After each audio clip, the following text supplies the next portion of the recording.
Hi, welcome back guys. This is your friend, Lettuce Head Fanfics.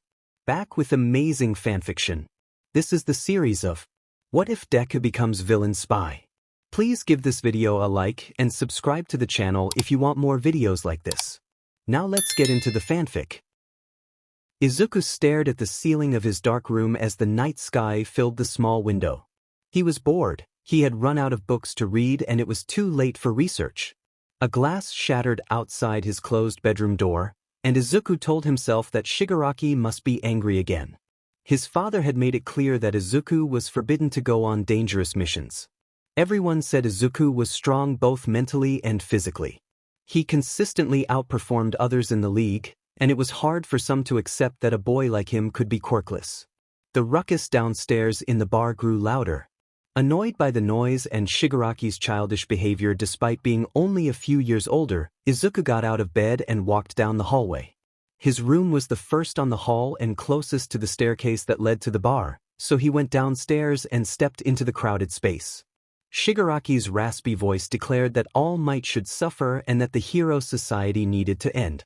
Small cheers rose from the group gathered there. Toga sprang up and rushed toward Izuku brandishing a knife. Izuku disarmed her calmly and held her wrist to steady her. He reminded her not to make a mess. Toga made a teasing comment about his appearance, but Izuku brushed it off. He released her, and she put the knife back and returned to her seat. Izuku's presence drew attention. His pale skin showed a smattering of freckles, his eyes were a striking ruby red, and his green hair with dark undertones completed a distinctive look. He carried himself with a quiet awareness of how he appeared. Shigaraki complained aloud about Izuku coming down at that hour, and Izuku replied that he had been bored and heard the noise. Shigaraki rolled his eyes and teased him about disturbing his sleep. Izuku answered with a dry remark about the difficulty of maintaining a composed appearance. The misty-faced Kurogiri apologized for the noise and explained that he had forgotten Izuku's room was the closest to the bar. He offered Izuku a bottle of water when Izuku asked politely. Kurogiri also mentioned that the boss wanted a meeting in the morning at 10 o'clock. Izuku accepted the information and left the bar area to return to his room. Back in his room, Izuku took off his hoodie and relaxed in his jogging pants. He drank a little water, wondered whether the upcoming meeting meant a new mission and who he might need to research, and set his alarm for 8 o'clock before falling asleep with moonlight lighting the room. When the alarm woke him, Izuku got up, changed into running clothes, and went for a run. Since he did not go on missions, he could run without worrying about pro-heroes recognizing him. He used a simple cover story that his father worked a lot to explain his living situation, something that worked well in emergencies. As he ran, he greeted a few people, several asked for his number, and he politely declined, not wanting to involve anyone in his villain life. He had been raised among villains, but he retained a relatively caring heart. After his run he slipped back into the building, showered to wash away the sweat, and dressed in his villain outfit, black pants and a black button-down shirt whose top 2 buttons he kept undone out of habit. He finished his look with a black choker, a bracelet, several rings, a chain earring on his left ear, and a larger ruby earring on his right. One ring, with an embedded emerald, was his mother's wedding ring and the only item he still had from her. A knock sounded at the door. Kurogiri asked if he was ready and offered to warp him to the meeting. Izuku opened the door, confirmed he was ready, and Kurogiri teleported him to their destination. They arrived in a large, dim warehouse whose location only Kurogiri knew. Kurogiri used the space to portal people in and out. All for One greeted his son warmly. Izuku responded, guessing that a new mission awaited, and his father confirmed it, indicating that Izuku would likely enjoy this one. Villains gathered and took whatever seats they could find as the room filled. All for One addressed the group, announcing a plan to corrupt the hero society from the inside out. When Shigaraki asked how they would accomplish this, All for One explained that they would place a spy within the hero ranks. Izuku looked at his father. Izuku wondered what his father was scheming. All for One explained that they needed someone the heroes did not know, someone who could go in and gather information that could not be obtained from online sources or battles. All for One said they needed someone to learn personal things about the heroes. He announced that this person would infiltrate the UA Hero course and pose as a student and that Izuku was the perfect candidate for the role. Izuku was surprised. All for One reminded everyone that Izuku had never been allowed on missions before. He argued that heroes would not know Izuku's true identity or his connection to the League, and that Izuku's strength and intelligence made him a logical choice. Shigaraki objected, pointing out that Izuku did not have a quirk. All for One replied that this would accomplish two objectives at once. Izuku would demonstrate that heroes should not be judged solely by quirks, and he would gather the information needed to undermine hero society. There was no room for further objections. Izuku smiled at the idea of finally taking part in a mission instead of remaining in research. He asked when he would start. All for One said the entrance exams were in a month and expressed confidence that Izuku would pass. Shigaraki brought up paperwork, and All for One assured him it would be handled using Izuku's true name, which no one knew. When Shigaraki raised more doubts, All for One insisted that Izuku would manage the job. He defended his choice and praised Izuku's capabilities. Izuku returned the smile at the praise. All for One declared the meeting over and said he would send more information in the coming days. Kurogiri then warped everyone back to the bar. Back at the bar, Dabi congratulated Izuku on finally being allowed to go on a mission. Toga, exuberant and supportive, expressed how proud she was of Izuku. Izuku thanked her and clarified that their relationship was close but not romantic. The three friends shared a light chuckle and the atmosphere felt like a sibling bond. Shigaraki still expressed frustration at Izuku being chosen, but Dabi defended Izuku, arguing that Izuku was the right age and the strongest among them for this task. Izuku appreciated the defense and excused himself to study. Toga protested that Izuku was already smart enough, and he replied that he planned to research the UA staff to learn about them beforehand. He smiled in a way that made everyone uneasy, and with some teasing they told him to have fun. Kurogiri reminded them to change out of their villain clothes, explaining they wore those outfits only for meetings and missions. Everyone agreed. Izuku went to his room and began typing on his computer. He used a fresh notebook to organize his thoughts. It was his 13th notebook, each one filled with information about different heroes, their strengths, weaknesses, and other useful details. In public, he often acted like an overzealous fan to avoid suspicion. He pulled up the UA staff list. Most of the names were already in his notes, but two were unfamiliar in detail: a teacher named Shota Aizawa and the principal, Nizu. He opened new tabs and used his skills to search while keeping himself hidden online. He put on thin glasses to help him read and began taking notes on Aizawa.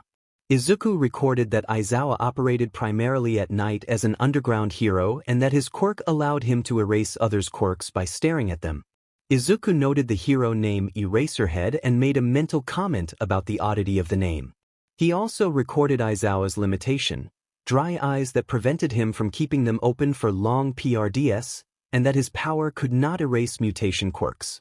Next, Izuku searched for information on Nizu and grew frustrated at the scarce details. He noted observations that Nizu was not human and that his nature seemed animal-like. Izuku suspected he resembled a large mouse, though that was only a guess. He recorded that Nizu's quirk appeared to be exceptional intelligence and made a note to be cautious around him. Izuku considered hacking into the UA servers but stopped himself so as not to compromise the mission before it began. He closed the tabs, shut down his computer, removed his glasses, and put them away.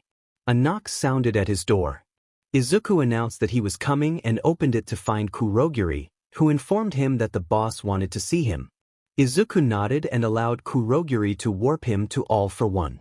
All for One greeted him warmly, and Izuku responded with a bit of annoyance. When his father asked about Shigaraki, Izuku complained about the principal at UA and explained he had found almost no information beyond the fact that Nizu was an animal-like being and highly intelligent. All for One chuckled and acknowledged Izuku's research skills. All for One then instructed Izuku to train further by cleaning a cluttered beach nearby. He explained that the job would take a normal person months but that he had high expectations for Izuku. Izuku accepted the task and agreed to change into normal clothes before heading out. Kurogiri warped Izuku back. Izuku returned to his room, changed out of his villain attire, removed a large ruby earring and replaced it with a small stud, and tied his hair into a messy man bun. He walked downstairs to the bar and made himself a sandwich to take along. Izuku grabbed a water bottle and placed it in a lunchbox with the sandwich. Shigaraki asked Izuku where he thought he was going, taunting him. Izuku said he was going to train and that he would be back by nightfall, not allowing Shigaraki to respond. Izuku walked out of the bar and headed to the beach. He took out his headphones and opened a news app on his phone, listening for any updates about Heroes or the League. The walk to the beach took about 20 minutes. Izuku widened his eyes at the mountains of trash strewn across the sand and tied his hair into a quick bun, vowing to deal with the person responsible. 1 month later, Izuku wiped the beads of sweat from his forehead. He had finished cleaning the last remaining bits of trash off the beach and felt proud of his hard work. His hair was tied up. He wore a chain earring and a stud, black shorts, and had folded his shirt and placed it beside his lunchbox. He appreciated that not many people would pass by. He already attracted enough attention when he wore his shirt. He walked to the water and let the small waves wash over his feet. The month of training had given him a slight tan. The cold water cooled him and helped him relax in a way he had not in a long time. All Might appeared and spoke to him in a deep voice. Izuku turned around and recognized the man the League and his father wanted dead. Izuku immediately shifted into a fanboy act, exclaiming that he recognized All Might and expressing joy. All Might asked why Izuku had cleaned the beach. Izuku explained that he was training to get into UA and had been working hard to join the hero course. All Might asked if Izuku was trying to get into UA specifically, and whether his parents supported his dream. Izuku said his mother had died when he was little and his father worked a lot, so he did not see him often. All Might expressed sympathy. Izuku thanked him, then revealed that he was quirkless and wanted to be the first quirkless hero. He added that this goal motivated him to try the impossible. All Might said he did not think it was possible to be a hero without a strong quirk, and Izuku smiled, saying that made him work harder to make history. All Might smiled back, then began to cough. Izuku asked if the hero was okay. All Might said he was all right, and then his appearance shifted into a much thinner, weakened form. The weakened man admitted he had thought he had more time. All Might explained that due to an injury from a long ago fight he could not maintain his strong form for long, only a couple of hours at best. Izuku was stunned. This was information the media did not have. All Might asked Izuku to keep this secret, warning that it would ruin his reputation. Izuku promised not to share the information with any news outlets or similar sources, though he intended to tell his father. All Might thanked him, said he should get going because the sun was setting, and added that he would see Izuku at the UA entrance exam before walking away. After All Might left, Izuku rolled his eyes, reflected on the hero's weakness, and took note of All Might's final remark about the exam. He wondered why All Might would be there if he was not a teacher and resolved to get into the school and find out for himself. The entrance exam was in 2 days, and Izuku felt prepared. Izuku put on his shirt, grabbed his belongings, and ran back to the bar. He went straight to Kurogiri and demanded to be warped to his father. Shigaraki asked, why Kurogiri should do that? Izuku claimed to have information that could take down All Might. Shigaraki accused him of making things up, but Izuku insisted and asked Kurogiri to send him to All for One. Kurogiri complied and warped Izuku to All for One's location. All for One asked who Kurogiri had brought. Izuku apologized for arriving unannounced. All for One instructed Kurogiri to leave, and Kurogiri obeyed. All for One then asked what had brought Izuku there. Izuku reported that All Might had shown up at the beach after watching him clean it over the month. He said All Might had asked why he had been cleaning and had asked about Izuku's efforts to get into UA. Izuku revealed that All Might had an extreme weakness the media did not know about. A time limit on his strong form caused by an injury that Izuku suspected All for One had inflicted. All for One reacted with disbelief, turned to excitement at the information. Izuku added that All Might would be at the entrance exam, though he did not know why. All for One was pleased and told Izuku to take the next day off and rest. He ordered Izuku to outperform everyone at the exam and sent him back to the bar, instructing him to remember the building's location. Izuku expressed gratitude and accepted the orders. All for One bade him farewell. Izuku left the building and found the street dark except for a single dull lamp, which gave the scene a mysterious air and made him feel a chill. He moved toward more well-lit areas and eventually reached streets with more lights and people walking around. He made his way back to the bar and announced his return. Kurogiri panicked briefly, saying he had not been told to warp Izuku back. Izuku explained that his father had wanted him to walk back and offered a reassuring smile. Izuku then looked around the bar. He noticed some people were missing. Izuku asked where the man-child was, and Kurogiri replied that he thought the man was on a store run but did not know for sure. Izuku rolled his eyes and said the man was going to get himself caught one day. Kurogiri told him to wash up and rest until the exam because his first mission was coming up and it was important. Izuku thanked Kurogiri as he walked to the back. Kurogiri asked why he was thanking him, and Izuku explained that Kurogiri filled a mother figure role in his life and that, villain or not, he did not think that would ever change. It was the day of the entrance exam. Izuku let his fluffy, wavy hair down but kept a hair tie for the physical portion. The exam required middle school uniforms, though Izuku had never attended middle school. All for one had filed paperwork showing he had been homeschooled. He put on black dress pants and a white button-up shirt. A knock sounded at the door and Kurogiri entered. Izuku put in a chain earring and a stud while Kurogiri walked in to make sure he had everything. Kurogiri said he had packed a lunch and left it downstairs.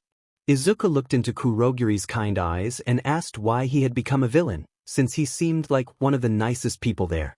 Kurogiri chuckled and said that would be a story for another time. Izuku smiled softly and added a simple chain necklace to complete his look. Kurogiri warned him about the attention he would get looking that way, and Izuku, 17 and confident in his appearance, said he did not mind and that it would be a little fun to make other guys feel insecure. Kurogiri laughed and urged him to leave so he would not be late. Izuku grabbed his black bag with paper, pens, and pencils and took the lunchbox Kurogiri had mentioned.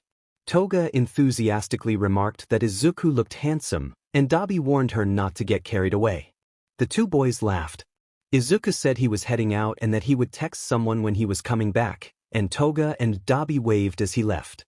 Izuku walked out of the bar to the street, put an earbud in, tuned to a news station, and began his journey to the school.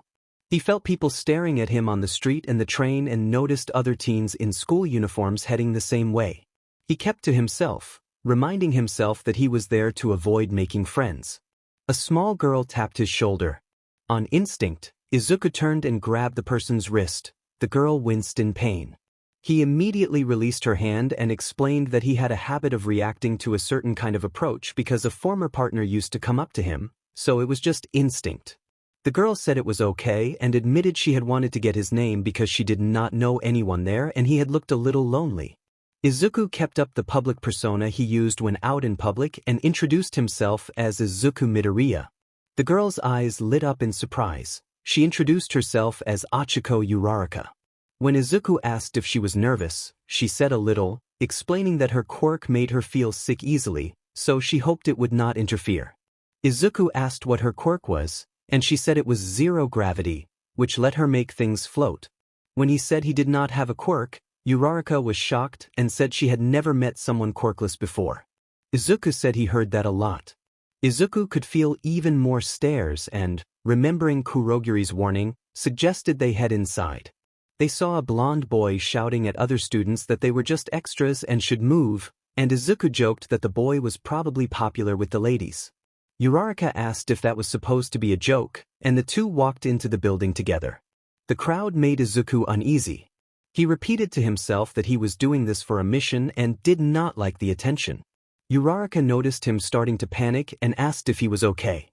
Izuku admitted he had been homeschooled all his life and that the crowd was getting to him because he felt like everyone was staring. Uraraka blushed and said it was probably because he was handsome, then apologized for assuming anything about his feelings. Izuku laughed and patted her head to calm her. She relaxed. A soft voice over the loudspeaker asked everyone to make their way to the auditorium, where the test would begin. Izuku guessed it was the principal, and the crowd moved toward the auditorium. Uraraka waved and said she would see him later. All Might called out to Izuku, addressing him by name, and asked him to come along. They weaved through the crowd behind the auditorium to where other teachers and faculty were gathered. Izuku asked what he was doing there, and a small, intelligent-looking white creature holding Izuku's file. Introduced himself as Principal Nizu. Nizu said he had read Izuku's file and found it quite interesting, noting that the file indicated Izuku had been homeschooled and was very intelligent. Nizu then invited Izuku to play a game of chess with him. Izuku hesitated and asked what about the test, and Nizu assured him not to worry. Izuku wondered silently what his father had put in that file, but he agreed to play chess, thinking it would be fine. Izuku Midoriya thought he never got to play it with other people. A table had been set up with a chessboard on it. Nizu asked the man with the long blonde hair to hand out the test papers to the other students.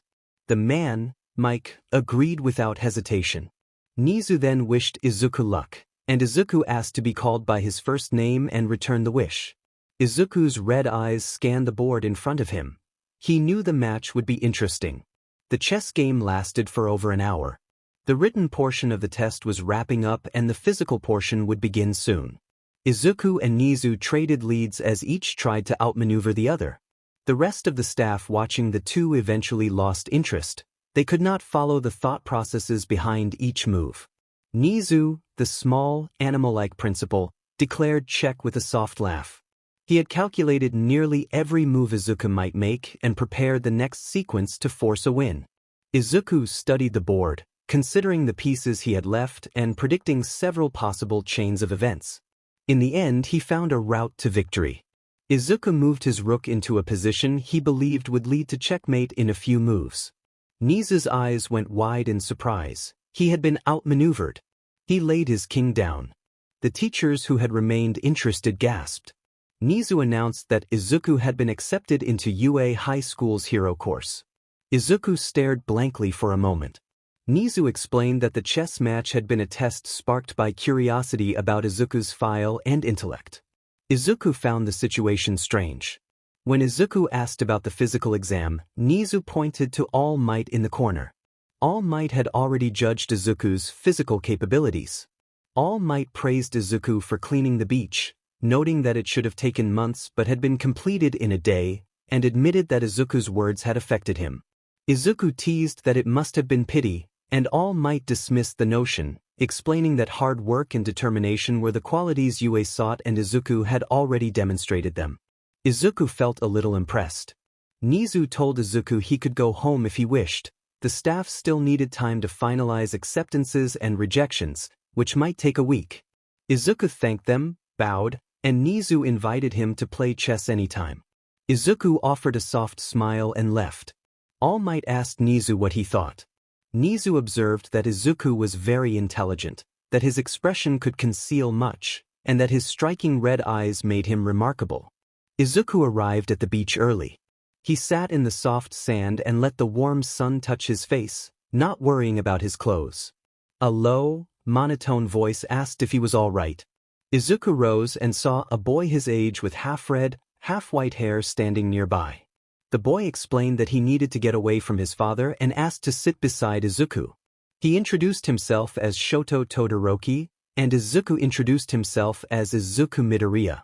They watched the waves together in a comfortable silence for a moment, and Izuku felt a sense of peace. Todoroki asked if Izuku had been the one to clean the beach. Izuku confirmed that it was part of his self-training. When Todoroki asked what Izuku trained for, Izuku said he trained to get into UA. Todoroki admitted that he had entered UA through recommendations and that he had not wanted that path. Izuku asked if Todoroki was the son of the pro-hero Endeavor, and Todoroki confirmed with regret. Izuku, who knew bits of public information about the hero world and about a hero named Dabi, kept listening without prying. Todoroki asked if the normal entrance exam had been happening that day. Izuku said it had and that he had finished early. Izuku's phone began to ring. Kurogiri was on the line. Kurogiri told Izuku that his father wanted to see him because the mission was long-term and would require frequent meetings. Izuku agreed to go and told Todoroki he would see him later. Todoroki watched Izuku run off and thought the boy had an endearing quality.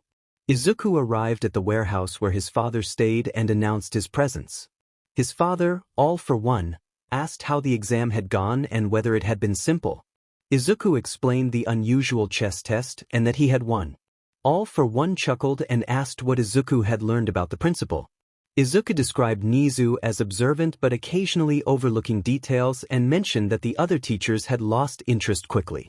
When All for One asked about the physical part of the exam, Izuku said All Might had assessed him after watching him clean the beach and that, although he had wanted to show off, he had not had the chance. Izuku joked that he was now a UA Hero Corps student and playfully called himself a spy on the inside, to which All for One smiled. All for One advised that the official results would not arrive until next week and that he had arranged for an email to be sent rather than a letter to avoid revealing their location. He instructed Izuku to have Kurogyuri warp him back. Izuku texted Kurogyuri and was warped back to the bar a moment later. Toga bombarded him with excited questions about the exam and whether he had passed and whether it had been difficult. Another companion told Toga to give Izuku space, noting that he had come back in one piece after seeing the boss. Dabi told her that, of course, he had passed. The whole bar laughed except one person who openly disliked Izuku. Izuku asked Dabi if they could speak alone. Dabi agreed. The two boys walked up to Izuku's room, careful that no one else should hear them. Dabi teased Izuku by calling him short, and Izuku asked him not to use that nickname. Izuku then mentioned that he had met Dabi's youngest brother Toyua that day and joked that Endeavor seemed to have a way of making his children resent him. Dabi reacted by grabbing Izuku and pressing him against the wall in a rough motion. He asserted that Toyua was dead, that he despised Endeavor, and that he hated his so-called siblings. Izuku replied that he already knew Toyua was dead and that he had only been relating what had happened that. Dabi released his hold and apologized. Izuku told him he was fine and suggested he learn something from the encounter. Izuku shifted and used Dabi's momentum to hold him briefly against the wall. Despite being shorter, Izuku managed the move and warned Dabi not to try pinning him again, offering a small, unsettling smile. Dabi felt a chill as Izuku let him go. Izuku said he would stay in his room for the rest of the night and asked that Kurogyuri send dinner up whenever it was ready. Dabi confirmed he would. The first day of school arrived. Izuku dressed in his uniform and studied himself in the mirror, muttering that he looked foolish. Toga, who was nearby, told him it could be worse. Izuku complained about the jacket and the tie, explaining that it did not suit him. The uniform consisted of green pants, a white button-up shirt, a red tie, and a blazer-like jacket. Toga offered to adjust the outfit to make it feel more like him and promised she would not harm him. Izuku insisted he would keep his earrings on.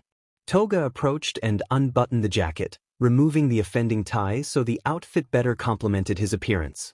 Izuku looked in the mirror and felt it suited him more. He thanked Toga, and a faint blush warmed her cheeks when she replied that it was her pleasure. Izuku grabbed his satchel and told everyone he was leaving, asking them to wish him luck. Toga reminded him not to forget his glasses. He said they were already in his bag. He waved and headed downstairs. Kurogyuri wished him luck while washing glasses for the bar, and Shigaraki muttered for him not to get caught. Izuku expressed surprise at Shigaraki saying something nice, and Shigaraki told him not to get used to it. Izuku laughed and ran out of the building before Shigaraki could add anything more. He took the train to school and upon arriving, pulled out his phone to confirm his class assignment, Class 1A.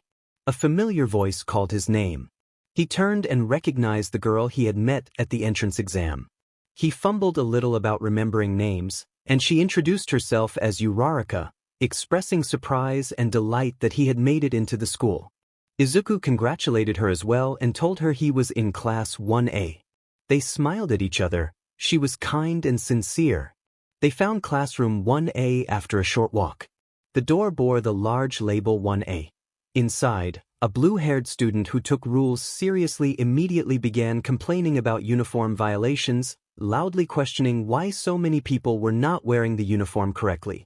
Izuku thought about Toga's adjustments and noted that the tie simply did not match his eyes.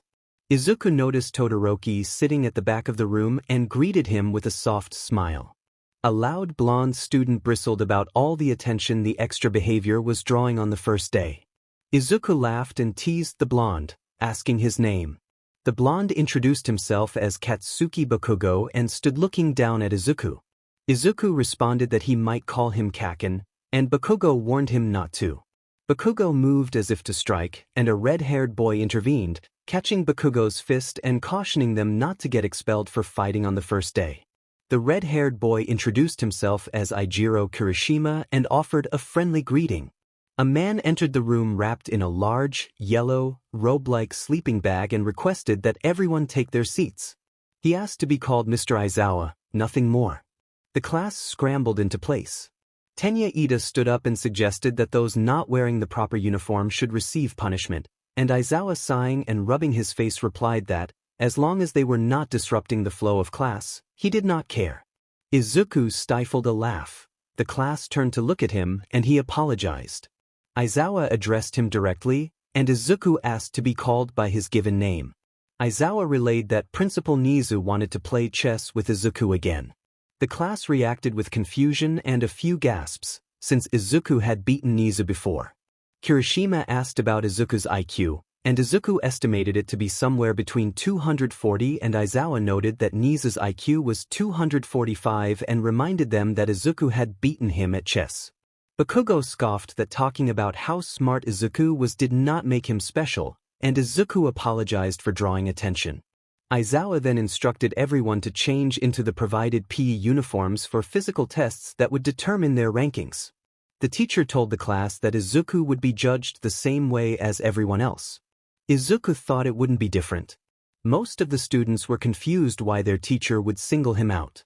The students each grabbed the PE uniform the school had issued and headed to the locker room to change. While Izuku was swapping out of his regular uniform, one of the boys asked about the scars on his body. Izuku worried inwardly. He had many scars on his back and stomach from a lifetime of harsh training, some caused by his father and some by Shigaraki. He could not tell the other boys the truth, so he lied that he once had a cat that disliked him and that training had left its marks. Izuku turned to face the boys. They all glanced down at the green-haired student's well-defined abs. He had an 8-pack and was quietly proud of it. Izuku joked that his eyes were up and told them not to fall under his spell. The others went back to changing. Izuku thought the same caution applied to his true identity as well. The physical tests proved easy for Izuku. The class completed simple exercises while instructors counted repetitions, and the final event was a distance throw. Izuku did not expect to excel at that one. His ability was mostly raw strength. He stretched a little more to avoid cramping later. Bakugo shouted at him and called him a nerd. Bakugo demanded to know why Izuku had not been using a quirk and scoffed at the idea that it might be too weak to matter. Izuku replied that he was quirkless and excused himself to take his turn. When Bakugo asked how he had gotten into the school without a quirk, Izuku answered that it was through hard work. Izuku gripped the shot put and threw it with everything he had. The ball sailed past the marks others had achieved with their quirks. The entire class, including Aizawa, reacted in surprise. Izuku, uncomfortable with the attention, asked them to close their mouths because it looked strange. The class quickly recovered and praised how strong he was. After the test concluded, the students changed back into their normal uniforms and returned to the classroom to wait for the teacher. Izuku checked his phone and found messages from Kurogiri and Toga, mostly from Toga. He covered his face in exasperation, worrying she might get him exposed, and cleared the notifications to hide any evidence of who he was. A conversation about the #1 villain started and caught everyone's attention.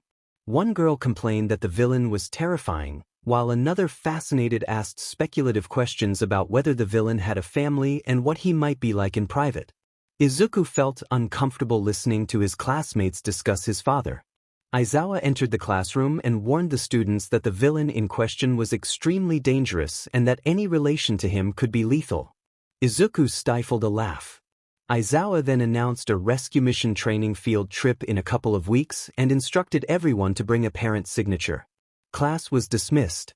Students wondered who would chaperone the trip. Izuku wanted more information about it but knew accessing UA servers directly would look suspicious.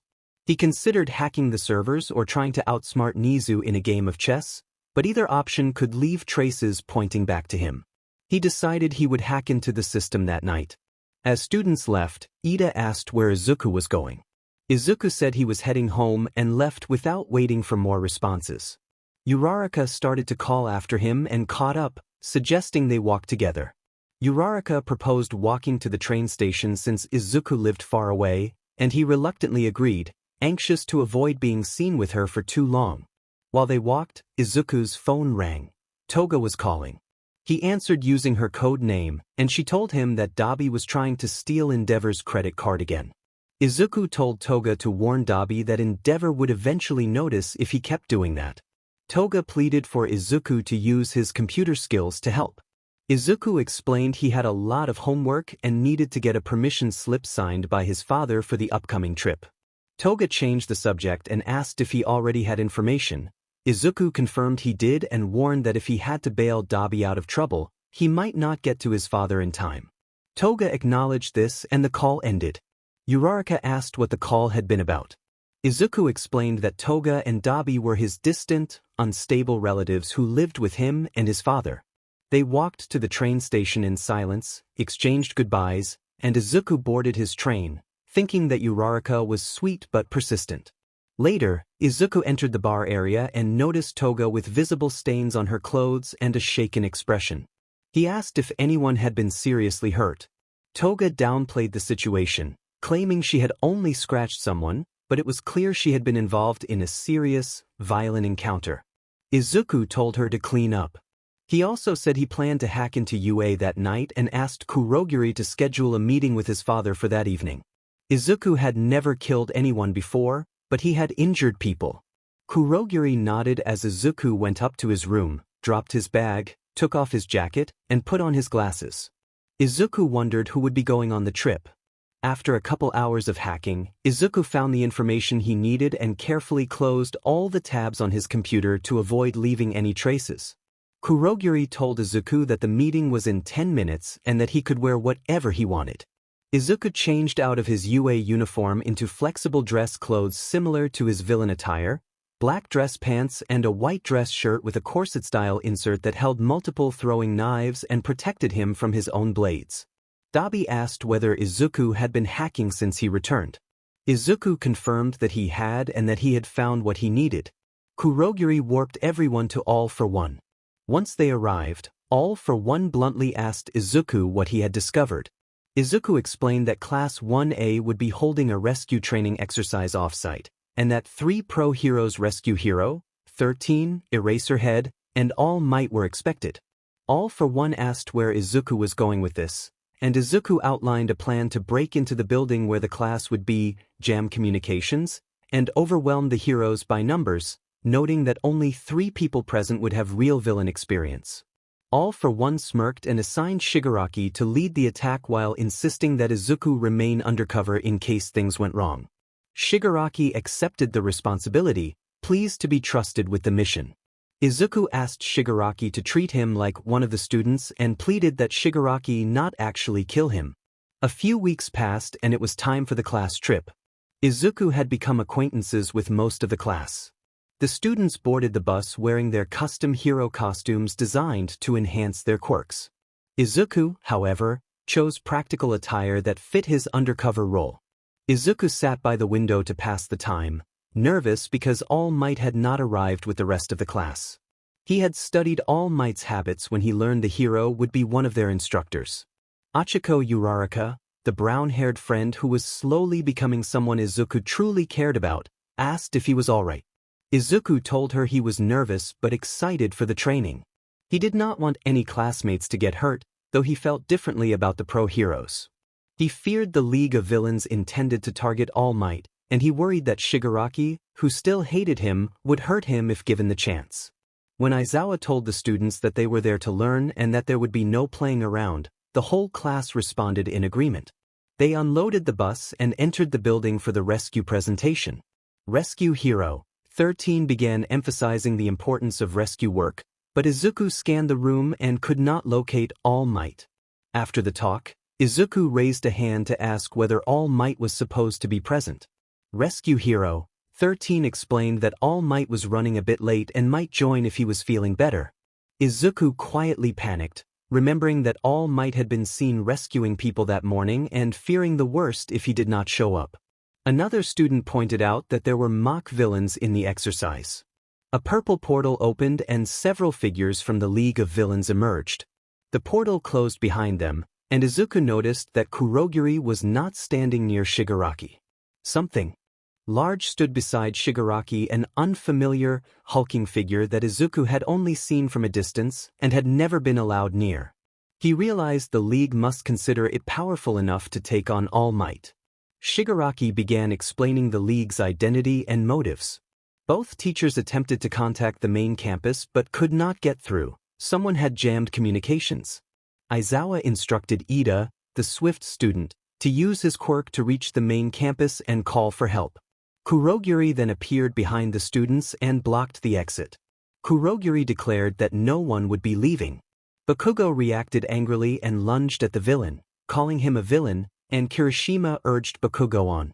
The two boys attacked the only metal on Kurogiri's clothing, but Kurogiri widened a portal that swept many of the students away in separated groups. Izuku was among those carried off and dropped toward a lake area. Just before he hit the water, a rope-like arm wrapped around Izuku's waist and pulled him into a nearby boat. Tsuyu Azui, apologizing, explained that she had caught him. Izuku reminded her to call him Izuku. Tsuyu told him he could call her Tsu, and they shared a brief laugh. Mineta arrived and expressed relief at being with two stronger classmates. Tsuyu warned him to behave, and he agreed. Villain figures began to crawl into the water around the boat, and Izuku scanned the scene, not recognizing anyone among them.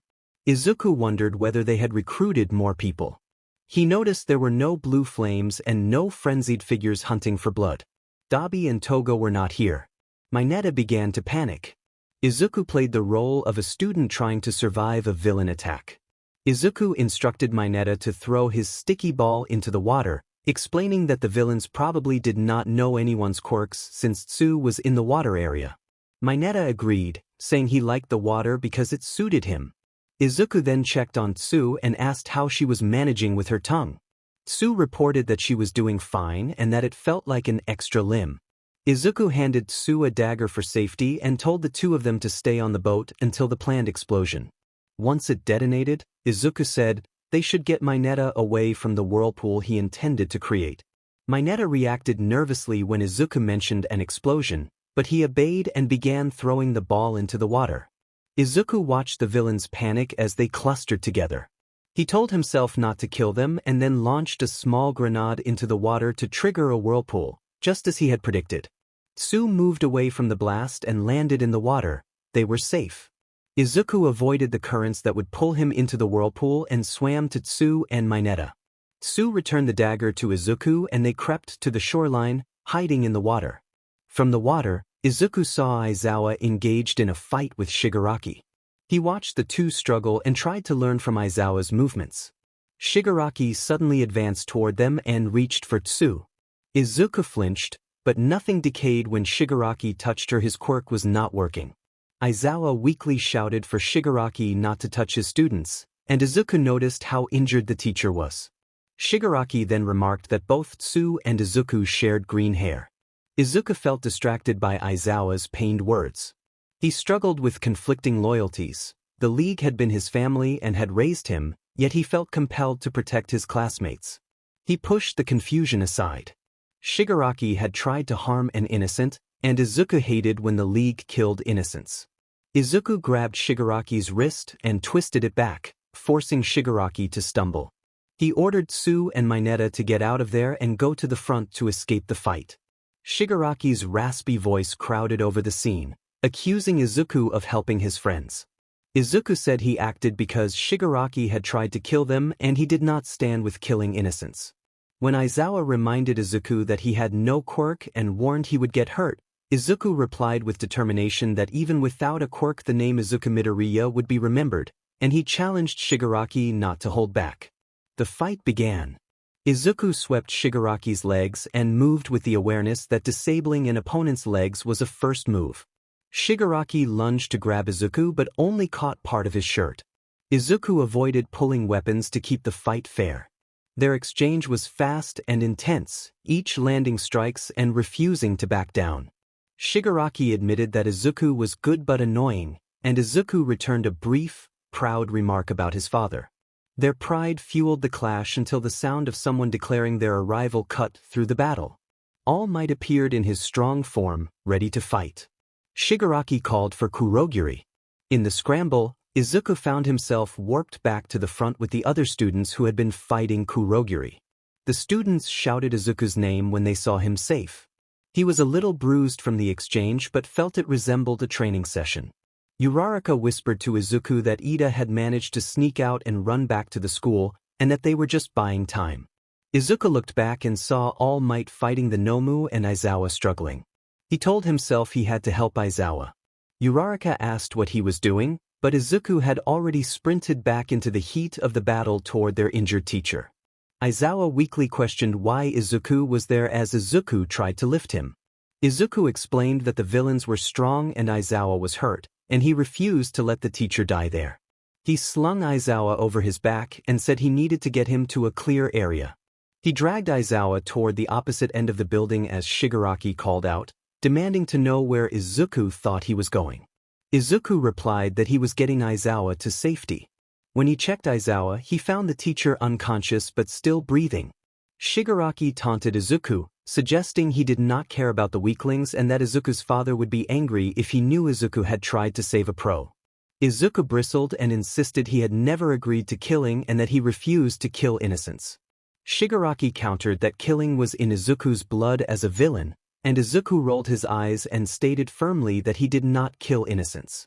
Shigaraki said he would not argue further and predicted Izuku would be punished. Izuku said he was used to punishment and warned Shigaraki to leave before another teacher used a quirk against him. Izuku punched Shigaraki and pushed him back. At that moment, a pro-hero fired, striking Shigaraki's shoulder and then his leg.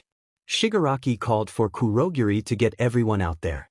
Izuku said out loud that he did not want the main part of the league getting captured, aware that Kurogiri was listening. A portal warped Shigaraki out of the building along with the rest of the league, but for the Nomu it was too late, he was captured. Izuku returned to the injured teacher, lifted him onto his back, and dragged him to the front of the building. Teachers and students called out Izuku and Aizawa's names as they arrived. Nizu and the teacher who had shot Shigaraki approached them. One of the teachers instructed the students to go outside and to tell a teacher if anyone was injured. Izuku explained to Nizu and the other teacher that Aizawa was only unconscious, that the main villain had a decay quirk and had injured his elbow. The teacher told Izuku to hand Aizawa over so they could get him to the hospital. Nizu asked if Izuku was okay. Izuku said he was just bruised and it was nothing he could not handle. Nizu nodded and told Izuku that All Might had mentioned his weak form and asked if Izuku could go help him behind the cement wall. Izuku agreed. Izuku ran to All Might and saw how badly hurt he was. The fight had drained his strength. All Might asked if Izuku was okay after noticing the boy's bruises. Izuku felt relief that All Might was still alive. Izuku said he was fine and suggested they get All Might to Recovery Girl, the nurse. All Might thanked him and smiled. Izuku smiled back, dreading the trouble he might face at home. Later, Izuku fell to the ground after being punched in the gut by Shigaraki in front of his father for the 10th time. All for One demanded to know why Izuku had helped that hero. Izuku responded that he did not kill the innocent and that their plan had only been to kill All Might. All for One accused Izuku of being a born villain, the son of the most feared villain of all time. Izuku protested that he was not like them, that he did not enjoy killing innocents, and that he cared for the League because it was his family. Another kick landed. Shigaraki ordered him not to yell at Master. Izuku insisted All Might was still alive and that although they had wanted him dead their plan had failed, though All Might had grown weaker. Shigaraki rolled his eyes and accused Izuku of trying to save himself from further punishment. All for One asked Shigaraki whether he thought All Might had gotten weaker. Shigaraki reported that Izuku had brought All Might to the nurse's office and that the nurse had said All Might could now only stay in his strong form for about an hour a day. Shigaraki added that All Might had admitted it had taken over everything he had to fight Nomu and he still hadn't fully prevailed. All for One smiled and said the event was not a total waste and commended them. When Shigaraki mentioned Izuku's interference with a teacher, All for One said Izuku would still have a role to play but that he was displeased. Shigaraki suggested confinement. All for One ordered a few days in the soundproof cells downstairs. Izuku's eyes widened in fear. He begged against it, remembering how each time in those cells had chipped away at his mind. All for One insisted Izuku had to learn. Shigaraki and Izuku were warped back to the bar. Shigaraki grabbed Izuku by the collar and dragged him downstairs. Izuku tried to fight back, but his gut rebelled from the blows. He heard a door open and pleaded not to be put in the cell. Shigaraki mocked him for being afraid of the small soundproof cell and said he was not so strong when he was in there. Then he threw Izuku inside. Izuku crashed to the floor as the door closed behind him. He kept pleading quietly. The room was dark and silent, and memories from the past came flooding back. As a toddler, he had been locked here to keep him quiet. He had always hated long stretches of lonely confinement. Harsh training and punishments here had left scars across his body, and he had hoped the fear would fade with age, but the room still terrified him. He curled his knees to his chest and cried, something he had not done in a long time. The next morning, Uraraka walked into the classroom and asked where Izuku was, noticing he was not there as usual. Tsu said she did not know and that Izuku would have texted if something was wrong. Mina noted that Izuku had been hurt fighting the villain with many hands. Todoroki wondered whether he had been more hurt than he had admitted. Kirishima suggested bringing Izuku his classwork after school and asked if anyone knew where he lived. Uraraka replied that she only knew as far as the train station. Tsu proposed texting him what they missed. Uraraka said she hoped he was okay and admitted she could never have done what he did. The rest of the class agreed. Todoroki raised the question of whether they would have a teacher that day, since Aizawa had been injured yesterday. At that moment Nizu entered the room and informed Class 1A that Izuku would not be in for a few days because his father had called the school and felt the attack might affect Izuku's mental health, so he wanted to keep him home. Nizu added that Aizawa would return the next day and that the hospital wanted to keep him one more day as a precaution. Ida asked what the class should do for the day. Nizu said they could talk among themselves or leave, and encouraged them to use the day as a break. Mina thanked him enthusiastically. Nizu smiled and reminded them to be responsible before leaving the room. Murmurs ran through the class. Todoroki approached Uraraka and said he was worried about Izuku because not hearing from him was unlike him. Uraraka agreed and said she wished she knew where he lived. Todoroki suggested they go look for him, plan to call him again, and if he did not answer they could just have a calm day. Todoroki offered to pay for everything, explaining that he had taken his father's card and liked to annoy him. Uraraka blushed and protested that she would feel bad and insisted she would pay him back. Todoroki grinned and assured her not to worry. They agreed reluctantly, each cautious about causing trouble. They grabbed their bags, said goodbye to the rest of the class, and walked to the train station. They put Izuku's phone on speaker so they could both listen and were surprised when a female voice answered. The woman identified herself as Tilly, Izuku's cousin. Uraraka introduced herself and Todoroki as Izuku's classmates and asked if he was okay. Tilly sighed and said he should be back at school soon, but his father wanted to keep him home for a while. Todoroki mentioned that their teacher had saved Izuku from the villains and that they had a report on his condition, but Tilly advised that was not a good idea. Uraraka asked if they could come over, and Tilly refused, explaining that Izuku was cut off for a few days. The call ended and the two friends exchanged confused looks, calling her harsh and deciding they would see him when he returned to school. It was now Sunday, 3 days after Izuku had been placed in the silent cell. Kurogiri had been allowed only to warp in food and could not speak with him. Izuku seemed to be losing pieces of himself.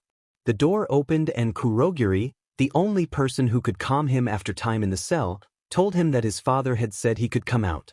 Izuku covered his ears and complained that it would be too loud. Kurogiri promised to take him up to his room and do whatever he wanted. Izuku asked to go to the beach he had cleaned, and Kurogiri said Toga would need to accompany him since she could change her appearance easily. Izuku relaxed at the sound of the voice and stood up to go with Kurogiri. Kurogiri suggested Izuku wash up and left to fetch fresh clothes. Izuku caught his reflection in the mirror, green hair flattened and messy, eyes red from crying, and laughed at himself before flinching at the echo. He told himself he needed to get out of there. A knock announced that his clothes were ready. He took them and undressed for a shower. Afterwards, Hair still dripping, Izuku went downstairs to get away for a bit and entered the bar. Toga and Dabi both understood how he would be after the silent cell. Toga greeted him softly and Dabi was present nearby. Izuku asked where Shigaraki was, and Toga said he had gone for a walk. Kurogiri mentioned the plan to walk to the beach, and Toga asked if Izuku would need to use his quirk. Izuku nodded and explained he would put on ordinary clothes and let his hair down to look different. Toga disappeared to change. Dabi checked his phone and noted it was 11 in the morning.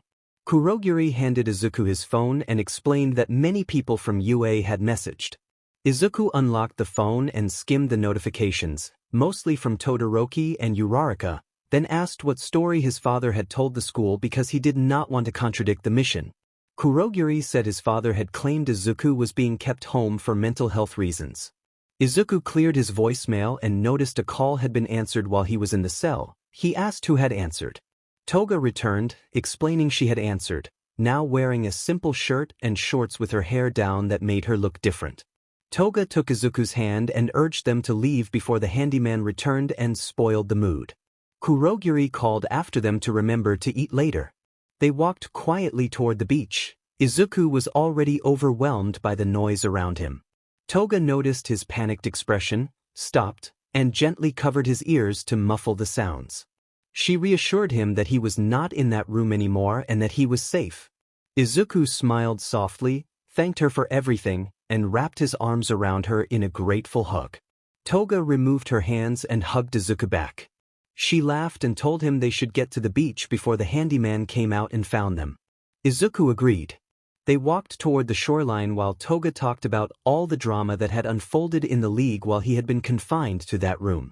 When they reached the water, Izuku ran to the waves and listened to the peaceful sound of surf against sand, one of the few noises he did not mind. Toga observed that he already looked more relaxed. They stayed most of the day and grabbed food whenever they could. Izuku felt a temporary calm, but the memory of that room lingered. Every time his father punished him like that, he wondered whether his father loved him at all and whether he was truly a villain. Those were questions he could not answer yet. They would take time. The next morning Izuku walked to school as usual, but without his headphones. He was still jumpy at sudden noises, though he trusted it would fade. Uraraka greeted him, which startled him and made him flinch. She immediately asked if he was okay after noticing the panic in his eyes. Izuku admitted his mental state was not the best, keeping the details of the soundproof room to himself. Uraraka said she and Todoroki had tried calling a few days earlier and that Toga had answered and come off as a little rude, though she only meant to help. Izuku chuckled and explained that Toga had only been trying to help. Uraraka then asked whether Izuku was in an abusive household. He stiffened and said that, aside from teasing with another cousin, they were fine, but Uraraka clarified that she had meant something more serious. Their conversation was interrupted when Kirishima arrived and welcomed Izuku back warmly. Bakugo stood nearby and growled about finally having a nickname for him, Deku. Izuku shrugged and continued into the school building, while Bakugo and Kirishima exchanged confused looks and wondered what was wrong with him. Izuku hurried to the bathroom, his stomach still aching from a recent confrontation in which Shigaraki had struck him during the attack. In a stall he lifted his shirt and saw a large, dark bruise across his stomach and side. The sight made the pain worse. He washed his face at the sink and stared at himself in the mirror, questioning what he was doing with his life. Todoroki entered the bathroom and acknowledged that Izuku had returned. Izuku said he had, and Todoroki gently asked if he was hurt. Izuku feigned ignorance. Todoroki, concerned, insisted on seeing the injury and asked him to pull his shirt up so he could check. Reluctantly, Izuku complied, and Todoroki saw the long bruise. Todoroki asked who had done it. Izuku snapped and asked why Todoroki cared. Todoroki replied that he understood what it was like to suffer at home. His own father had been abusive toward him and his family, and he wanted to help. Izuku went quiet, recalled stories Dabi had told him about Endeavor, and then said the person who had hurt him was no one of importance. Todoroki observed that Izuku was not his usual confident self. Izuku asked for a few days and insisted he would return to normal soon. When Todoroki suggested this was not the first time, Izuku warned him not to pry into his life because It would only lead to hurt, and then he left the bathroom. Todoroki watched his reflection and worried that Izuku was quietly hurting himself. The day dragged on with little to break the monotony. Izuku kept watching the clock until Aizawa called on him and asked him to stay after class without giving further explanation. Anxiety crowded his thoughts as he worried about what to say and whether Todoroki had already told anyone about the bruise. He began to panic and found himself shutting out the voices of his classmates, transported back into claustrophobic memories. A soft touch on his arm brought him back enough to open one eye and see Aizawa standing nearby. Feeling shaken, Izuku apologized to the class and Aizawa noticed he was trembling with fear. Aizawa asked Uraraka to bring Izuku to the nurse's office to rest. Uraraka helped him up and escorted him down the hall. When Izuku quietly asked her not to call his family, she was taken aback but respected his wish. At the nurse's office, Izuku lay on a couch. The nurse left him to rest and assured him he could stay as long as needed. He was relieved she had not seen the bruise. Aizawa later entered and Izuku sat up to acknowledge him. When Aizawa asked how he was, Izuku admitted he was still feeling mentally off. Aizawa gently patted his head and thanked him for helping to drag him out of the mess, telling Izuku that he believed Izuku would become an amazing hero one day. Izuku smiled at the compliment. Izuku thanked Aizawa and lied that his father had thought otherwise, claiming his father had called the decision to save Aizawa a dumb move and had been afraid he would get hurt. Aizawa responded that everyone got hurt and that Izuku should be proud of himself no matter what. Izuku smiled and thanked Mr. Aizawa. Aizawa returned the smile and called him a problem child. After Aizawa left the nurse's office, Izuku left the school. He sighed to himself and told himself that he needed to get back to normal because his father would be angry if he blew his cover. He looked up at the blue sky dotted with fluffy white clouds and wondered if he even wanted to keep pretending. Izuku's relationships with his classmates were growing. He was forming friendships, and he did not want them to get hurt. He tried to push the thought away. He was part of the growing league of villains and the son of the most feared villain of all time. Others expected him to be violent and feared, but he was cunning and caring. He walked into the bar and saw Shigaraki and Kurogiri. Kurogiri welcomed him back and asked about his day. Izuku shrugged and said he was going up to his room. Shigaraki laughed and taunted him, reminding him about the bruise from his punishment. Izuku stiffened at the mention of the bruise. Shigaraki questioned what their master saw in Izuku, acknowledging his blood relation but looking for more.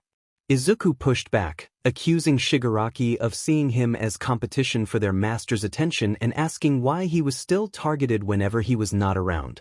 He snapped that he was just a boy trying to make his father proud and that he was not his father. The other villains in the room went wide-eyed. Izuku finished by calling Shigaraki a crybaby who had killed his actual family and was now trying to tear apart another. Shigaraki lunged and swung his fists. Izuku dodged each punch and stared him down. He made it clear that he did not kill but that he would hurt those who hurt his friends and family, and he did not consider Shigaraki among them. Then he moved faster than the eye could follow and landed a precise strike to Shigaraki's face. Shigaraki crumpled to the floor, clutching his face in shock. Toga peered from the hall, nervous to enter, and asked whether Izuku was back to normal. Izuku cracked his neck and hands, took a deep breath, and told her he was back and better than ever. Unknown to the others, all for one had watched the entire exchange from Shigaraki's taunts to Izuku's sudden strike.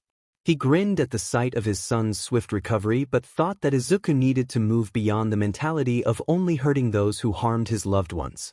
All for one considered a quirk he had promised never to use against the League, one he had taken long ago. He sighed and resolved that he would only use it as a last option. The next morning Izuku woke feeling like his old self. He no longer flinched at noise and felt more confident. He noted how quickly he had recovered as he studied the fading bruise in the mirror. He dressed in his UA uniform, humming as he got ready. He knew he needed more information about Hero Society and that getting closer to the teachers and staff would help. The idea clicked, and he smirked before grabbing his bag and heading downstairs for a quick breakfast. Kurogiri would be furious if he skipped the most important meal of the day. He arrived at UA when only a few students were there and walked straight to the principal's office. After knocking, Principal Nizu invited him in. Izuku greeted Nizu, and Nizu responded with a warm morning and asked how he could help. Izuku reminded Nizu of their pending chess rematch. Nizu chuckled, sipped his tea, and agreed to a rematch between them. Nizu rose and gestured for Izuku to follow him to the teacher's lounge. They set up the board and pieces together. Izuku asked what would happen if the game lasted until the start of class. Nizu explained that they could simply play until the game ended since Izuku's test scores were high enough and he would only need to attend class for the hero laws and similar briefings. Izuku smiled inwardly, knowing he could stretch the game to gather information. Nizu offered the white pieces, but Izuku requested the black. Nizu obliged, wishing him luck with good sportsmanship. Izuku returned the sentiment with a practiced smile, hoping to outwit the principal and gain what he needed. The game lasted a while. Nizu found himself forced to react more quickly than he liked, noting mentally how fast Izuku moved his pieces and how little time he had to think ahead. Izuku shifted his queen and asked Nizu about upcoming events for the school year. Nizu replied that the sports festival would be coming up in a few weeks and that it would boost both community and student morale. When Izuku raised the concern about a past villain attack and whether they should fear another, Nizu moved a pawn and explained that, from his understanding, the villains had been aiming to kill All Might. Nizu explained that the faculty planned to bring more professional heroes as security for the event. Izuku was shocked that Nizu had mentioned it so casually. Izuku pointed out that villains had shown up at a training only Class 1A, teachers and faculty knew about, suggesting someone might have leaked the information. He moved a piece on the board, feeling like the situation was a checkmate. Nizu looked at the board and admitted that Izuku had a point, confessing he had wondered the same when the attack first happened and how odd it was that the villains knew both which class would be there and that All Might had been scheduled to be among the teachers. Izuku replied that, thankfully, All Might had not been present for the initial attack. Nizu agreed, said he would clean the board, and suggested Izuku get to class. Izuku checked his phone, saw several notifications from classmates, and realized school had started at 7:15 and it was already 8. He laughed about how long their chess games took. Nizu agreed that two intelligent minds playing a complex game would take time. Both considered it a good match. As Izuku began to leave, Nizu told him that if he ever needed to talk, he was always available. Izuku smiled and thanked Nizu, saying he was glad to have someone he could completely trust at UA. He grabbed his bag and left the office. When Izuku arrived at class, Uraraka demanded to know where he had been because class had started almost 2 hours earlier, and Ida scolded him for skipping valuable classroom time. Izuku explained that he had been playing chess with Nizu and that their matches simply took a while. Todoroki observed that Izuku seemed back to his usual self, noting the return of his sarcasm. Aizawa arrived and grumbled about 4 students standing and talking in the doorway. They apologized and returned to their seats. Aizawa asked who had won the game, and Izuku sat and said that he had.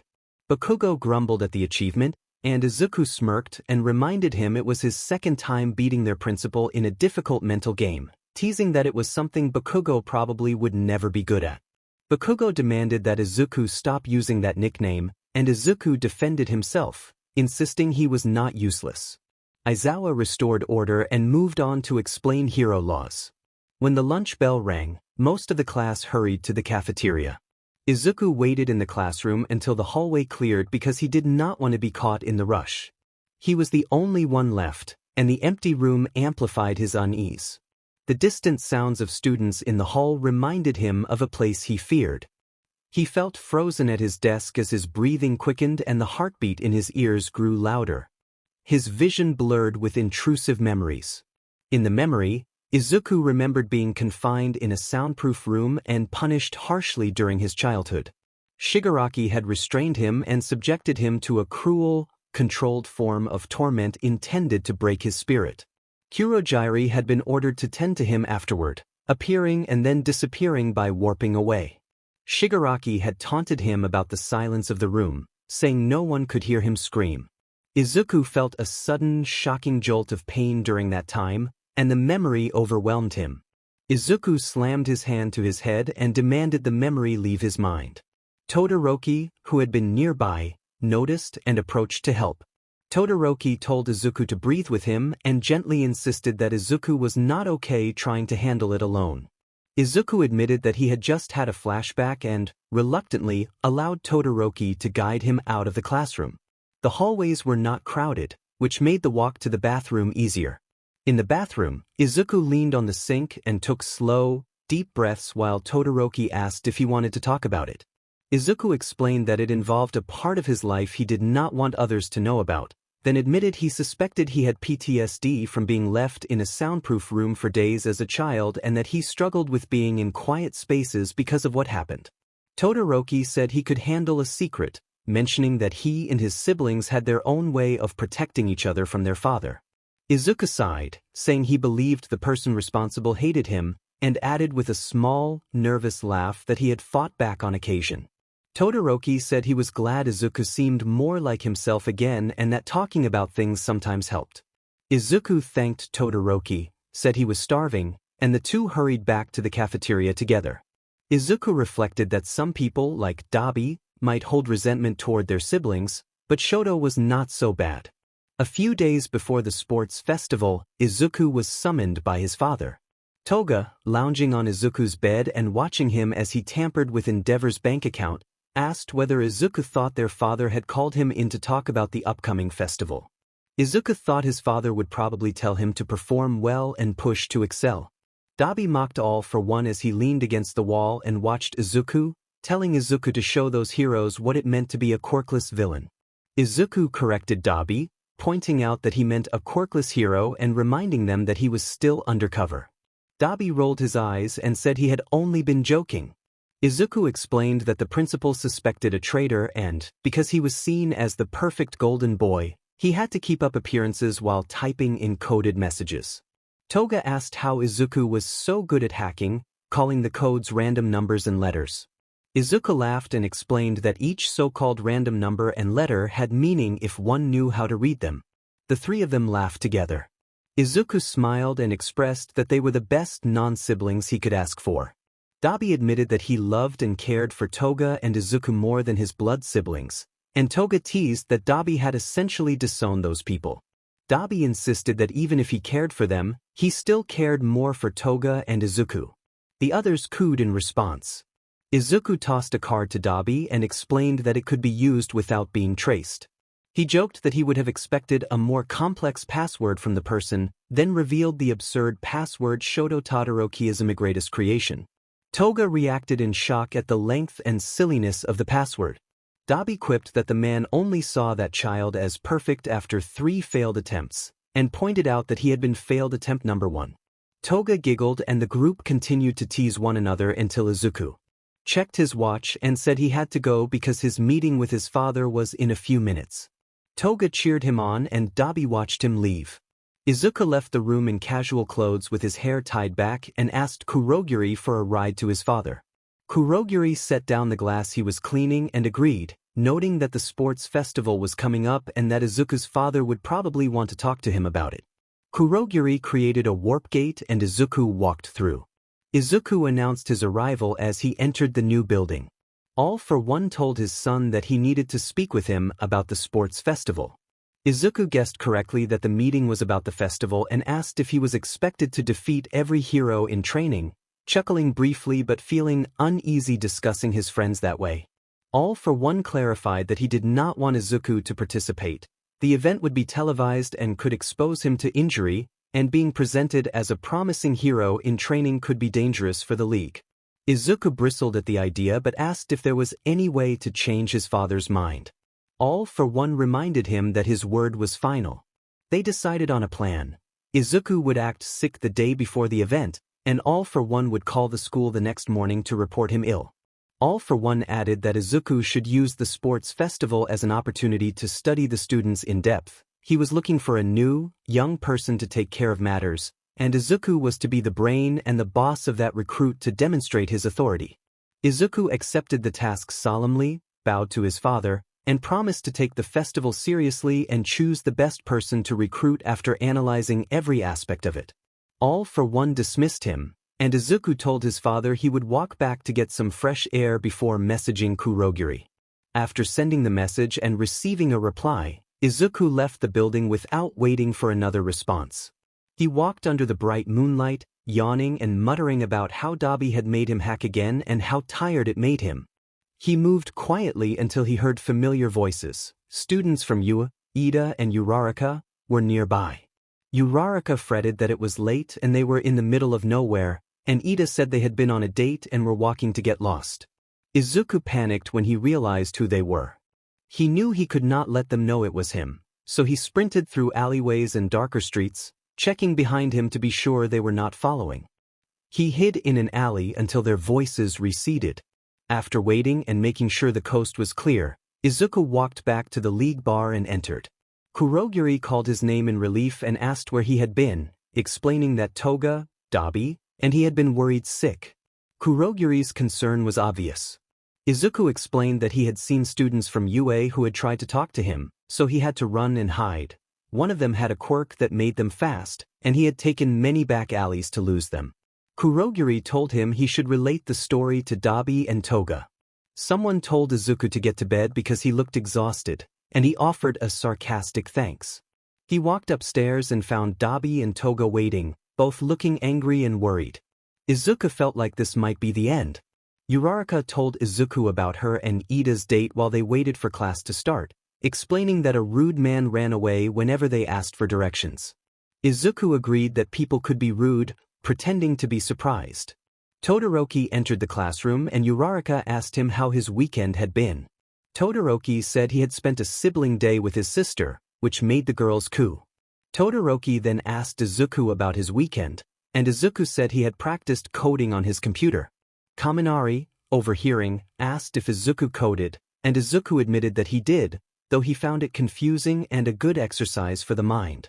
Uraraka teased that he was too smart, and Mina asked for his beauty routine, prompting Izuku to say he did not do much. Mina then asked which side of the family he got his looks from, mother or father. Izuku went wide-eyed because he could not remember his mother's appearance. He wondered if she had green hair like his, or eyes that had been green or red like his, since in this timeline his eyes were red. He remembered only that his father was basically featureless and bald. The class fell silent. Mina apologized, and Izuku explained that his mother had died when he was very young and he had not really known her. The students took their seats, anticipating the sports festival in 2 days. Heroes Ethics was Izuku's least favorite class. He thought about all the rules heroes had to follow and how that was one reason he enjoyed the freedom of being a villain. He let the green-black curls of his hair fall by removing his hair tie and kept his fingers busy twisting and untying it. Checking his watch, he noted the afternoon bell would ring soon and felt time dragging. He reminded himself he needed to pay attention to people around him. His father had told him to recruit someone he could control, but finding someone both strong and easily broken would be difficult. The next day the whole school buzzed about the sports festival. Aizawa announced that there would be no class and told the students to use the time as they wished before settling back into his sleeping bag. The class cheered at the free day. Izuku had made plans with Toga and Dabi and decided to appear sick, feigning frequent sneezes and wiping his nose to sell the act. Uraraka asked if he was okay, and he answered that his allergies were acting up and making it hard to function. Todoroki suggested Recovery Girl, but Izuku declined and said he would text his cousin for allergy medicine. He pulled out his phone and messaged Toga, who would help. He put the phone back in his bag and the others believed him. Conversation turned to the League of Villains, with Mina noting that there had been no recent attacks and Kaminari agreeing. Bakugo dismissed them as cowards, while Kirishima argued they did not seem like the type to be afraid. Izuku knew there had been petty crimes, robberies, and Dabi stealing Endeavor's credit cards, so things were not entirely quiet. Mina then brought up a rumor that there might be a traitor at the school working for the villains. The room reacted with gasps and speculation. Uraraka wondered who would help the villains and why. Todoroki and Ida reminded everyone that rumors were not necessarily true, and Mina treated it like a playful mystery. Izuku breathed a quiet sigh of relief when the subject moved on. He needed to report back to his father, and the rumor could be dangerous for his plans. He faked another sneeze to keep up appearances. Bakugo shouted that if Izuku was sick he should have stayed home, calling him quirksless, which prompted Mina to throw a book at Bakugo. Uraraka advised him to stay home with the sports festival the next day. Izuku explained he was still not used to public school after being homeschooled all his life. Mina begged to know how he was so smart, and Izuku admitted he studied for fun.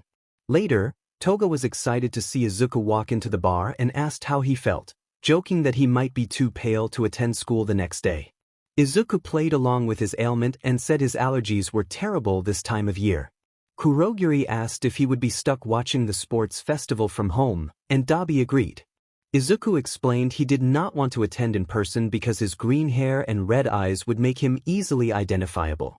He tossed his backpack aside and prepared for the next step of the plan. Kurogiri shot Izuku a look, already criticizing his actions. Izuku laughed and told Kurogiri not to worry, that he would pick it up. Kurogiri told him never to call him mom again. Izuku apologized and said he needed to call his father. He would make it quick and put the call on speaker so everyone could hear. Shigaraki entered from the back room and asked why the best needed to call the master.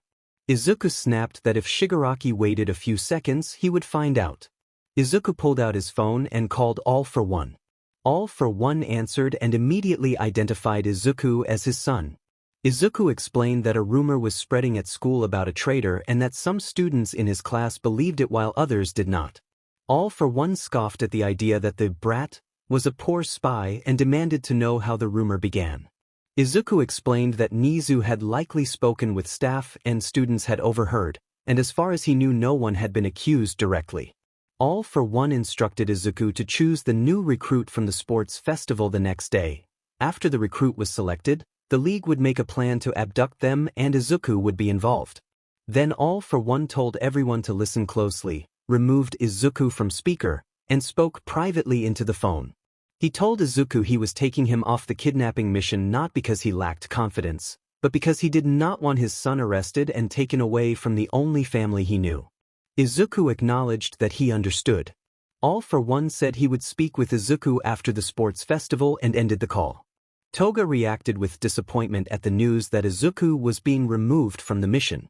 Izuku explained that his father was protecting him from being arrested, since being caught could lead to the rest of them being compromised. He said he cared about the others, including their handyman. Dabi added that losing Izuku would mean losing the league's strategist, which would be problematic. Izuku announced he was going to the store to buy notebooks for the next day and asked who would come with him. Toga insisted she would go, while Dabi declined, saying the two of them could blend in better. Izuku asked Toga if she needed to change before they left. Toga released her hair from its ties, letting it fall to just past her shoulders. She was already wearing a hoodie and leggings and said she was ready. The two ran out into the streets. Toga complained about how far the shop was. Izuku explained that he switched locations for supplies because Dabi sometimes destroyed notebooks and the handyman had a tendency to ruin them as well. He stocked up accordingly. Toga praised him and clutched his arm. They arrived at the store, went straight to the notebooks, and grabbed 6 or 7. As Toga began to suggest something else, Izuku cut her off and said they would pay for the notebooks since the cameras and the clerk had seen their faces. He explained that stealing would risk the clerk calling the police before they could react. Toga remarked that Izuku was too good at anticipating her responses, and he said simply that he just knew her. At the front, the cashier turned out to be Kuda, a quiet classmate from UA who recognized Izuku and remarked that he had thought Izuku was ill. Realizing the clerk could expose him, Izuku lied that he and his girlfriend had come to buy notebooks for her siblings. Kuda accepted the explanation, told them the total, and Izuku paid. They said goodbye and left. Outside, Izuku dragged Toga into an alleyway. Toga made a light-hearted remark and then fell quiet. Izuku said seriously that they would have to eliminate Kuda because Kuda would be suspicious about Izuku being fine after claiming to be sick at school. Toga noted that Izuku had never done anything like that before, and Izuku replied that he knew, but he believed it was in his blood as the feared villain's son. They carried out the plan. Afterwards, Izuku stared at his hands and felt a turmoil of emotions he could not easily name. It was the first time he had taken such an action, and he did not know how to feel. Part of him recoiled at what had happened, while another part felt something darker stirring. He forced a small, unsettling smile that sent a chill through Toga.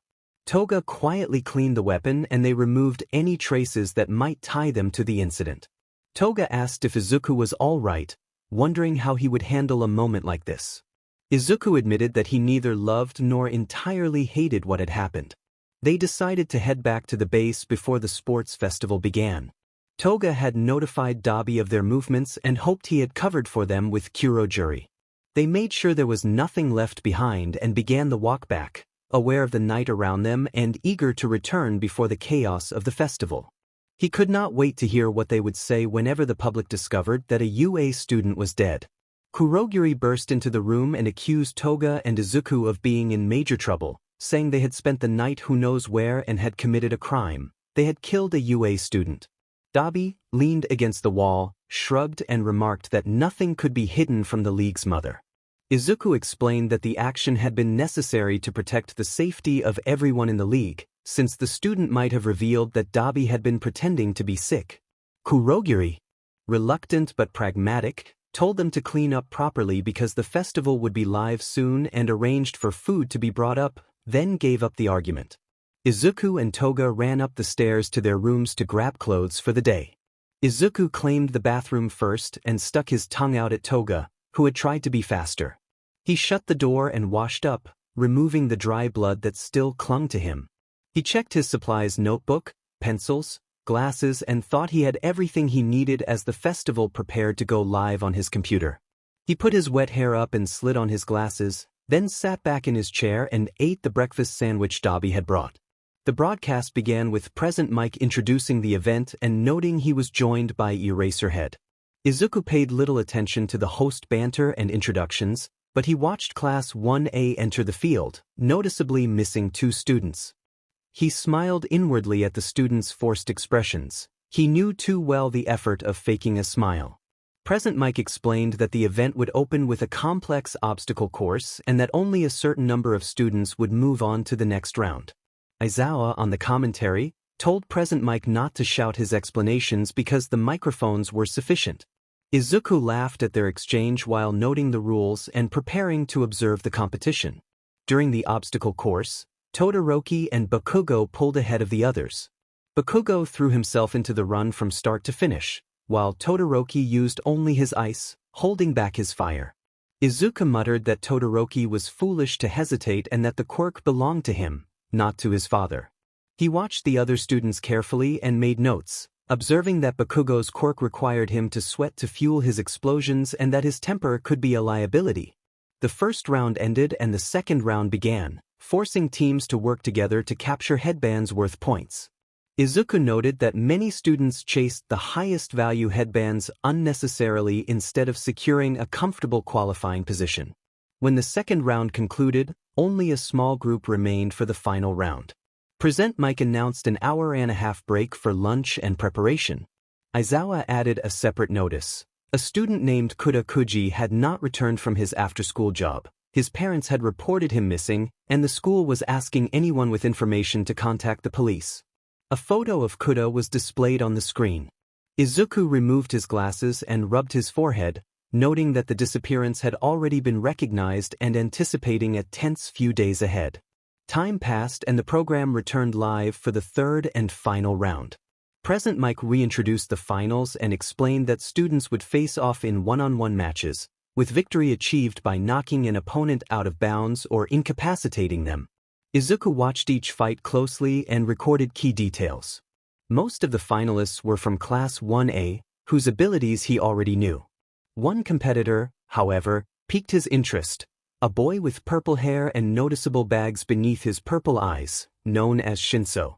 Izuku observed Shinso step onto the field, and during the match Shinso spoke calmly to his opponent and then smiled slightly.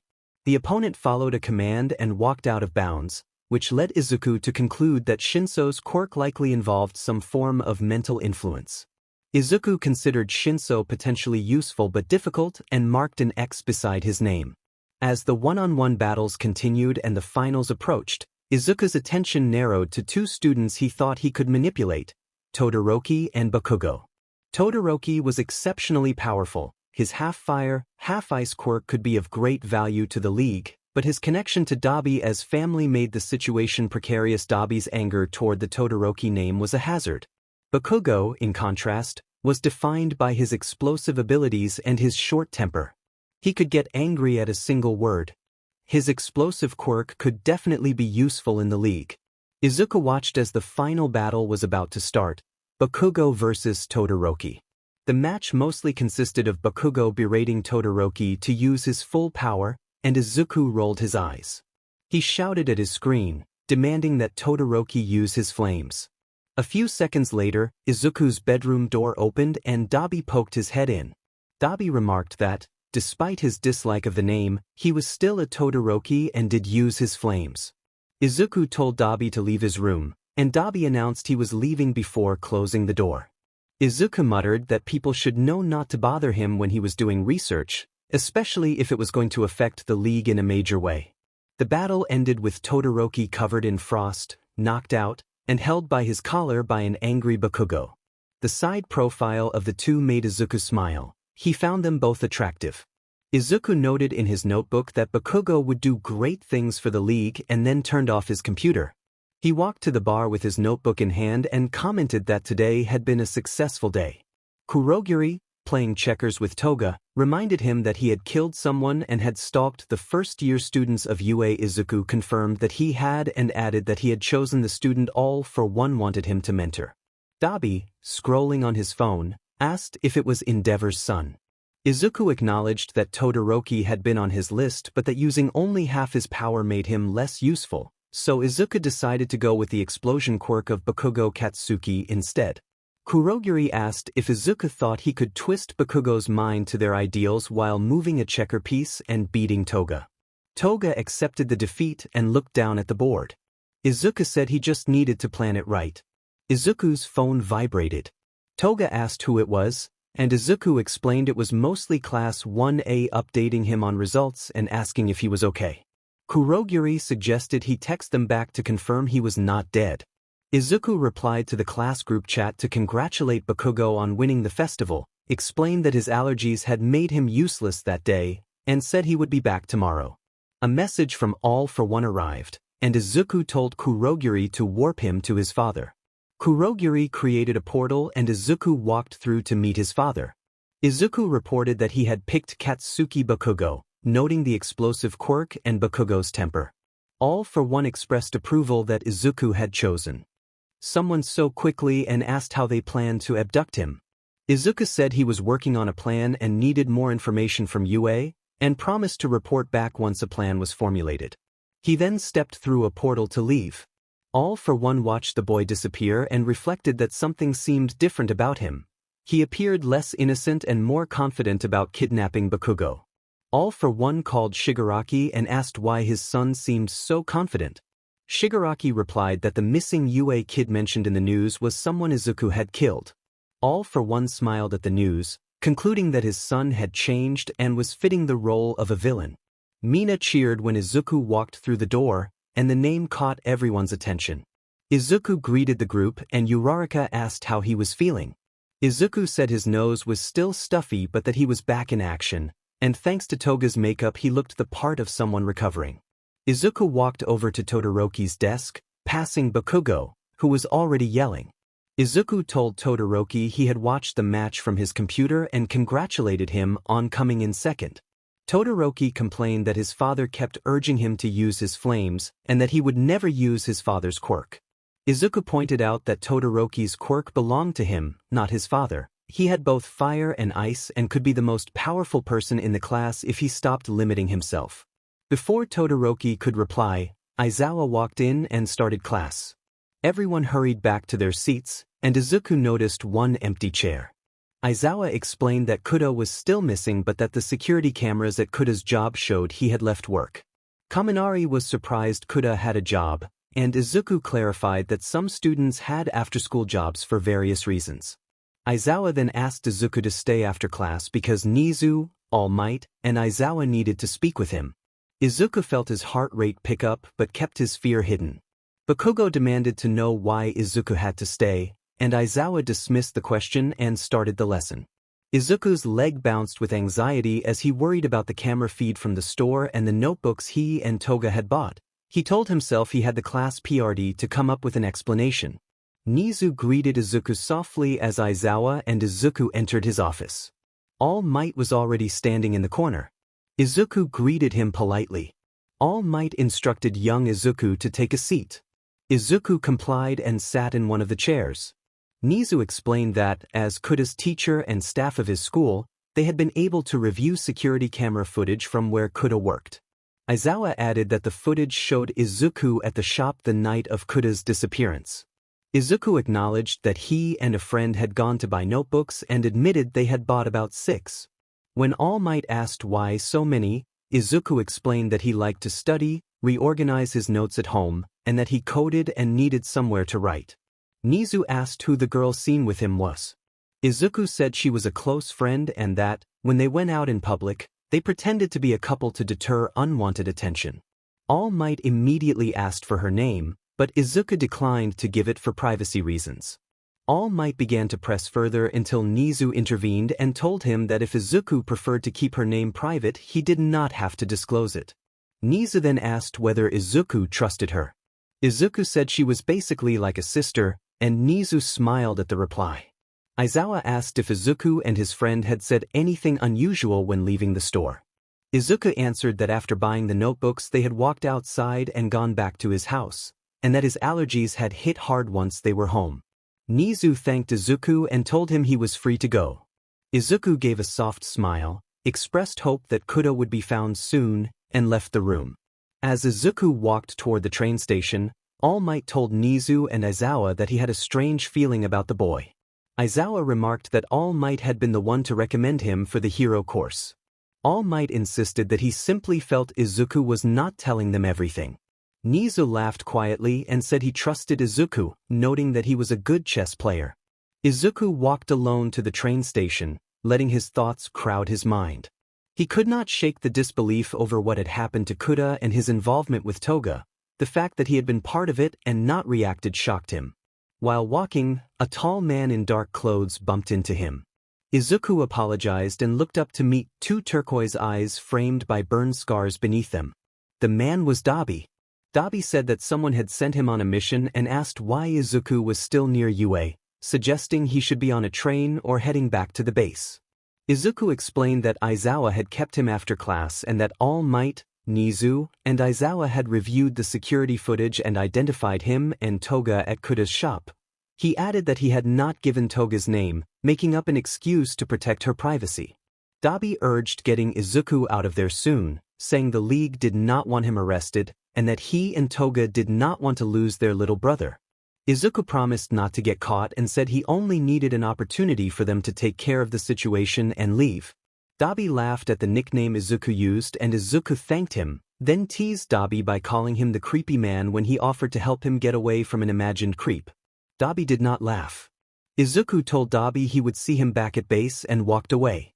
Dabi rolled his eyes and continued on his mission, leaving Izuku to wonder what plan he was executing. That night a news item reported that a security wall at UA had been set ablaze during the night by a suspect wearing dark clothes and covering his face, and urged anyone with information to contact the authorities.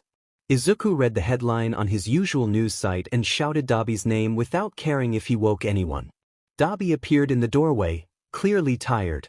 Izuku asked if Dabi had burned down a wall at UA. Dabi admitted he had. Izuku scolded him for almost getting caught, and Dabi replied that he had not been caught. Dabi explained that the goal had been to make noise. A contact had recommended using the handyman role to raise the League's profile and remind the school and heroes that the League would be there to oppose them. Izuku thought the plan was effective and told Dabi to be careful if he went out again. Dabi assured him he could not be gotten rid of that easily. Izuku apologized for waking him, grabbed his bag and glasses, and prepared to go to school. Dabi asked why Izuku was leaving so early, and Izuku said that even though he was a traitor within the school, he was still a student and needed to study for upcoming exams. Dabi told him to have fun and not to get caught, then left for his own room. Izuku laughed and headed to school. In the classroom, Izuku yawned and pushed his glasses up, closing a book on hero history, which was not his favorite subject. He shook his head and reopened it. Bakugo burst in loudly, furious at seeing Izuku there so early. Mina squealed with excitement about Izuku wearing glasses. Izuku observed that Mina, Bakugo, Kirishima, and Siro were all at the door. Izuku told Bakugo that he was studying and explained to Mina that he only used glasses for long reading sessions and when on his computer. Bakugo snapped that he did not want to be called by his nickname.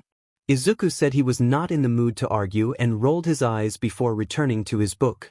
Mina asked what Izuku was studying and he focused on his hero history text. Bakugo admitted that he didn't really like history, not looking up from his book. Mina squealed that she had an idea. Kirishima suggested a class study session. Mina explained that they could help with hero history while everyone else could help with their stronger subjects, adding that she could organize a class bonding time. Bakugo slammed his bag down and refused the idea, saying he would not take part in anything boring. Kirishima pleaded that it would be fun. Bakugo grew increasingly annoyed and insisted he was not going to some stupid study session, and reminded Kirishima that he had once offered to study together. Kirishima blushed. Izuku noticed. Kirishima laughed and apologized to Mina, and Mina said she would talk to the rest of the class. The day passed too quickly for Izuku's liking. He hated to admit it, but the mission had given him a break from Shigaraki, and he enjoyed not being taunted by the man-child. Before letting the students leave for the day, Aizawa called their attention. Momo asked whether the police and heroes had found Kuda yet. Aizawa sighed and explained that earlier that morning the police had discovered traces of blood in an alley not far from Kuda's workplace. After following the trail, they had found him deceased.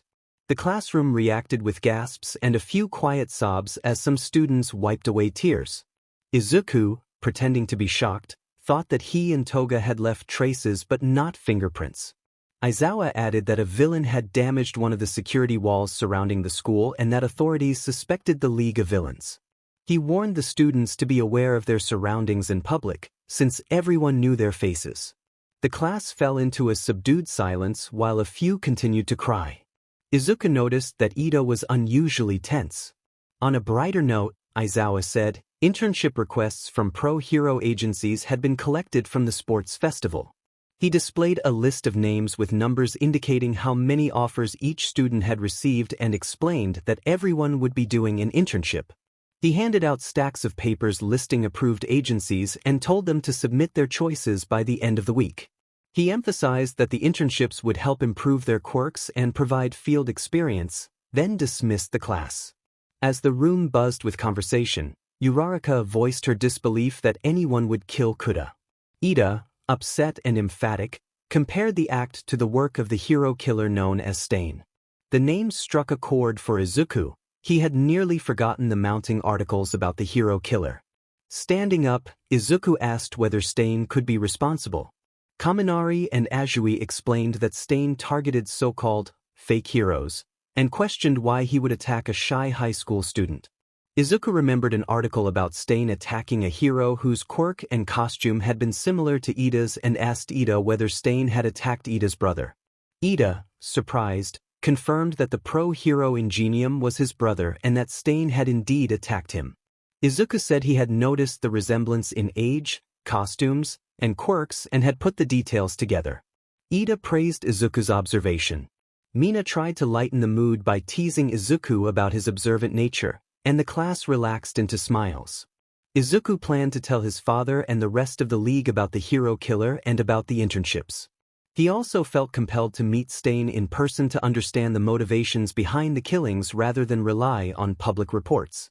Later, on the day students had to turn in their chosen internships, Aizawa spoke privately with Izuku.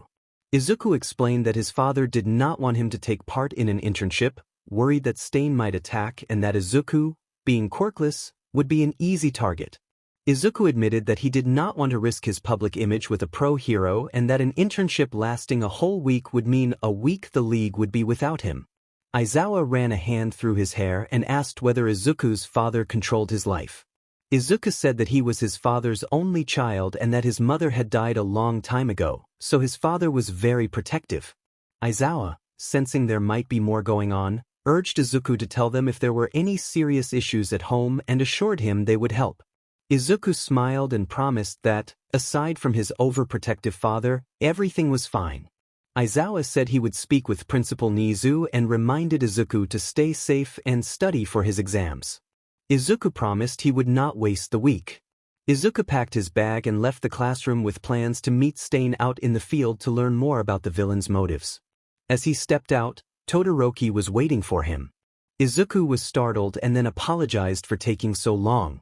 Todoroki also apologized and said he had simply waited. Todoroki's face flushed as he spoke. Izuku quietly wondered whether Todoroki might have a crush on him. Todoroki muttered that there had been no particular reason for waiting. Todoroki rubbed the back of his neck and asked if Izuku wanted to walk to the train station together. Izuku half-smiled and pointed out that Todoroki took the train to his home anyway. Todoroki admitted he did. Izuku laughed that they would be going to the same place regardless. Todoroki flushed and looked embarrassed. Izuku told him to hurry and get ready for his internship, then grabbed Todoroki's wrist and began to pull him out of the school. Todoroki questioned whether Izuku meant to go alone or together. Izuku released his wrist and walked normally, explaining that his father would not allow him to go. He admitted his father was extremely overprotective but cared for him, so he could not complain too much about the restrictions.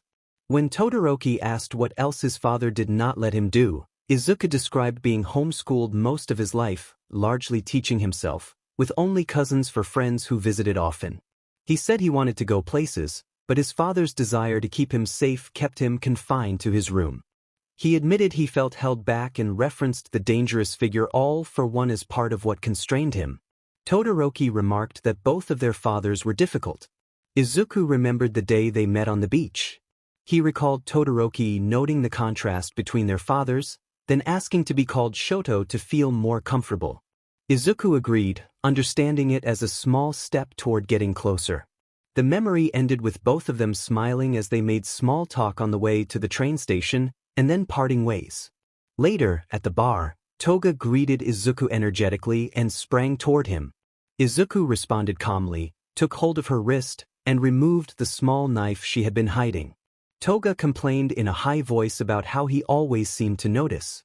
She stuck out her tongue, playful and exasperated.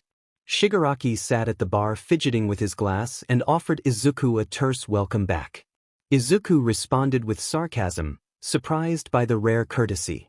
Shigaraki explained he could be civil when he wanted to and mentioned a mission coming up that required teamwork.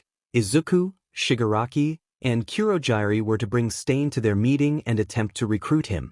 Izuku questioned why they would resort to killing if Stain refused to join. Shigaraki stated plainly that killing was an option. Izuku felt a dangerous thrill at the thought of the mission. When Izuku asked when the mission would take place, Shigaraki said it would be after dark in a few days and that they needed to locate Stain first. Izuku reported that Stain would be in Hosu City until next week. When Shigaraki asked how Izuku knew that, Izuku explained that he had studied Stain's patterns. Stain tended to stay in one location for about a week, and the first report in Hosu had arrived that morning. Izuku gave the timeline clearly. They had 7 days to find Stain, speak with him, and eliminate him if necessary. The League reacted with stunned respect at Izuku's research skills. Izuku then excused himself to change out of his uniform and prepare his villain attire for the trip to Hosu. A few nights later, Izuku sat in a dark alleyway with Shigaraki and Kurogiri, wearing a black mask and his hair down. Shigaraki and Kurogiri were in their villain outfits. Shigaraki confirmed that Izuku knew the plan, and Izuku replied that he had devised it. Izuku stepped out of the alleyway and moved through the city, his dark clothes blending with the night like a fashion statement.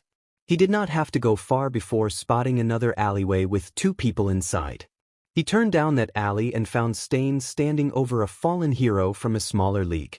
Izuku asked calmly if the hero was beyond help, keeping his voice steady. Stain told him to get lost and warned him that this was no place for a kid, then began to walk away.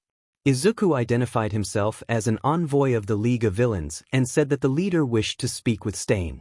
When Stain questioned why the leader could not come personally and why a young-looking messenger had been sent, Izuku explained that his role in the League could not be revealed to outsiders and urged Stain to at least hear them out. Police lights began to flash as officers approached the alley, and Stain glanced toward the entrance in alarm.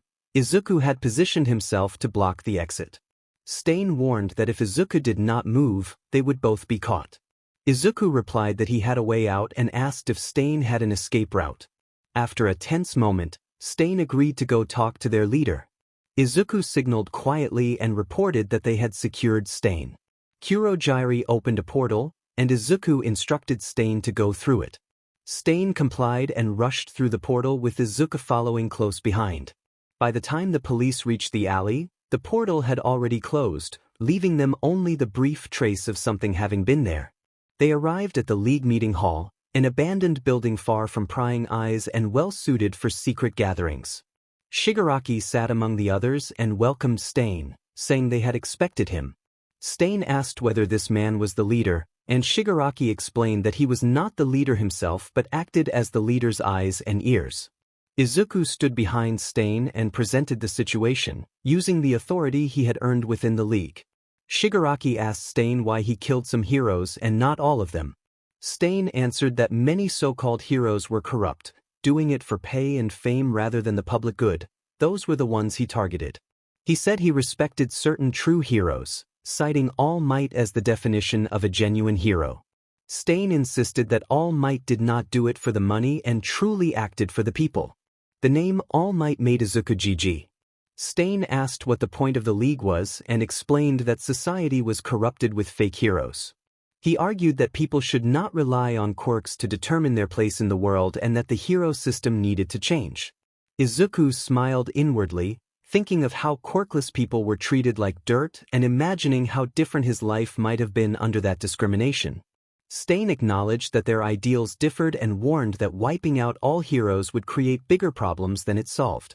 Shigaraki then said they had planned to ask Izuku to join the League, but admitted there was no convincing him that their idols were better. Stain agreed.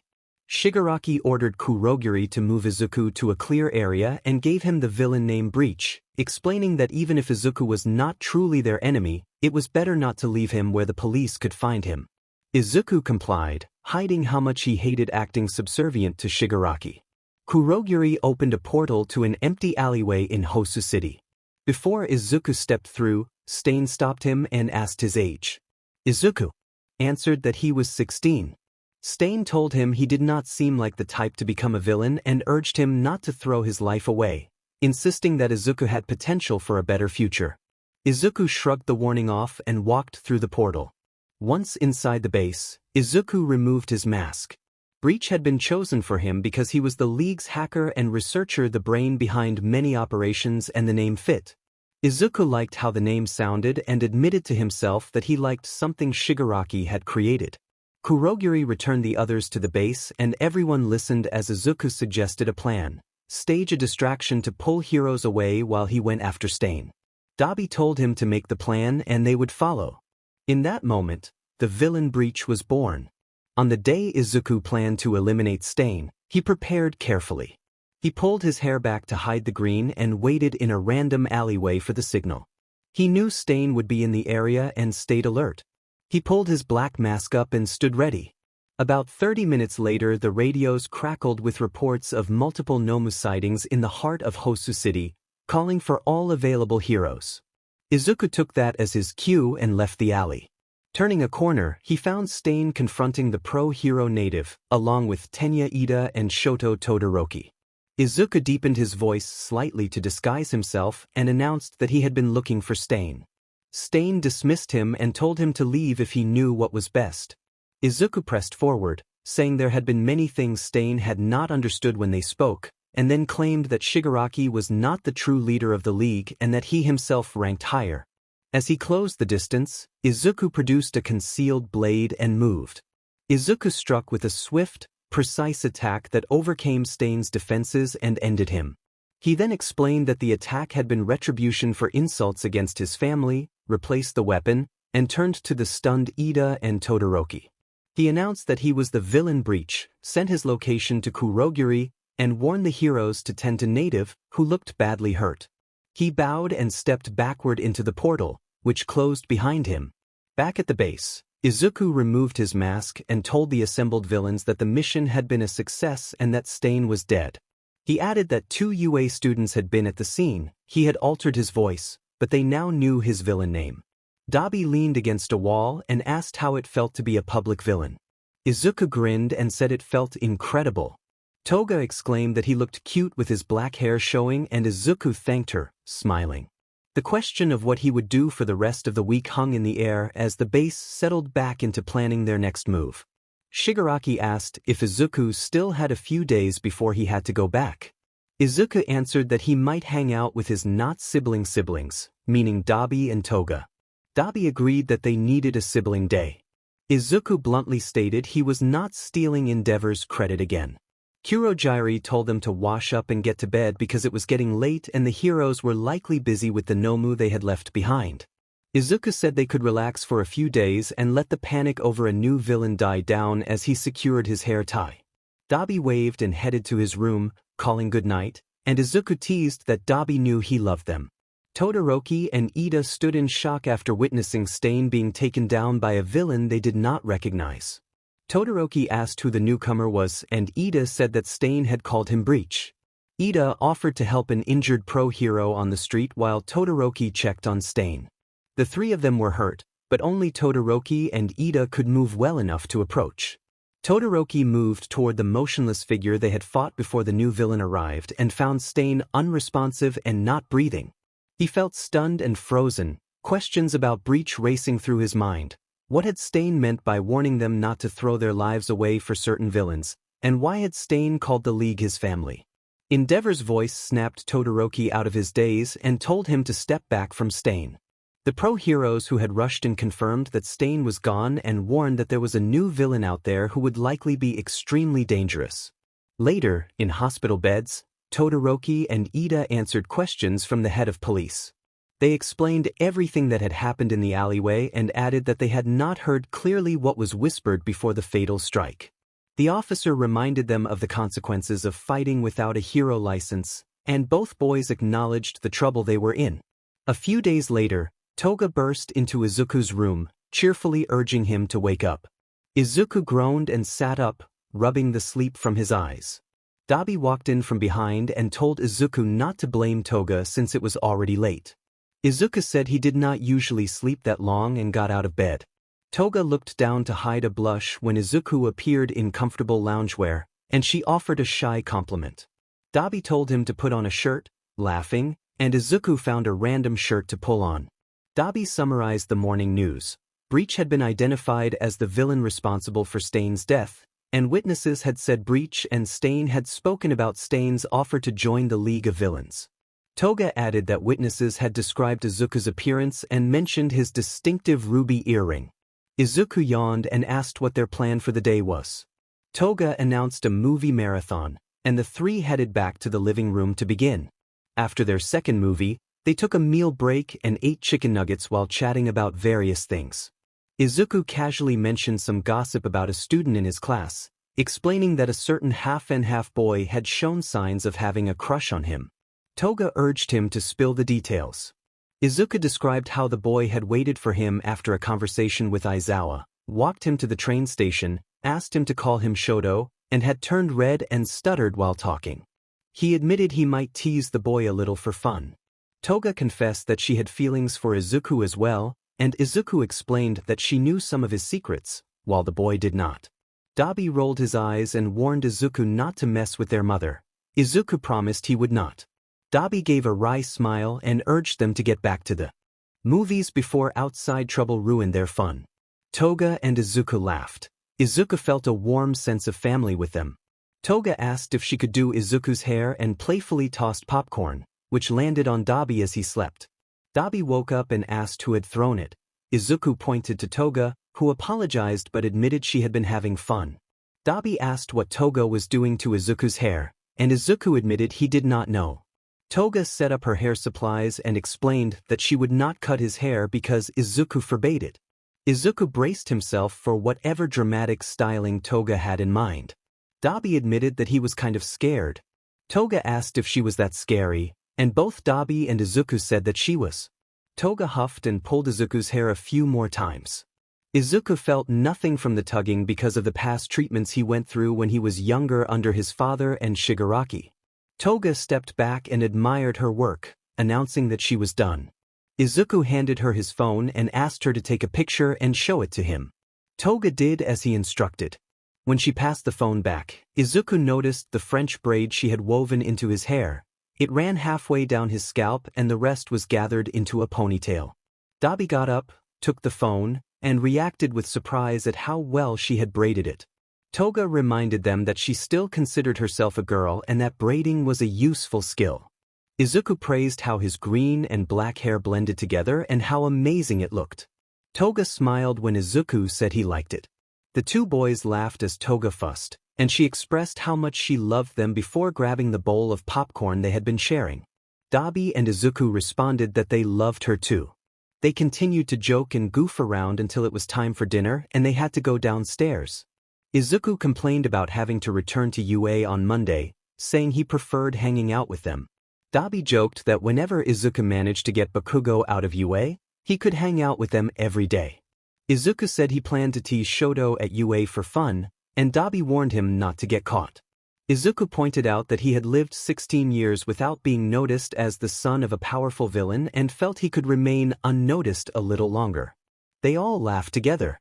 The students of UA slowly made their way to their classrooms, drained from their internships.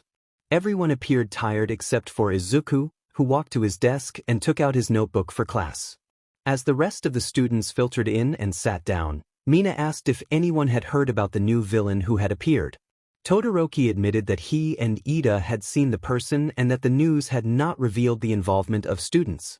Ida added that the villain had behaved strangely, as if in conflict with Stain, even though Stain had shown no clear hatred toward him. When Izuku asked if the villain had seen them, Ida said that the man had actually walked right past them. Izuku commented that they were lucky. Uraraka expressed relief that they had been safe and warned that the villain could have killed them. Mina asked whether this villain could have been the one who had killed Kuda. The class stiffened at the sensitive topic. Ida said it was not impossible. Izuku asked if the man had a giant earring. Ida confirmed and added that he had many rings. Todoroki mentioned that the man had black hair. Kaminari joked about using a metal detector to find him, and the class laughed. Aizawa entered and started the lesson. When lunchtime arrived, Izuku ran to Todoroki and asked to talk. Todoroki blushed when Izuku used his first name and agreed to go with him. Izuku grabbed Todoroki's wrist and asked if they could speak in private. The two went to the nearest restroom and checked that no one else was inside. Izuku noticed that it was the same bathroom where Todoroki had previously seen a bruise on his chest. Izuku told Todoroki that he knew Todoroki had a crush on him. Todoroki turned bright red in embarrassment and asked whether he had been that obvious. Izuku explained that he had been observant. Todoroki stumbled over his words, unsure how to respond. Izuku confessed that he had thought things over during Todoroki's week at his internship and that he found Todoroki cute. He admitted that he liked him too and did not know how to express it. Todoroki felt relief and smiled. He had liked Izuku for a long time, and hearing that feeling returned was like a weight lifting from his chest. Todoroki suggested that they did not need to make anything official yet and that they could go on a date to get to know each other better. Izuku agreed and offered to plan the location, asking if Todoroki could pick the day. Todoroki said he would find a way around his father's brutal training schedule to make time. Izuku noted how much Todoroki disliked his father, and Todoroki confirmed that he did more than anything. Aizawa later announced that now that internships were over, final exams were approaching and that performance would affect eligibility for a classified summer camp arranged with Class 1B. Izuku perked up at the mention of the summer camp. When Izuku raised his hand to ask what the camp would consist of, Aizawa explained that all information about the camp was classified and that details would be revealed when it was time to go. Aizawa then warned the class that failing any part of the exam would require taking summer classes, prompting groans. Mina volunteered to organize a study session, and Aizawa told her to wait until after class to shout. The lesson resumed. Back at Izuku's room, Izuku told Dabi and Toga that he and Shoto Todoroki had a date planned. Toga laughed, finding it hard to believe, and Izuku said he never passed up a chance for fun and that it also helped his acting skills. Dabi jokingly warned Izuku not to hurt his younger brother. The three fell silent for a moment before bursting into laughter again, and Izuku declared that it was the funniest thing Dabi had ever said. Dabi insisted that he was a pretty funny guy. Toga, struggling to catch her breath, agreed that Zuzu was right. Once the three regained their composure, Dabi asked where this romantic date would take place. Izuku said he was thinking about a nice walk on the beach and a picnic. Toga offered to plan his outfit, and Izuku shrugged that it would be fine. Toga smiled and announced that she would start planning immediately. Izuku cautioned her to slow down and reminded everyone that Shoto would pick the date. Izuku had chosen the location, and Shoto would choose the day. Toga complained, but Izuku shifted the conversation. He said he needed to notify the rest of the league about a classified class summer camp Aizawa had mentioned, so he would have to work around those restrictions. Dabi encouraged him that he was smart and would manage, and Toga cheered that he had this. Izuku thanked them, admitting their encouragement helped, which earned him a pillow thrown at his face. Todoroki had texted to say he was free on Saturday.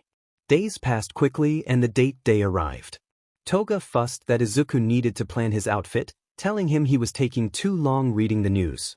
Izuku explained he did not have to leave until 10 and that beauty took time, while Toga insisted on a shower and hair wash and promised to handle everything else. Izuku closed his browser tab and grabbed random clothes, expecting he would change later. He walked to the bathroom as Toga waited outside until she heard the water start, then returned to his room to look through his wardrobe. Izuku re-entered his room with wet hair. Toga announced that she had picked something out and forbade any changes. Izuku smirked when she threw the chosen clothes at him and told him he had 2 minutes to change while she turned away and faced the other direction. At the meeting spot, Izuku muttered to himself about Toga's antics. Toga had chosen a fitted black turtleneck tank top and khaki pants. Izuku wore chain earrings and thin-framed glasses, his hair air-dried into a fluffy, curly mix of green and black. The white belt and white shoes she selected completed the outfit. Todoroki arrived in a simple sky blue button-down shirt with pants that were neither too loose nor too tight. He admired Izuku and said that Izuku looked amazing. Izuku returned the compliment, telling Shoto that he looked good as well. Izuku kept plans for the day a secret, saying there would be 2 locations and that he would not reveal them until they arrived. Todoroki felt a rising happiness at being with Izuku. Izuku, for his part, did not feel entirely the same but continued to enjoy the day. They walked to a small nearby cafe. Izuku hummed a tune, and Todoroki asked what song he was humming, calling it soothing. Izuku admitted he did not know the name and that it was just a tune that stuck in his head. Izuku then took Todoroki's hand and led him to the counter to order. They argued briefly over who would pay, and Todoroki ended up covering the bill. They sat at a quiet corner table, away from the others, and began to talk. Todoroki asked whether this was Izuku's first date, briefly scolding himself inwardly for assuming otherwise. Izuku stirred his coffee with a sugar packet and admitted that it was indeed his first date. He explained that he had never been interested in people before, though he pretended there was something about Todoroki that made him feel different. Todoroki said he had never had time for relationships, and Izuku probed whether that had been because of his father. Todoroki acknowledged that it had. Izuku suggested saving family topics for the second location and instead asked about their likes. Todoroki listed cold soba as a preference and then admitted that he liked Izuku. Izuku blushed at that, and Todoroki turned the question back to him. Izuku spoke passionately about coding and research, recalling how his father had assigned him many research projects during homeschooling and how much he had enjoyed them. He rambled about coding in a way Todoroki did not fully understand, but Todoroki recognized the joy in his eyes and let him continue.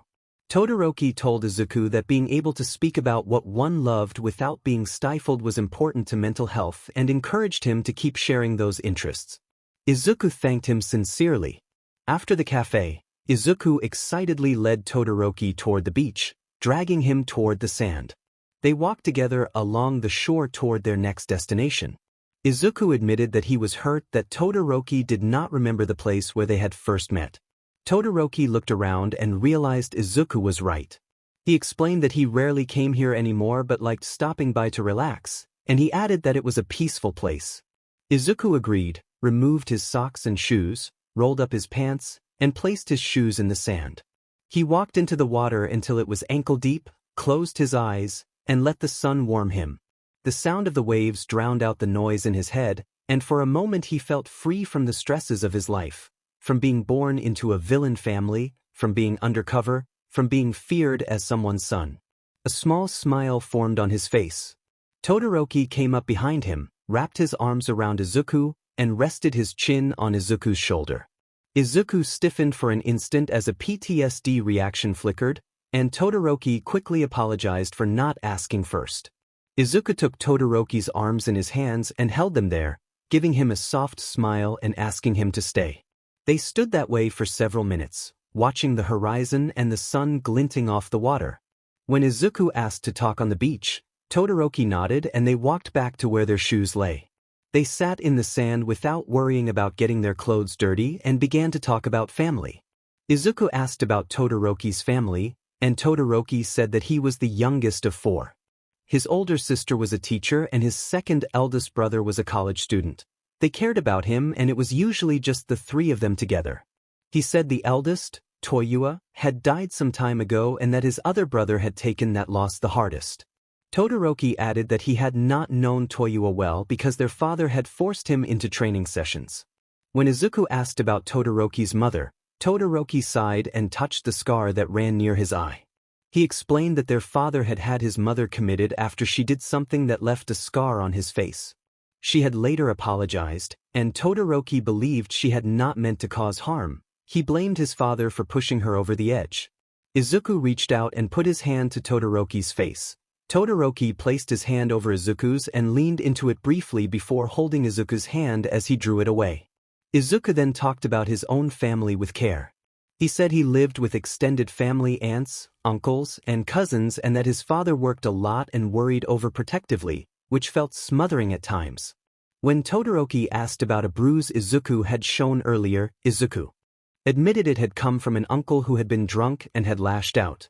He downplayed it and asked Todoroki not to worry. Todoroki nodded and let the subject rest, relieved that Izuku was not being harmed continuously by his family. The conversation shifted to them as a couple. Izuku asked what they were to each other, and Todoroki asked what Izuku wanted them to be. Izuku confessed that he liked Todoroki and believed the feeling was mutual. He laughed and pointed out they were essentially on a date, then asked if Todoroki would be his boyfriend. Todoroki blushed and smiled, and he accepted. Later, Izuku laughed as he recounted the date to Toga and Dabi, teasing that Todoroki had agreed to be his boyfriend and marveling that Todoroki would be in for a shock when he learned more about the world. Dabi rolled his eyes at being dragged into the conversation. Toga found it adorable that the Todoroki children still cared about him in some way, while Dabi remained cynical and complained that the sympathy was misplaced. Izuku stuck his tongue out playfully and said he was the only one of the 3 in a relationship, prompting Dabi to grumble that was a lie. When Toga and Izuku pressed for details, Izuku only smiled and kept his secret for the moment. Izuku then noticed a wing-shaped necklace Dabi had been wearing and narrowed his eyes, which made Dabi uncomfortable. Izuku guessed that the necklace belonged to Hawks, the pro hero. Dabi reacted with surprise and annoyance at being guessed so easily. Izuku observed that if Dabi were involved with a pro hero, it was dangerous and ironic. The 2 people who should be enemies in a world of heroes versus villains were actually connected by something more personal. The others agreed that it complicated the usual narrative. Back at school, Izuku flopped onto his bed and sighed that he could not wait to be back at this beach more often. It felt tiring. His friends reminded him not to worry and said he would get out soon, though first he had to get through finals. Momo welcomed everyone to her home when most of the class gathered at the gate of her mansion. Izuku and his classmates were surprised by the size and elegance of the place, and many of them wondered at Momo's wealth. Most of the class attended the study session, though Bakugo, Kirishima, and Mineta were not there. Kirishima had arranged to meet Bakugo for tutoring before the rest of the class decided on the group study. The students entered a room with a large table, and Momo asked Izuku, Ida, Todoroki, and Tsuyu to help get everyone settled while she checked on the chefs. The students spread out their notes and began working. Izuku and Todoroki sat next to each other but had not told the class about their relationship. Todoroki quietly asked Izuku what was wrong. Izuku confessed that he felt slightly out of place in such a big house and tried to hide his unease. He thought briefly about where his extended family might work and the uncertainties that brought, then refocused on the study session. Momo announced that they should begin with math, and everyone agreed, pulling out their notes and helping one another. Izuku, who had already memorized his hero history material, started to doodle in his notebook to stave off boredom. His pen traced the outline of his mother's wedding ring, a small, steady motion that kept him grounded as the study session carried on. Izuku did not realize how detailed his drawing had become until Todoroki remarked that he did not know Izuku could draw. Izuku stiffened and explained that it was his mother's wedding ring, kept in his room because his father had wanted to throw it out. Mina interrupted, telling the pair to take their conversation to a different room because some of them were trying to work, and she sounded on edge from all the schoolwork. Izuku apologized. Todoroki asked innocently how Mina had known they were dating. Izuku explained that Mina had been joking, and he had accidentally outed them. The whole room went silent until the girls started to squeal with delight. Mina expressed how happy she was for them, and Kaminari said it was cool that they were going out. Ida added that as long as it did not interfere with their studies, he was happy for them as well. The rest of the class chimed in with support. Izuku asked Momo where the restroom was, and she told Todoroki that he could show Izuku the way. The two boys got up and left the room. Jiro asked if Izuku had done that on purpose, and Izuku admitted he had. Kaminari and the others guessed that the boys were going to kiss, and the class agreed before returning to their work. The two boys wandered through the long stretches of halls, making random turns. Izuku skipped beside Todoroki and asked how he knew his way around so well. Todoroki answered that his father had wanted him and Momo to be together, but circumstances had made that impossible. Izuku remarked that both Todoroki and Momo were gay, and Todoroki asked how Izuku had known. Izuku stepped ahead, placed a hand on Todoroki's cheek, and said that Todoroki seemed to forget how observant he was. He saw and understood things Todoroki could not. Todoroki pointed out the restroom door in the hall. Izuku admitted he had wanted to get out of the crowded room because he was bored and wanted to change the mood. They shared a quiet, thoughtful moment before heading back to the others. Back in the room, Izuku told Todoroki they should return before the others suspected anything more, and Todoroki asked what he meant. Izuku teased Todoroki for being too innocent for the world, and Todoroki accepted the remark with a small smile. They made their way back, and the other students returned to their evening. Kaminari complained about learning a foreign language and how he could read words in English but could not pronounce them. Momo encouraged him to try. Izuku stepped in and spoke in fluent French that he had no idea what Kaminari meant and that learning a new language was quite simple. Aoyama expressed surprise that Izuku knew French, and Izuku explained he had learned it out of boredom and knew a few languages. Todoroki smiled and said Izuku surprised him. Mina complained about the couple's relationship and jested that she wanted a boyfriend. Later, Izuku gathered everyone who was part of their group, including his father, and explained the plan. Everyone in Class 1A and 1B would be attending the summer camp at an undisclosed location. Izuku had hidden a tracker in one of his earrings in case the teachers confiscated their phones. He had also asked people not to message him when they were about to act, because he wanted to keep the element of surprise. On the bus to the camp, Izuku slept with his head on Todoroki's shoulder. Nearly everyone had passed their exams, and those who had failed would be taking extra classes at night. Izuku kept to himself about how much he was enjoying being seen as Todoroki's boyfriend, though he hated that he felt this way. Todoroki woke Izuku and reminded him that Aizawa had said everyone should wake up because they were almost there. Todoroki pushed a strand of Izuku's hair behind his ear, and Izuku reluctantly got up and began to fiddle with the chain of his earring. Todoroki asked how many piercings Izuku had, and Izuku estimated 3 or 4 in each ear before turning on the tracker in the earring. Todoroki asked if they hurt, and Izuku said that they stung for a moment but healed, and after that the earring could be inserted without issue. Todoroki said he thought getting a piercing would annoy his father and look cool on him, and Izuku advised him to avoid hoops and stick with silver. Izuku added that gold would not look good on Todoroki. Todoroki asked if that meant a yes. Izuku said he would do it that night and would need Momo or one of the other girls to bring supplies. Todoroki thanked him, and Izuku teased that Todoroki was lucky Izuku disliked his father as much as Todoroki did. The bus suddenly pulled to the side of the road. Mina asked why they had stopped. Aizawa ordered everyone out except Izuku. Todoroki looked to Izuku and asked if he wanted him to stay. Izuku said he would be fine and reminded Todoroki how Aizawa could be. The other students slowly disembarked while Izuku remained seated. Aizawa told him he would be back and then left as well. Izuku watched as the students were introduced to the wild pussycats. Without warning, the cliff the students had been standing on gave way and they dropped into the forest below. Izuku sprinted to the front of the bus and shouted at Aizawa in alarm. Aizawa told him to relax and explained that this was the students' first task of the camp. Izuku demanded to know why he had been left behind. Aizawa said Izuku's father was difficult and that if his father knew what he had put Izuku through for this task, Aizawa would be in trouble. One of the pussycats cheered that Izuku would be helping with analysis. Izuku remarked that that sounded like what he normally did in his free time and asked if the students would be okay. Aizawa replied that they would reach camp eventually and instructed Izuku to sit back down, since the bus would take the rest of the way. A voice called for Kuda, and a small boy emerged, looking disgusted at Izuku. Izuku introduced himself, but Kuda sneered that Izuku was a hero who would do terribly in life and that all the hero stuff was a waste. Kuda's aunt, Sosaki, apologized to Izuku. Izuku stepped aside and told her it was all right. Sosaki told the other adults that she hoped Kuda would move past his hatred of heroes. It was painful considering his family background.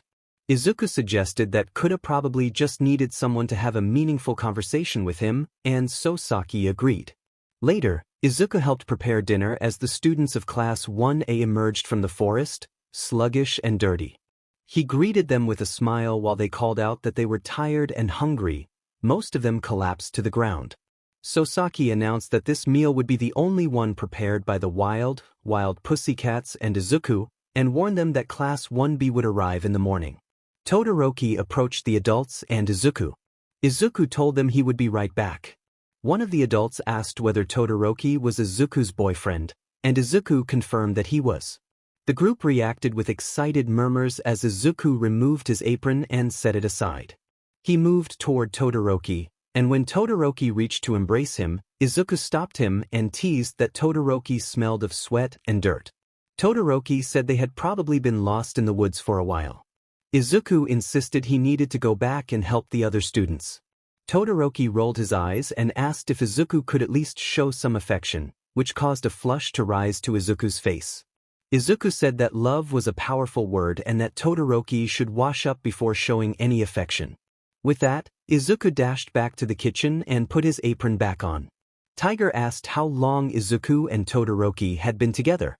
Izuku said it had been a couple of weeks, over a month for sure, as he washed his hands and returned to work. Tiger offered that Izuku could go with the students and the adults would handle the food, but Izuku declined, preferring to wait and cook rather than have Todoroki try to show affection covered in dirt and sweat. The adults thought he was a very kind and considerate young man. After the meal, everyone thanked the cooks and began to eat.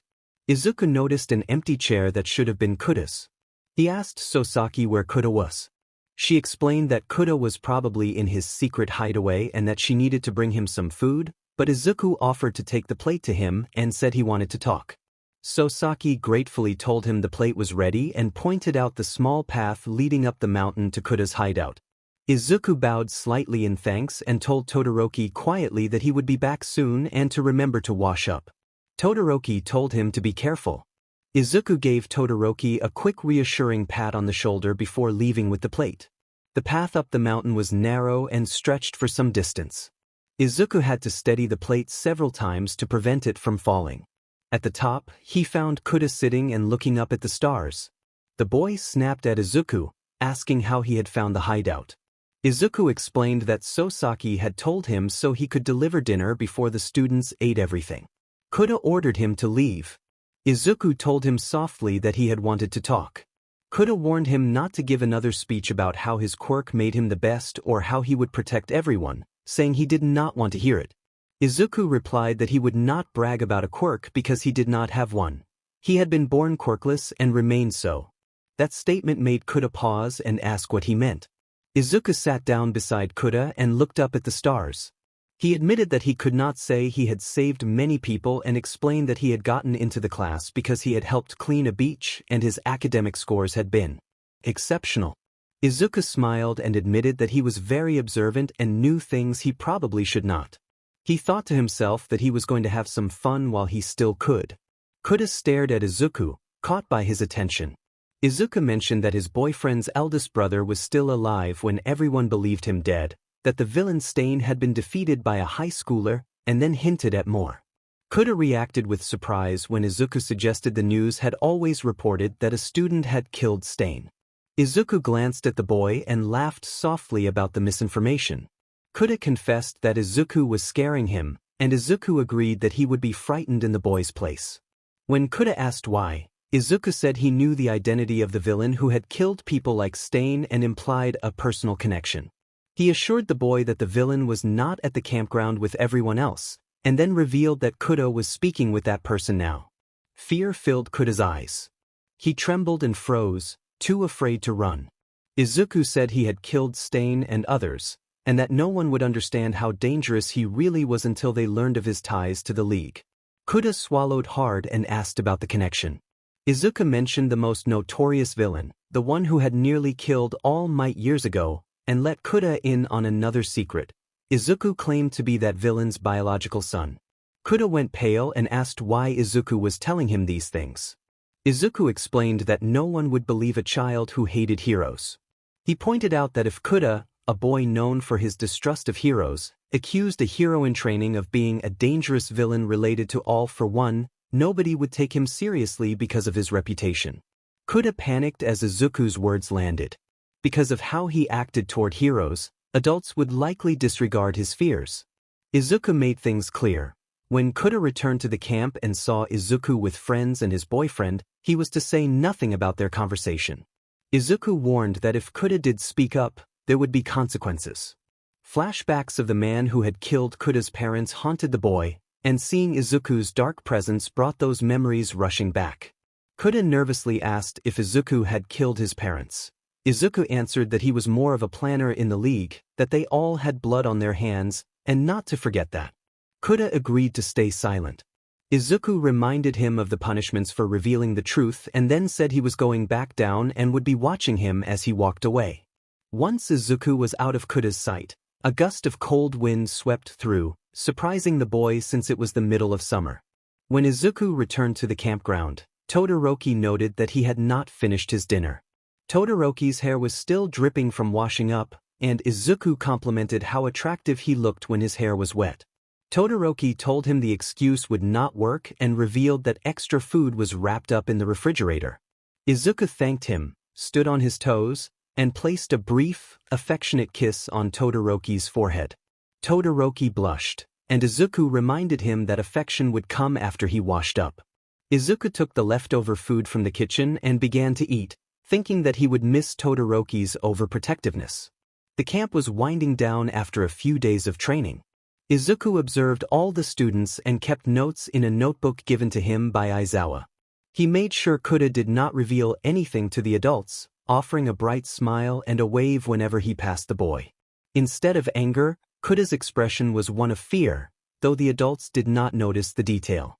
Izuku bounded onto Todoroki's lap and demanded attention, feeling faint premonitions that the League would act that day. Todoroki teased that he already gave attention, but Izuku pleaded, noting that the others had been training constantly while he only wrote notes. Todoroki smiled and played with Izuku's hair, giving him the gentle attention he wanted. Both of them quietly wished the moment could last longer for their own reasons. Izuku had taken extra notes on Bakugo because he intended to try to sway him later. He studied Bakugo's temper and planned how to manipulate his emotions back at the base. Both Class 1A and Class 1B stood at the entrance to a path where they were supposed to take turns scaring each other in a test of courage. As the rounds progressed, Izuku got an uneasy feeling and told Todoroki that something did not feel right. Todoroki admitted to feeling the same. After several groups had entered the forest, a strange roar filled the area. Izuku recognized the quirk instantly. Blue flames erupted among the trees, surrounding the students and throwing the scene into panic. Todoroki reacted with alarm as the students scrambled. Kuda's aunt called out that Kuda was not with the others and shouted for Izuku. Izuku said he would go get the boy and promised to be careful, though he felt urgency and kissed Todoroki quickly before dashing off to where Kuda would be. Todoroki watched him go, worried. At the hideout earlier, Kuda had accused the large man in front of him of killing his parents. The man sneered that Kuda was the kid who ran to weak heroes when they were in trouble. The story continued from there. Izuku shouted that they did not treat a 6-year-old that way as he stood behind the two of them. The villain growled that he had killed the boy's parents in the past. Tears poured from Kuda's eyes in fear. Izuku insisted that the child had done nothing to deserve this. The villain replied that Kuda had not yet done anything, implying a threat. Izuku asked how the villain could know what the boy would become or whether the boy might suffer trauma because of what had happened. Muscular simply stood there. The villain reminded Izuku that his authority ranked high, warning that disobedience would carry serious consequences. The villain apologized and promised not to do it again. Izuku told the villain to come closer because he needed to say something the child could not hear. When Muscular bent down, Izuku struck the side of his neck in a swift move, causing the large man to crumple to the ground. Izuku chuckled that this took care of him and admitted he had never liked him. Kuda stood in shock and asked if Izuku was a villain. Izuku explained that he did not hurt those who did not deserve it and claimed that not every part of him was evil. He said Kuda's aunt was worried and that villains were attacking, offering a safe path back to her. Kuda found Izuku confusing, and Izuku rolled his eyes before telling the child that he would bring him to safety and that those villains would not harm him while Izuku was there. Kuda asked directly whether anyone was going to die. Izuku admitted that he had not planned the attack and had no idea what would happen, and he hoped no one would die. He confessed that he already carried guilt from past violence and did not want more. Kuda noticed the change in Izuku's demeanor. The harshness that had marked Izuku nights before was gone. Instead he showed care and acknowledged his past wrongs. Kuda asked why Izuku was a villain. Izuku said that sometimes people were born into roles and that he had been forced into one. He paused and then said there were things he needed to do. Izuku offered to carry Kuda. The boy hesitated but then jumped onto his back. Izuku warned him to hold on and began to sprint down the mountain. About halfway back to the safe point, a blonde girl with space buns leaped out from the trees. Izuku stopped before she could act and prepared for her attack. The girl, Toga, smiled at first but her expression fell when she saw Kuda on Izuku's back, asking if she needed to kill him. Izuku felt Kuda shiver in fear and assured Toga that the boy had only recently learned something and had not spoken since. Toga scoffed at the idea of trusting a child. Izuku corrected her that Kuda was 6 and said he would find a particular person after he brought the boy to safety. Toga declared she would go find blood and disappeared back into the forest. Izuku let out the breath he had been holding and explained to Kuda that Toga's temperament could be dangerous. At the safe point, Kuda's aunt hugged him tightly, relieved that he was okay, and burst into tears while calling Izuku an angel. Izuku asked not to be thanked and said he wanted to go help others. The woman worried about Izuku's father and mentioned Aizawa, but Izuku interrupted angrily, saying that these were his friends and that his boyfriend was out there. He could not stand by while they might be in danger. He apologized to his father internally. Kuda nodded to show he understood Izuku had to leave, and the aunt, still worried, told him to stay safe. Izuku promised that no one would die tonight and sprinted back into the woods. Izuku called out a nickname for the explosives user, hoping to rile him and draw him out. He felt the warmth of Dabi's flames nearby and paused, thinking back to the time he had spent with Class 1A, the memories and friendships that had formed. A tear slid down his face and he wiped it away, wondering why he was crying. A voice crackled in the distance, teasing that he had grown attached to those kids. Izuku turned to see Shigaraki standing there. He demanded to know what Shigaraki wanted. Shigaraki informed him that Compress had the child and was being chased, implying Izuku was alone. When Izuku joked about pretending to be knocked out, Shigaraki ranted about jealousy and competition for their master's attention. Izuku responded wryly that he already annoyed Shigaraki by existing. Shigaraki moved to strike, but Izuku caught his hand. Izuku muttered that he really did hate him and told Shigaraki to put on gloves so he would not cause decay. Shigaraki yanked his hand free, slid on his gloves, and asked what Izuku planned to do. Izuku rolled his eyes and collapsed to the ground, feigning unconsciousness. His breathing was the only sign of life. Shigaraki bent down and lifted Izuku's limp body, finding him surprisingly easy to carry. Shigaraki carried the unconscious Izuku to the meeting point and waited. In seconds, Kurogiri created multiple portals for the villains to escape through. The villains did not care about the low-grade recruits, they focused on extracting the main operatives. Mr. Compress used a ruse, releasing a captured student while keeping Bakugo. The exhausted students at the camp watched Bakugo being dragged through a purple portal back to the League's base. Todoroki noticed Shigaraki carrying an unconscious person and recognized the green hair. He watched in horror as the pastel-haired figure was carried through a portal. When the last portal closed, everything else vanished. Todoroki collapsed, tears streaming down his face, and cried that they had taken Izuku. He felt his heart shatter into a million pieces. Izuku had been the person he cared for most. Izuku knew about his family and actually listened whenever Todoroki spoke. Now Izuku had been taken from him. Uraraka stepped up behind him and placed a hand on his shoulder, keeping her pinky raised to avoid activating her quirk. Uraraka reassured him that they would get Izuku and Bakugo back. Todoroki admitted that he had just watched them take Izuku and broke down further. Everyone in Class 1A and 1B was exhausted from the week's training, and the villain attack only added to their stress. Aizawa instructed them to take care of one another and said the injured would be taken to the hospital as soon as ambulances arrived.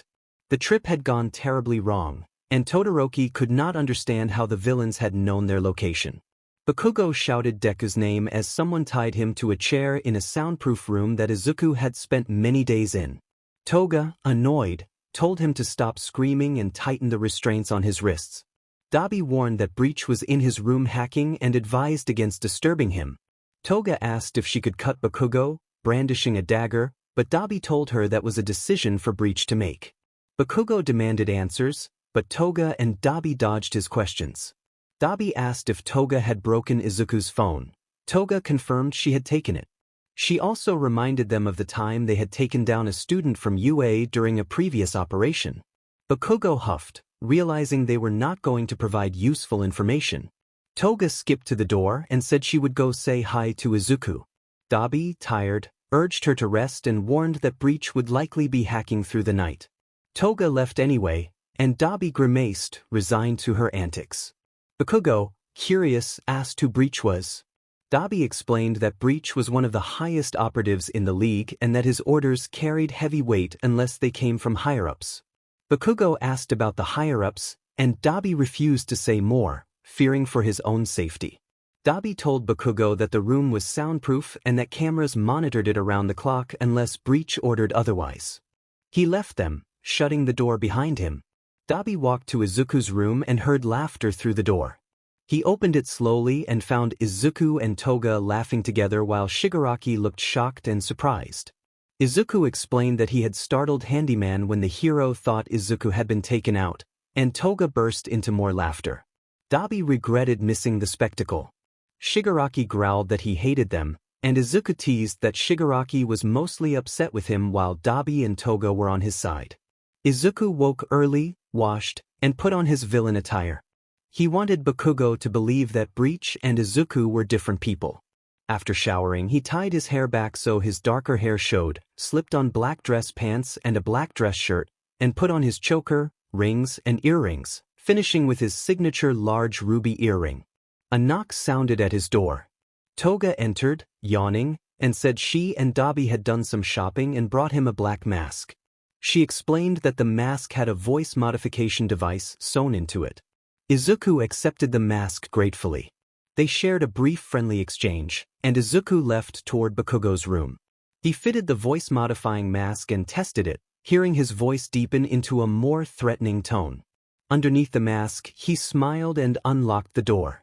He warned Bakugo to shield his eyes and flipped on the light. The sudden brightness made Bakugo wince. Bakugo demanded to know who he was. Izuku noted that Dabi and Toga had not told him, so he introduced himself as Breach and addressed Bakugo by his name, Katsuki Bakugo. Bakugo demanded how Breach knew his first name. Breach explained that he was a hacker and knew many things, and that he had watched the sports festival. He invited Bakugo to use the time to ask questions but said he would not tolerate foolish ones. Bakugo asked where Izuku was. Breach replied that Izuku was in another room and that he hoped to recruit him to work alongside the league. He had seen Izuku's grades and was impressed. Breach then offered Bakugo a place with them as well, praising Bakugo's attitude and temper as qualities that would make an effective villain. Bakugo rejected the idea. Bakugo spat that he was not joining them and that he did not have their villainous mindset. Izuku asked calmly if he was hurting him. Bakugo answered that he was not. Izuku explained that he was a villain, one of the highest ranking here, and that he was simply having a civil conversation. He said he was not attacking Bakugo with a weapon or acting like a god. He was a person trying to speak with a first year in high school. Bakugo went wide-eyed. Izuku had a point. The villain who had kidnapped him was not harming him. Izuku told Bakugo that he would go speak with the others about the situation and left him to think about their short but important conversation. As Izuku walked out, Bakugo called for Breach to confirm he was being nice despite being a villain. Izuku replied that some people were born into roles and this was his. Izuku closed the door, removed his mask, and leaned against the wall outside the noise-canceling room, realizing he was alone in the corridor. He muttered that he was the second person to ask why he could be kind. The quiet started to trigger his panic and bring his PTSD to the surface. Needing noise, he pulled out his phone and saw a missed call from Todoroki. He thought it odd that his phone had not been taken. He played the voicemail. Todoroki's voice was frantic and pleading. He said he was panicking about Izuku's disappearance, promised to find where Izuku and Bakugo had been taken, and vowed to bring them to safety. The tone was urgent and full of care. Izuku felt a tear fall and his heart ache from hearing the pain in Todoroki's voice. Izuku felt cunning but also broken by everything around him. He looked up at the ceiling and called out to his absent mother, asking what he should do. He glanced back at the door, thinking of his classmate sitting behind it and wondering whether he should join the villains. He questioned his motives aloud, wondering if he was acting because of his father or for himself. He looked at the mask in his hand and considered Toga and Dabi, thinking that he remained in the league because his family there kept him safe. He wondered who he truly considered family. Putting the mask back on, Izuku returned to the room and surprised Bakugo. Bakugo asked if the nerd had already given up. Izuku asked Bakugo to listen. He said he was not there as a villain but as someone who needed to vent and ask for advice. He told Bakugo that no one else there would give him the counsel he sought. Bakugo, puzzled, agreed to listen. Izuku began by saying that he would not reveal his full identity, which remained a mystery outside the league. Bakugo countered that he was not dumb and that, because Izuku claimed to be smart, he would not make foolish moves. Izuku took a deep breath and shared his story. He said he had grown up within the league and had known everyone there since birth. He admitted that someone in the league had caused him to be there, and that the person was the most feared villain of all for One. Izuku clarified that All for One was the reason he was there, but he did not count him among his close family. He named Toga and Dabi as the two people he was closest to. Bakugo used his rough nicknames for them and Izuku laughed, promising to use those names when he hung out with them. Izuku explained that those two had been with him through thick and thin and had helped him manage his PTSD. When Bakugo asked if he had PTSD, Izuku replied that many people carry trauma in some way and that his originated from time spent in the punishment room. He said he had spent months there as punishment. Bakugo reacted with disbelief and outrage at someone being confined for months. Izuku explained that All for One wanted him to take over the league one day, but that he was unsure whether he wanted to be a villain. When Bakugo bluntly asked about his kill count, Izuku admitted that he had been involved in deadly orders. He had carried out All for One's instruction to kill Stain and had taken part in another killing from earlier. He said he had not enjoyed it, but he also had not hated it. Bakugo noted that Izuku seemed to be shaped by the people around him. Izuku agreed that he had acted under orders and then trailed off, uncertain whether Bakugo had seen videos from that night.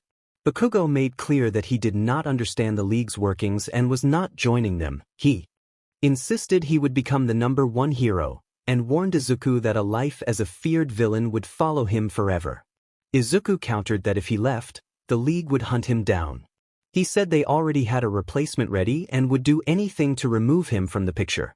When Bakugo asked whether he was happy, Izuku replied that he was happiest with Toga and Dabi, and when he teased Shigaraki, finding it amusing to rattle him. Bakugo remarked again on Izuku's unpredictable emotions and agreed that everyone there had their own mental struggles. Izuku asked Bakugo where he would go or what he would do if he left and started a new life. Bakugo considered the question and said that the answer would depend on Izuku's age, which he assumed Izuku would not reveal. A short silence followed as they both contemplated the uncertain future. Bakugo suggested that if someone was a teen they could go to UA and let the adults sort things out, and that older people could try the same but the outcomes might be uncertain. Izuku asked if he would be arrested. Bakugo admitted he did not know. Izuku sighed and thanked Bakugo, explaining that he had once tried to break him down until he joined, but he truly hoped Bakugo could get out of this place. As he left the room, Izuku asked Bakugo to take him along. Bakugo asked what he wanted, and Izuku asked again to be taken with him. Later, during their usual hangout in Izuku's room, Izuku told Toga and Dabi that he needed to talk. Toga wondered if it was about the blonde boy downstairs. Izuku, nervous, said it was actually about himself. Dabi bluntly observed that they already knew Izuku was not straight. Izuku said he had come out a long time ago and that was not the issue. He then announced that he did not want to be part of the league anymore. Toga and Dabi were stunned. Izuku explained that he had been mentally and physically abused by his father and by Shigaraki, and that he no longer found joy in crime. He did not want to be a hero because of how rude and spoiled some of them could be, but he also did not want to be a feared villain for the rest of his life. He wanted to be Izuku Midoriya. He told them he loved them like siblings and did not want anything bad to happen to them, but he could not stay. Dabi asked how Izuku planned to leave and promised they would help and support him. Izuku said Shoto had called and left a voicemail saying he would find him and Bakugo and that he loved him. Dabi made a light joke about playing with feelings, and Izuku replied that he had grown into a relationship that made him happy. Toga noted that sometimes that was just how things worked. The three ended up agreeing that life was difficult. Izuku pulled out his phone and decided to send the heroes the league's address so the heroes could relocate the attackers. He acknowledged that their father would be the main obstacle. Dabi said he understood and offered to tell Twice to prepare a decoy if the heroes showed up. Izuku thanked them, promising he would never forget them, and then he composed and sent the message. A short time later, Izuku returned to the soundproof room where Bakugo was sleeping and woke him. Izuku explained that he had submitted an anonymous tip and that the heroes should be coming.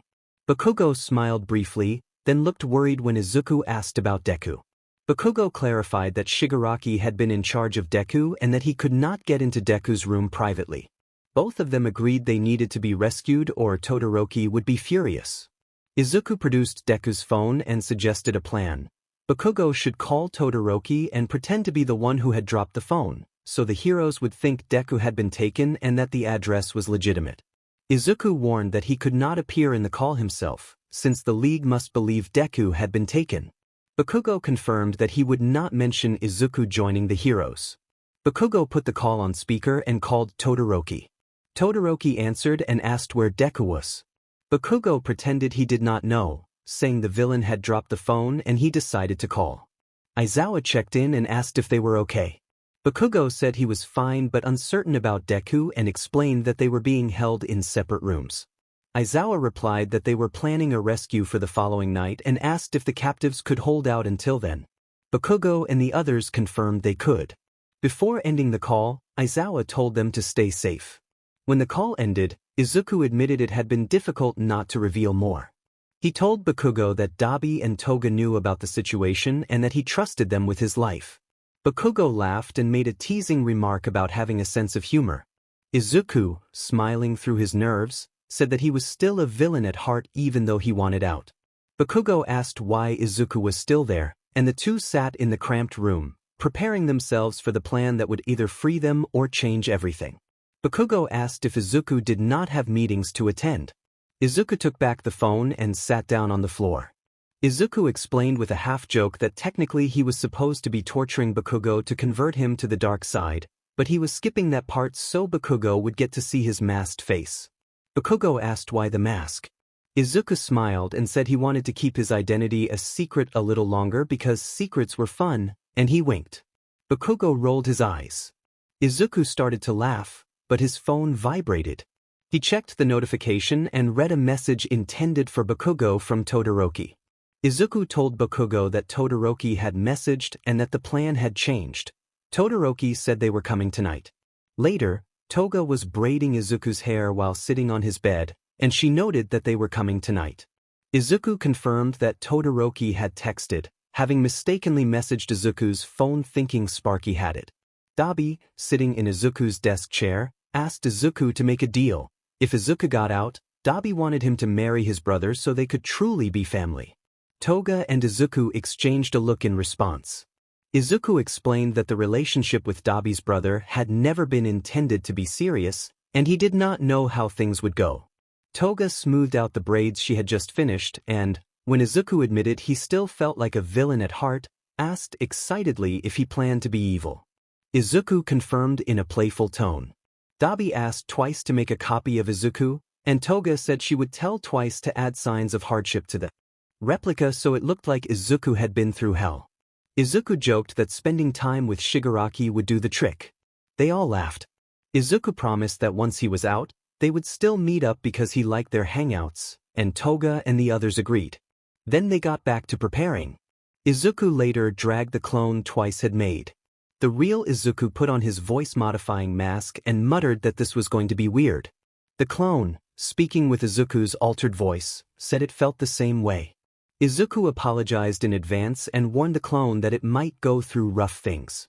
The clone replied that it was fine as long as it was not destroyed sooner than necessary, and Izuku took a breath and went forward with the plan. A moment later, Breach kicked the door open in a dramatic, anime-style entrance that made Bakugo flinch.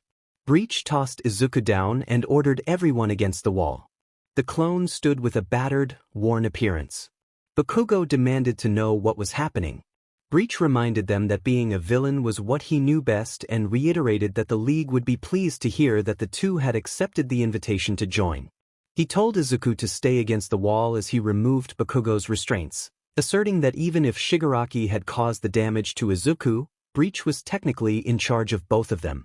Breach moved to Bakugo and loosened the restraints until Bakugo could pull them off. Bakugo exploded in anger and lunged to pin Izuku against the wall, but the clone quickly reversed the motion and pinned Bakugo instead, warning him not to try that again. The real Izuku smiled under his mask, recognizing that the reaction suited him. Breach called for them to move upstairs because everyone was waiting. As they entered, Shigaraki asked if the brat had said they decided to join. Breach replied that they had told him themselves and warned that if they lied, he would deal with them harshly. Breach approached Toga while Izuku retrieved one of the knives Toga kept with her. Bakugo grew suspicious at the sudden shift in the villain's behavior and wondered if this was some kind of scam. Toga teased Breach about missing his face and leaned against him, and Breach promised she would see it soon. Bakugo asked if the two of them were a couple, and Toga pouted and said Breach was not into girls. Shigaraki rolled his eyes. Breach asked Izuku if he already knew how to hack. Izuku replied that he did, that he hacked in his spare time. Breach then asked Kurogyari to set up 2 rooms for the newcomers, and Kurogyari agreed to have them ready before everyone turned in for the night. Toga called Kurogyari Mom, playfully, and Kurogyari told her not to. The villain teens laughed. Bakugo whispered to Izuku, asking if he had actually given in already.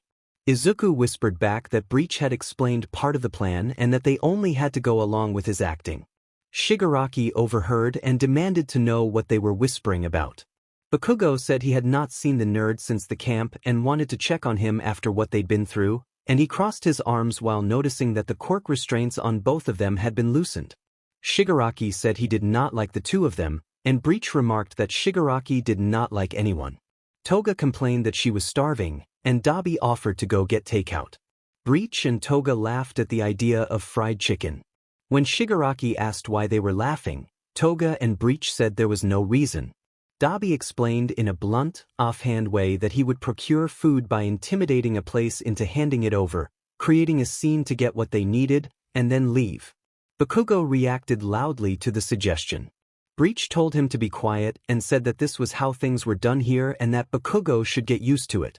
At that moment, Shigaraki's phone started to ring, and when he pulled it out his eyes widened. Shigaraki announced that the call was from Master, and Breach ordered him to answer. Shigaraki answered and put the call on speaker so the league could hear. All for One instructed Breach to have Kurogyari open a portal to his location because he was coming over and wanted to meet the new recruits. Bakugo felt a chill at the thought of facing All for One. Breach shared a private panic. He did not want his father to discover he planned to leave until after the fact. Toga noticed the fear in Breach's eyes and grew uneasy. Breach told Kurogyari to send a portal, and Kurogyari complied. A large portal opened and the tall masked man stepped through. Bakugo forced a steady expression despite his fear. All for One asked Breach if these were the new recruits, and Breach confirmed that they were not yet trained but had agreed to join. All for One looked the boys over and asked for their names. The clone identified himself as Izuku Midoriya and asked to be called Izuku.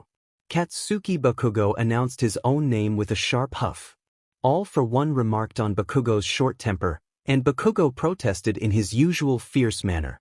All for One warned him to stay composed or he would be the one to train him, and Breach visibly stiffened and looked down. A sudden knock at the door interrupted the tense moment, and someone called that they were Pizza Dielvoy. The wall was blasted aside and the number 1 hero entered, announcing his arrival with proud presence. Breach silently hoped All Might would provide an opportunity for escape.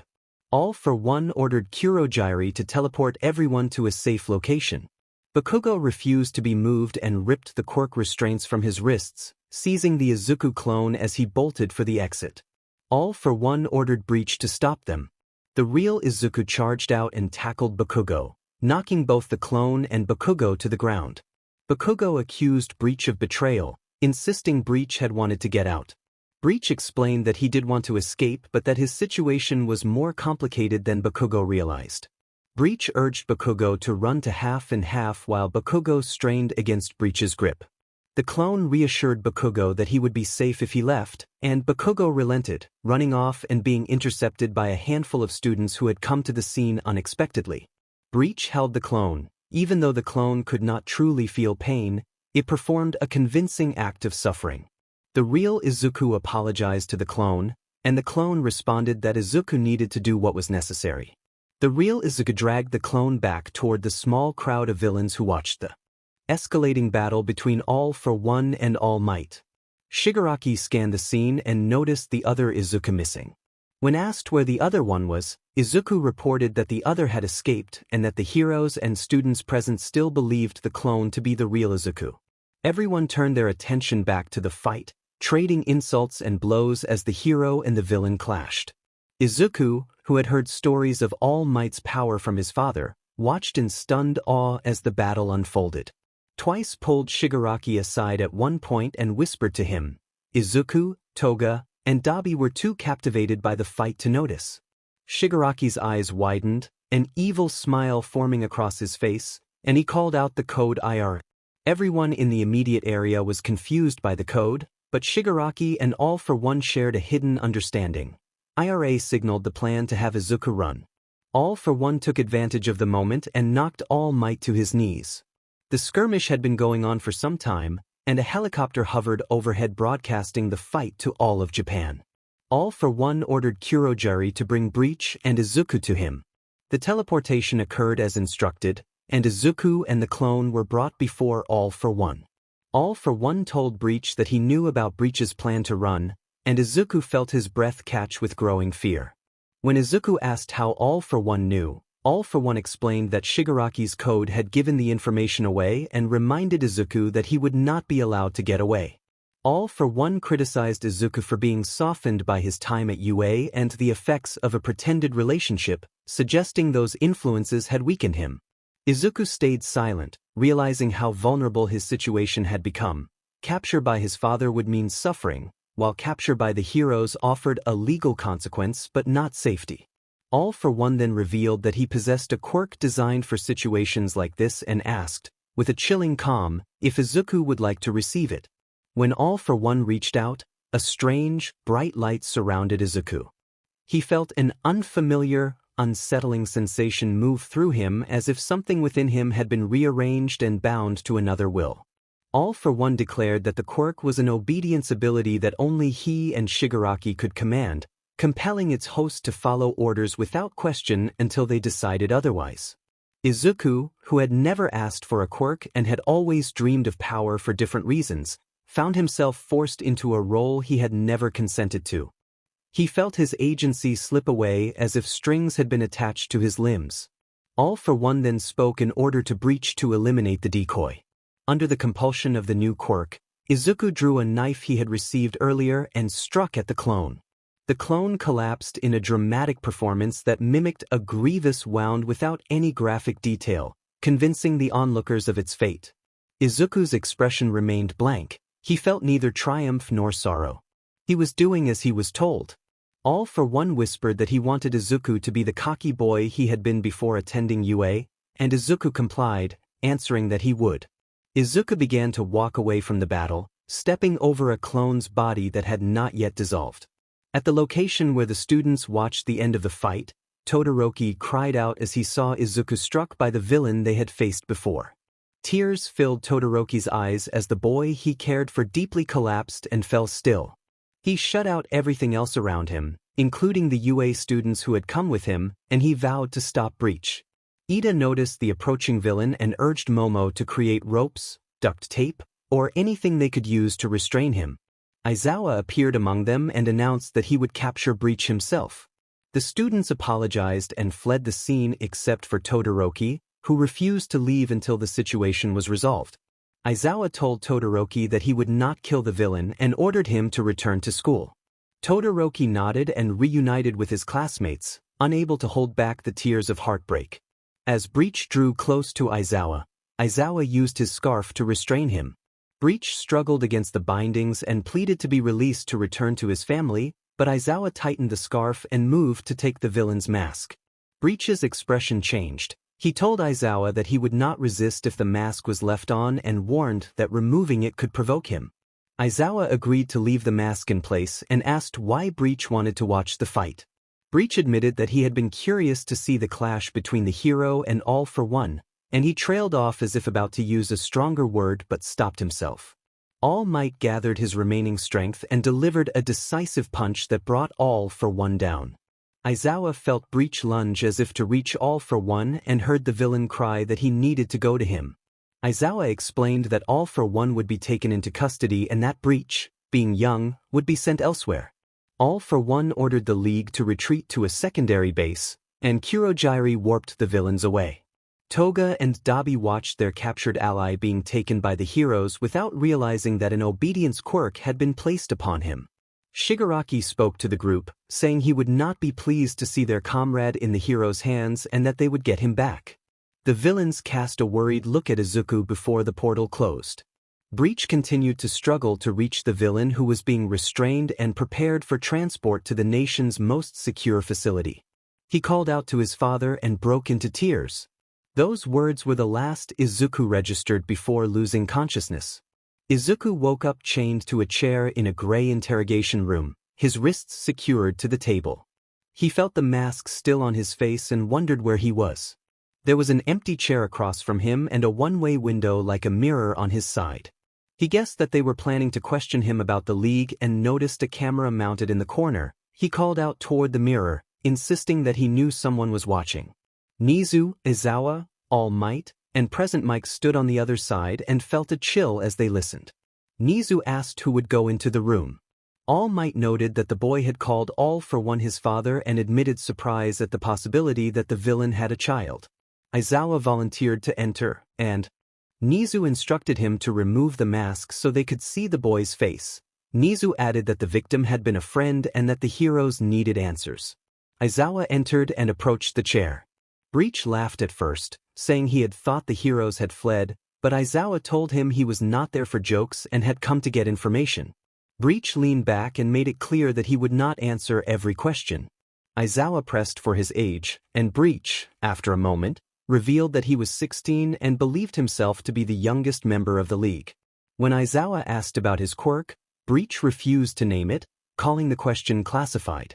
Aizawa then asked about Breach's relationship to All for One, and Breach confirmed that All for One was his biological father. The heroes on the other side of the glass exhaled at the revelation. They now faced another possible link to All for One. Aizawa reminded Breach that he had left the mask on during the fight but that it needed to be removed now. Breach offered a deal. If Aizawa used his quirk on him to test something, he would answer questions. Aizawa agreed and activated his erasure quirk. As the quirk took effect, an old influence that had been placed on Izuku began to loosen, and the Izuku the heroes remembered started to return. Izuku asked that his mask be removed only if Shoto Todoroki was present in the room, and he pleaded for that to be arranged. Izuku told Aizawa that he needed to apologize, and Aizawa blinked, deactivating his quirk. Breach's brazen persona resurfaced, reverting Izuku to his pre-UA demeanor. Aizawa stood and told them he would see what he could do. Breach, smiling with a creepy wave, asked Aizawa to come back and see him. Aizawa left the room and joined the other UA staff who had watched the exchange. All Might asked what the plan was, and Aizawa instructed them to fetch Todoroki. Todoroki sat with anger filling him as he faced the villain responsible for his boyfriend's death. Aizawa stood behind Todoroki to make sure no one was harmed. Breach taunted that safety was a hero's first priority and asked Aizawa to use his quirk again. Aizawa activated his quirk and the control over Izuku was temporarily released. Izuku asked Aizawa to warn him before he blinked, and Aizawa nodded. Izuku removed the voice-altering mask slowly, and both teacher and student registered the change in his face. Todoroki could hardly believe what he saw. Izuku looked at him with genuine warmth and greeted him tenderly. Izuku then spoke quickly, explaining that he was the secret son of All for One and that his brazen persona would speak bluntly if people tolerated it. He said that All for One had given him a quirk that made him obey orders from All for One and Shigaraki, and that he had been ordered to revert to his pre-UA behavior. Izuku pleaded with Todoroki to find a way to remove the quirk, expressing that he loved Todoroki and begging for help. Todoroki asked how Izuku could be alive when he had believed him dead. Izuku explained that he had been replaced by a clone Twice had made and that, although he had served as a traitor to UA, he had joined the League because it was all he had known.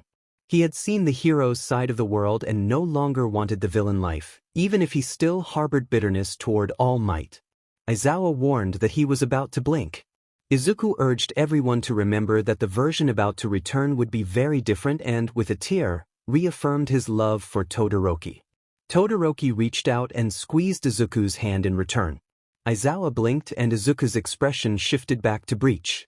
The man pulled his hands away abruptly and adopted a provocative, dismissive tone, telling Todoroki not to expect anything romantic from him. Todoroki snapped at him, angered by the change.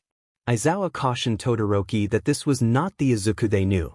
Breach laughed and insisted he was the real Izuku, boasting about his origins. Todoroki asked about Izuku's childhood, and Izuku spoke about rigorous mental training and physical conditioning that had shaped him. When Todoroki asked whether he had ever been harmed by members of the League, Izuku downplayed it as training. Todoroki requested that Aizawa leave them alone, asking to speak privately. Aizawa hesitated but, seeing the determination on Todoroki's face, agreed and took his post outside the observation window. Left alone, Todoroki tried to reach the person he had seen moments before. Izuku reverted to a flippant, guarded persona, using rougher language that made Todoroki cringe. Todoroki asked why Izuku had spied for the League. Izuku explained that his father had appointed him, which had angered Shigaraki, and that the League had been the only life he knew. Todoroki pressed him about the large bruise he had once found on Izuku's torso. Izuku struggled as the quirk fought against him, then briefly spoke freely. The League had used harsh physical punishments as a method of control, and they had confined him in a room similar to one Bakugo had been in. He said he had spent months in that kind of confinement during one punishment and that his father would not reclaim the quirk until he was broken. He begged Todoroki to help free him from those chains. Before Aizawa could blink him back, Izuku added that if something happened and he reverted again, Todoroki should speak with Toga and Dabi, who were like siblings to him. Izuku warned that Dabi harbored resentment toward the Todoroki family for reasons he refused to explain, and he gave the names under which they appeared in his phone. Todoroki promised to speak with them. He urged Aizawa to blink when ready. Aizawa obeyed, and Izuku's features shifted back to the more threatening persona. Izuku offered a taunting farewell as Todoroki left the room. Outside, Todoroki faced the adults. All Might admitted his distrust of the boy's behavior. Aizawa reminded them that the young man had been through torment and remained trapped by it. Nizu asked about the bruise Todoroki had mentioned, and Todoroki explained that the day after Izuku returned from the USJ attack he had found him in the bathroom studying a large dark bruise across his torso, worse than any injury Todoroki had seen from Endeavor. Aizawa asked Todoroki why he had not said anything earlier. Todoroki replied that it had not been his place to tell and that the discovery had come before they were together. Aizawa sighed, thinking that if they had known then what Izuku had endured they might have been able to save him from the path he had taken. All of them remained stunned that the boy at the center of it all had been the traitor all along. Nizu sipped his tea and noted that the man had been the one to alert him to the school's secrets being leaked. Aizawa assessed that the man had probably done it to shift suspicion away from himself. All Might added that he must be a skilled actor to keep up the performance for so long. Todoroki watched from the window as Izuku toyed with the cuffs and expressed a strange feeling about Izuku's quirk. The adults exchanged confused looks. Nizu asked why. Todoroki pointed out that the cuffs were quirk-canceling, yet the only time Izuku had been freed from the quirk's control was when Aizawa used his power on him. The adults realized Todoroki was right and wondered how they had missed it. Aizawa asked what kind of quirk All for One had given Izuku. Aizawa, All Might, Nizu, Todoroki, and Bakugo sat around a table while other pro-heroes monitored Izuku. Bakugo slouched and refused the suggestion of therapy. Aizawa sighed, recommended it, and asked Bakugo to recount his time with the League. He clarified that only the teachers and Todoroki knew Izuku was alive and was Breach. Bakugo exhaled and explained that the villain had tried to recruit him. When he refused, the villain arranged his capture and engineered an escape. All Might urged him to share the details. Bakugo raised his voice to demand whether the villain could not tell them himself, furious that the villain had betrayed them and killed Deku. He felt his temper rise, then calmed himself with the breathing exercises Kirishima had taught him. After steadying, Bakugo began his account. He described being placed in a soundproof room and restrained in a chair with quirk dampeners. The following morning, Breach entered and instructed him to ask questions. Bakugo had not understood the game at first but had asked about Deku. Todoroki did not react outwardly to Bakugo's concern for his classmate and would have done the same in that situation.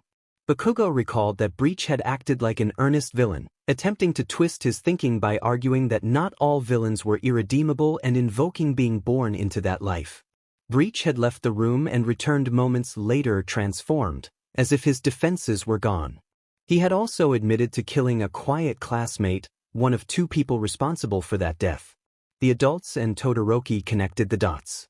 Todoroki began that if Breach had been born and raised within the League, Nizu added that Breach would have known only the villainous side of things, and Aizawa concluded that this explained why Breach had felt the way he did and had wanted to spy on them. Bakugo looked confused and asked if Breach had hacked UA's systems. Aizawa glanced at Nizu and nodded. Aizawa revealed that they had uncovered Breach's true identity. Todoroki finished the thought. It was Izuku. Bakugo stood and ran his fingers through his hair, insisting it was impossible because Izuku had been beside him during the times they had been with the League. He fumed that the two had to be different people and that someone had killed Izuku. Aizawa urged him to calm down and explained that they were handling the situation but that Bakugo needed to understand something. Tears formed at the corners of Bakugo's eyes as he fought to hold himself together.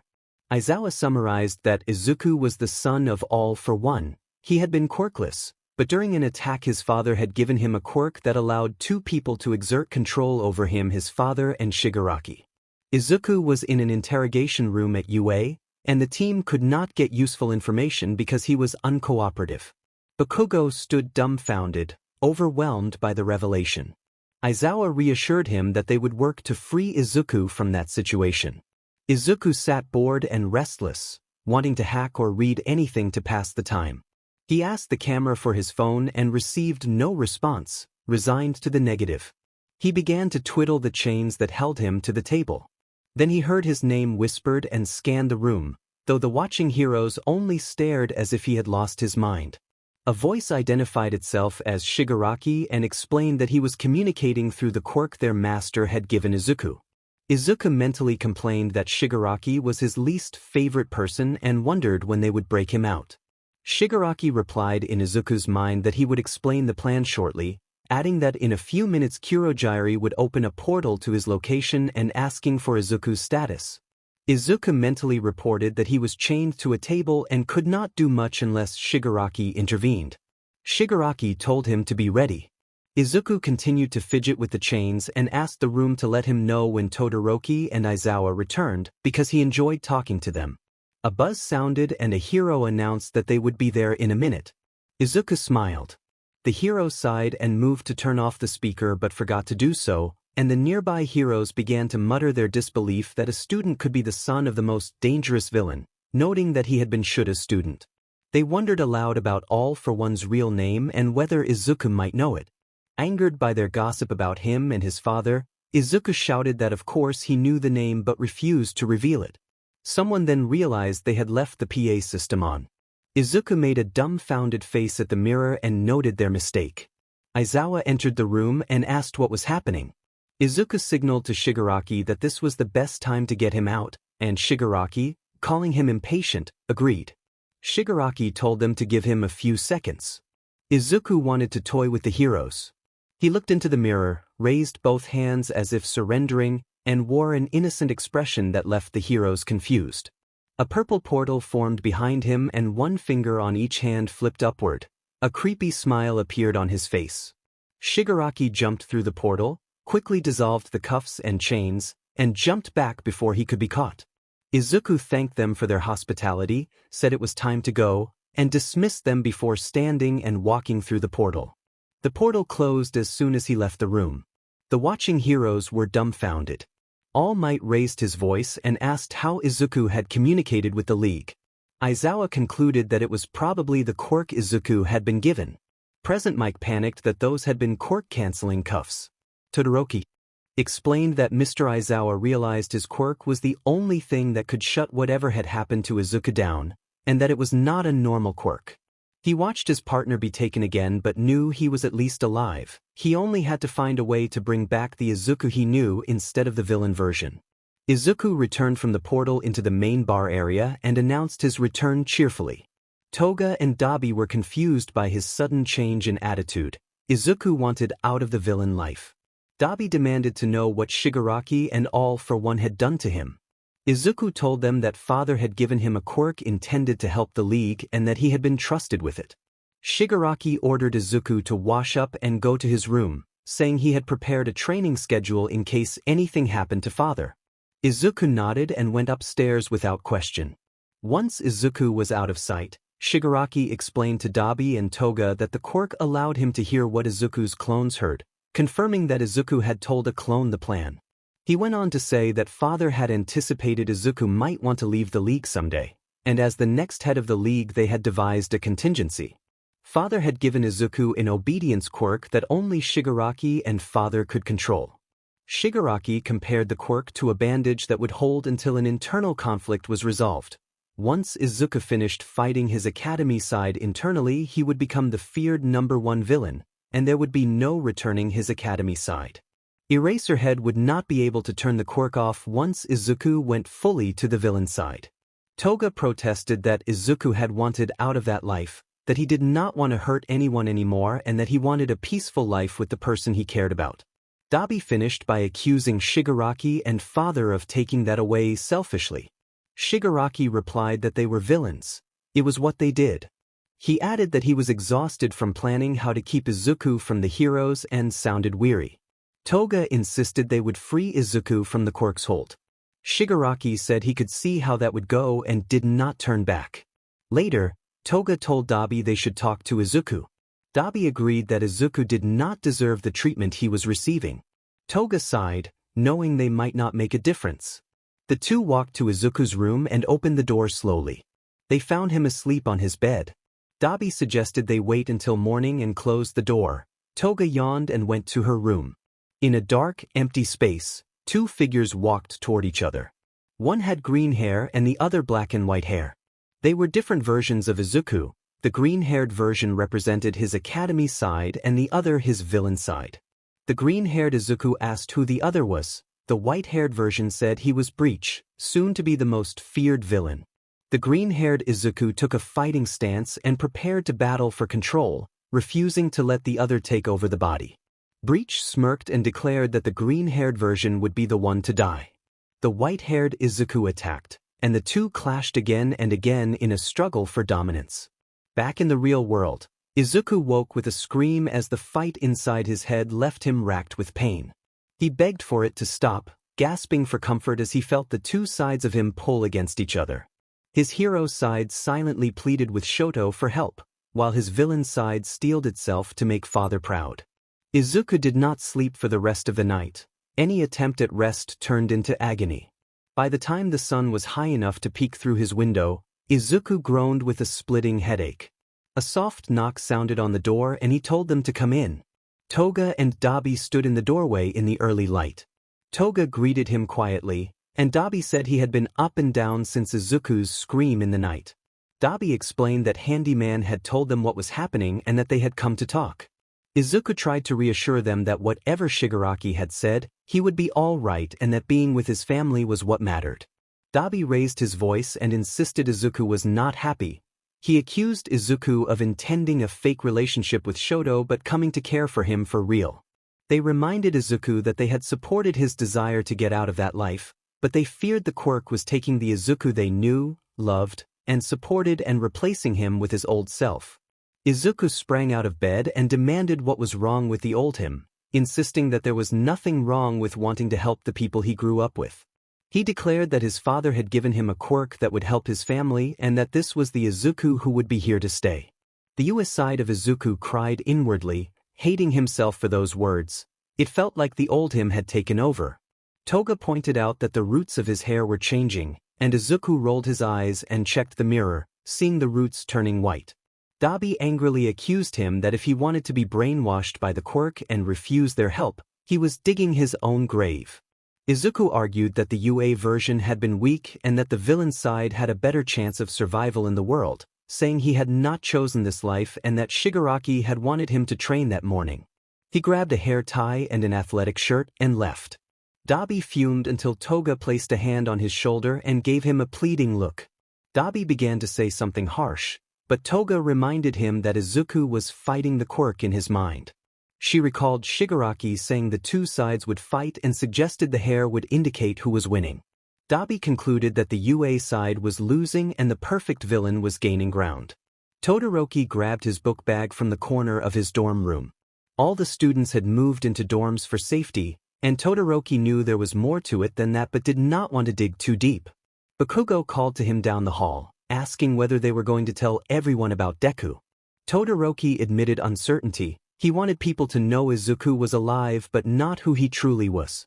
Bakugo finished his thought, pointing out that they could not let the media learn there had been a spy in the school for so long.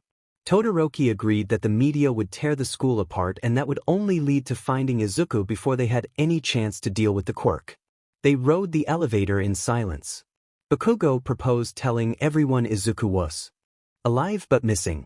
Todoroki noted that a few others knew they had brought Breach to the school, and Bakugo identified those classmates by description. They settled on a plan to claim the Izuku seen in the news had been a clone killed by Breach and that the real Izuku was in the hands of the League.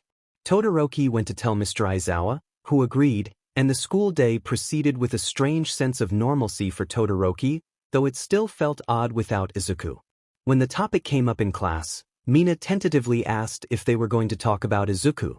Bakugo bluntly stated that Izuku was alive but in villain hands, and Aizawa supported the line that a villain had confessed the public Izuku was a clone. Todoroki kept looking at the drawing Izuku had made in his notebook during one of their study dates and traced the lines with a fingertip, careful not to damage it. Kaminari noticed he had drifted and received Todoroki's quiet assurance that they would get Izuku back and that they just needed to find a way to free him. Meanwhile, Shigaraki's training with Izuku was brutal in intensity but without gore, more like relentless, stylized blows of a harsh practice routine. Izuku showed little outward emotion as the punishment continued. The quirk was clouding his mind faster than anyone had expected. Shigaraki noticed the white at Izuku's roots and asked why his hair was changing. Izuku explained that the color came from his father and that his mother had had green and black hair. Shigaraki paused the session to give Izuku a break, and Izuku leaned against a dirty wall, rubbing the tiredness from his eyes. He admitted he had slept only a few hours and had been seeing two versions of himself fighting, as if his brain were being pulled apart. Shigaraki, who felt some small tug of sympathy, asked if he could keep moving. Izuku insisted he was fine and smirked, and Shigaraki proposed mock fights where Izuku would be quirkless and Shigaraki would use his power. During one exercise, when Shigaraki's quirk touched Izuku's arm, it produced a sharp, overwhelming sensation that caused Izuku to cry out and clutch his arm. Shigaraki told him to toughen up, reminding him that Izuku had been through similar tests before. Despite the pain, Izuku gritted his teeth and pressed on, moving in a blur of determination and surprising Shigaraki by flipping over him and pinning him briefly. Shigaraki sat up, remarking that he had not expected that move. Izuku responded with a joking comment that a magician never reveals his secrets. Shigaraki dusted himself off and announced that Izuku was free for the day but that they would repeat the routine tomorrow. Izuku followed his orders and left the training area. He walked into the bar area and called to Kurogiri for water. Dabi pointed out the condition of Izuku's arm, and Izuku insisted he would be fine. Toga demanded to see the damage and pressed him to lift his shirt so they could check. Izuku reluctantly obliged. The marks all over his torso showed the toll of the intense training, but the description remained clinical rather than graphic. Kurogiri advised him to rest, and Izuku bristled at being treated like something fragile, protesting inwardly that he was not a fragile thing. Back at the school, the students and teachers held on to the story they had agreed on, carefully controlling what they would tell outsiders while privately holding on to the belief that they would find a way to bring Izuku back. His head flared with pain again as two sides of his mind fought for dominance. He brought his hands to his temples and tangled his fingers in his hair, looking overwhelmed. No one in the league could free him from it. Kurogiri ordered Dabi and Toga to take him to his room and make him as comfortable as possible. Izuku was too disoriented to process his surroundings, and the pain finally overwhelmed him until he passed out. Dabi carried him to his room and laid him carefully on the bed, then stepped into the hall where Toga was waiting. Dabi warned that he wanted to kill Shigaraki. Toga snapped back that would accomplish nothing. Dabi replied that it was the only way to give Izuku freedom. Toga pointed out that Shigaraki and All for One were likely the only ones who could remove the quirk. Dabi sighed that even if the quirk were taken, Izuku would already have been broken and reshaped into the perfect villain. Dabi collapsed onto the floor and ran a hand through his hair, white roots showing. Toga tried to lighten the mood by teasing about his roots showing, and Dabi admitted he just did not want Izuku to suffer like this every day. Time passed without reprieve. Shigaraki subjected Izuku to relentless conditioning and harsh treatment until the boy was remade into an unyielding, nearly indestructible fighter. Shigaraki swirled the liquid in his glass as he watched the rebuilt Izuku walk toward him. Izuku's hair, once green and black, was now white and fell a little past his shoulders. His arms bore many scars, and more were hidden beneath his clothes. Toga and Dabi searched for a way to break the brainwashing quirk, but their efforts were in vain. The new Izuku was forged in less than 2 months. Shigaraki told Izuku that they had to visit another group's hideout and tossed his overcoat on. Izuku asked if he should put on his villain attire. Shigaraki said yes and told him to be quick, noting that being late would damage their image. Izuku nodded and hurried to his closet, pulling on black pants and a button-up shirt and adding the mask that Toga and Dabi had given him when All for One was arrested. He descended the stairs, ready to leave at any moment. Shigaraki put on his own mask and signaled for Izuku to accompany him. Izuku let his white hair fall to hide a ruby earring, planning to tie it back when they reached their destination. As they walked, a few masked men fell in with them. Izuku kept his guard up, unsure whether the escorts were trustworthy. Shigaraki noticed Izuku's tension and told him to stand down, assuring him that the men would not harm them if they were smart. Izuku tried to relax but remained cautious. They moved through a dark alley to a back entrance and were led to a meeting room. One of the men said that the boss would arrive shortly and instructed them to sit and wait.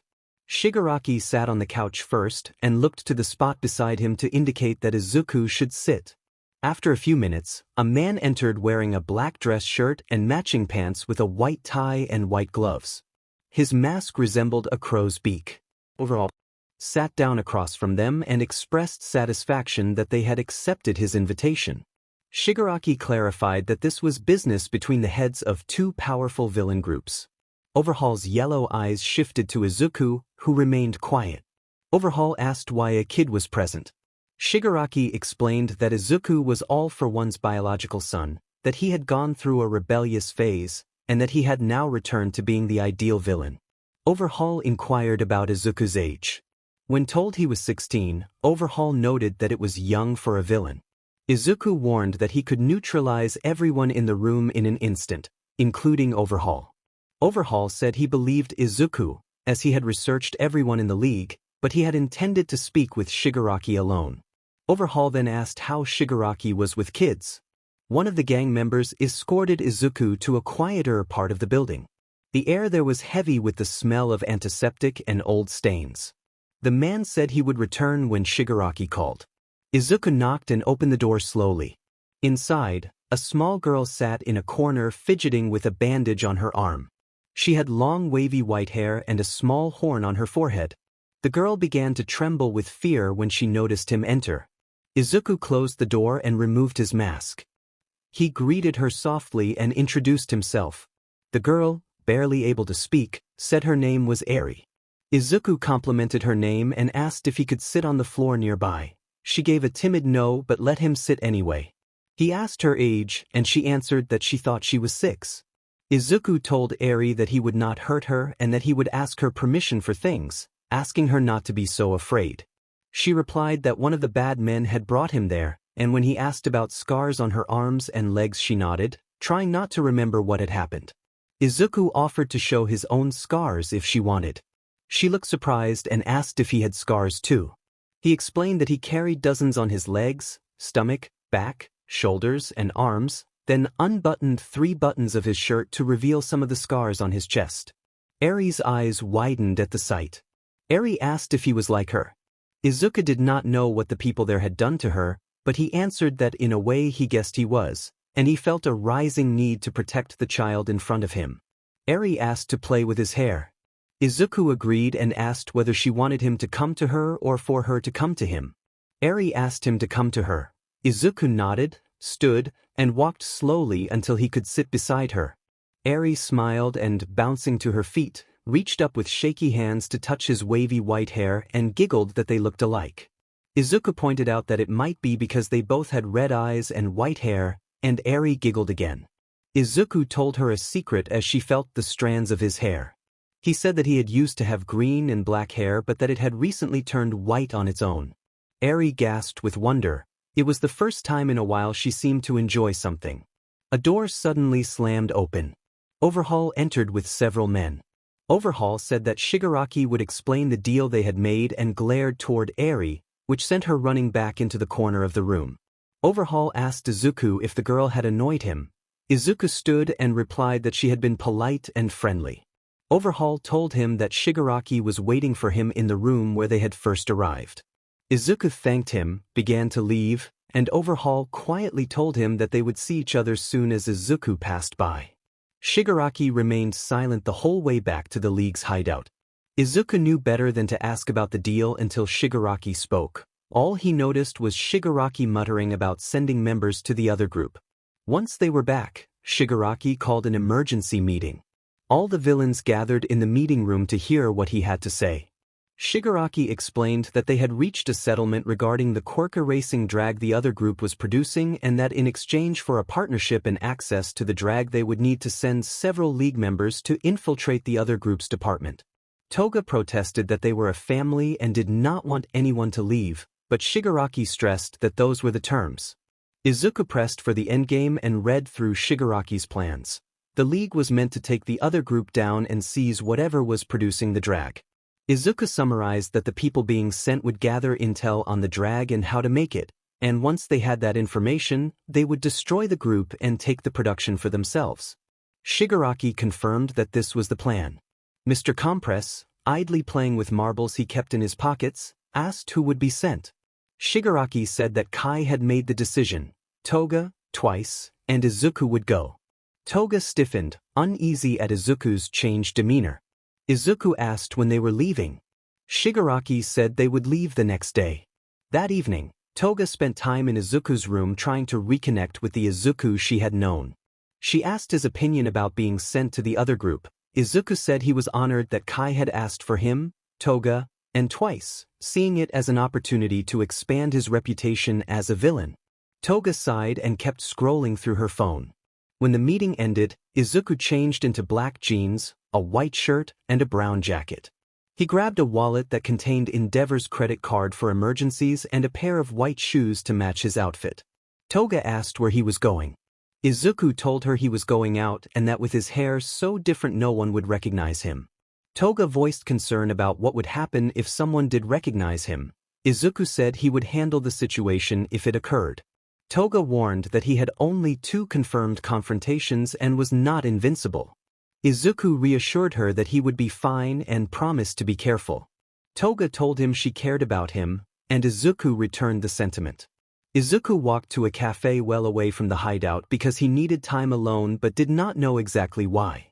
He ordered a black coffee and paid for it instead of stealing. While waiting, he read over the menu and heard familiar voices. Almost the entire UA Class 1A had entered the cafe. Izuku kept his expression unreadable as the group placed their orders. The barista called out a name and set a black coffee on the counter. Izuku took it and had to walk past the class to reach an empty table.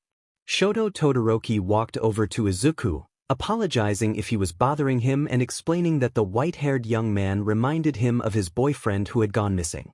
Izuku told Todoroki that he was sorry the boyfriend had gone missing and that he hoped he would be found soon, offering a soft smile. Todoroki felt certain that the young man before him was his Izuku, but he did not want to frighten him. Izuku asked Todoroki not to stare. Todoroki apologized and returned to his friends. Todoroki then asked Eijiro Kirishima if he could speak with Katsuki Bakugo for a moment.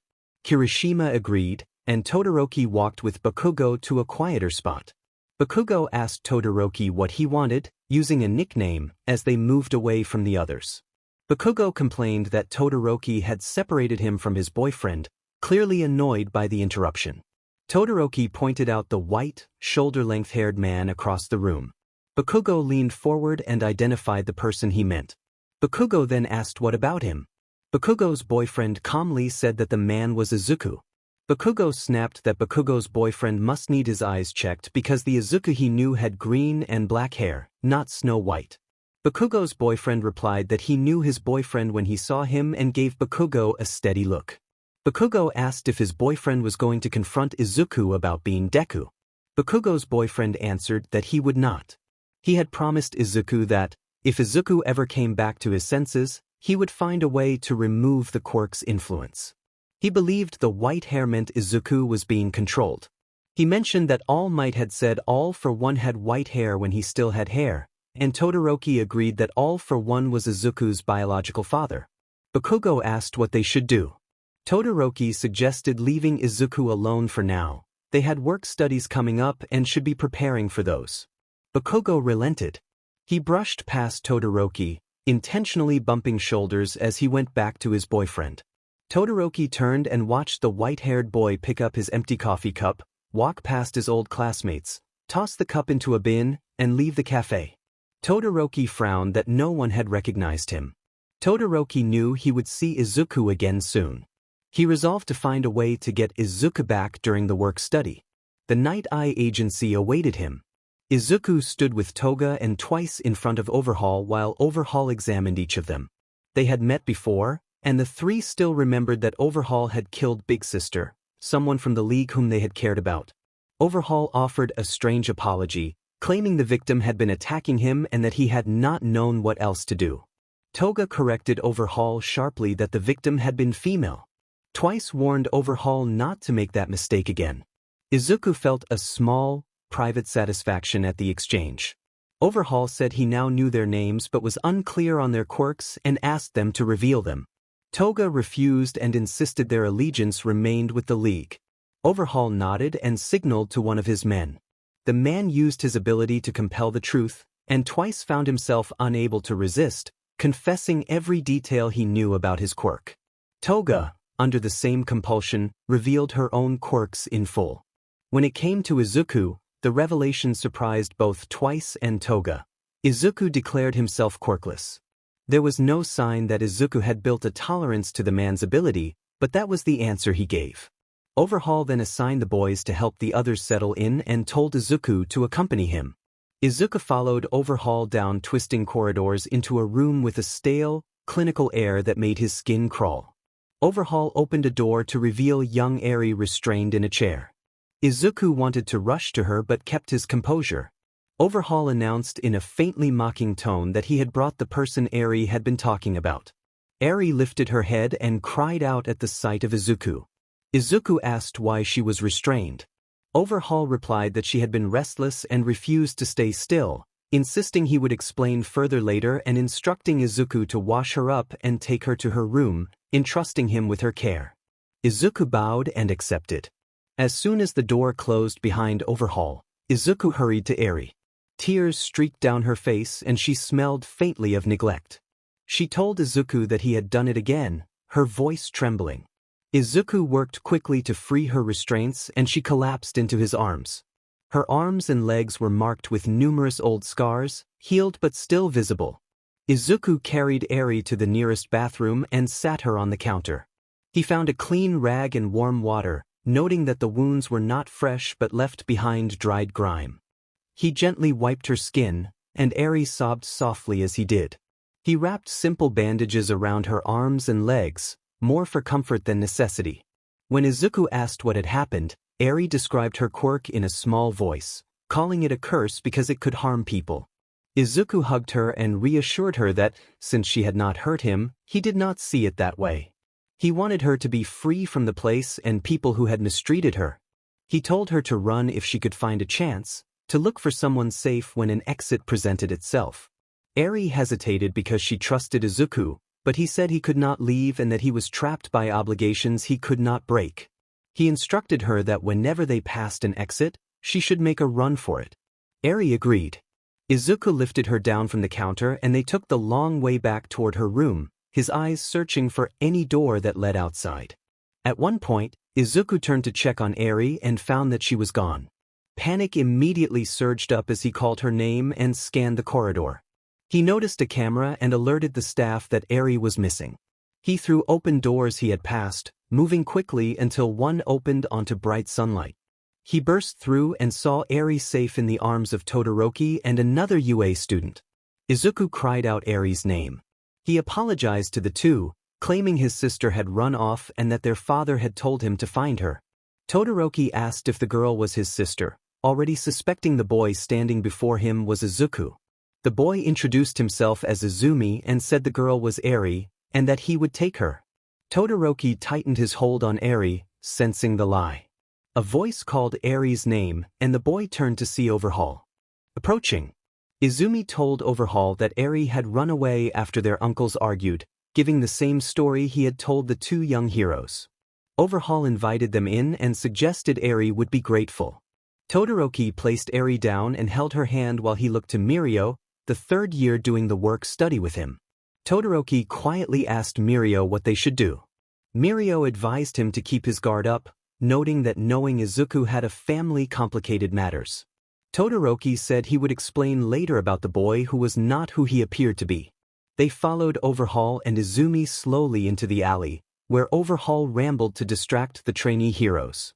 Overhaul then began to remove one of his gloves. Eri moved to his side and told the others they could leave, thanking them for bringing her back to her family. Todoroki and Mirio exchanged confused looks. Todoroki warned that the men had come for Eri and asked if she was sure she wanted them to leave. She insisted she was. Overhaul instructed Izumi to escort the two boys back to the street. Izumi complied, bowed, and started to walk away.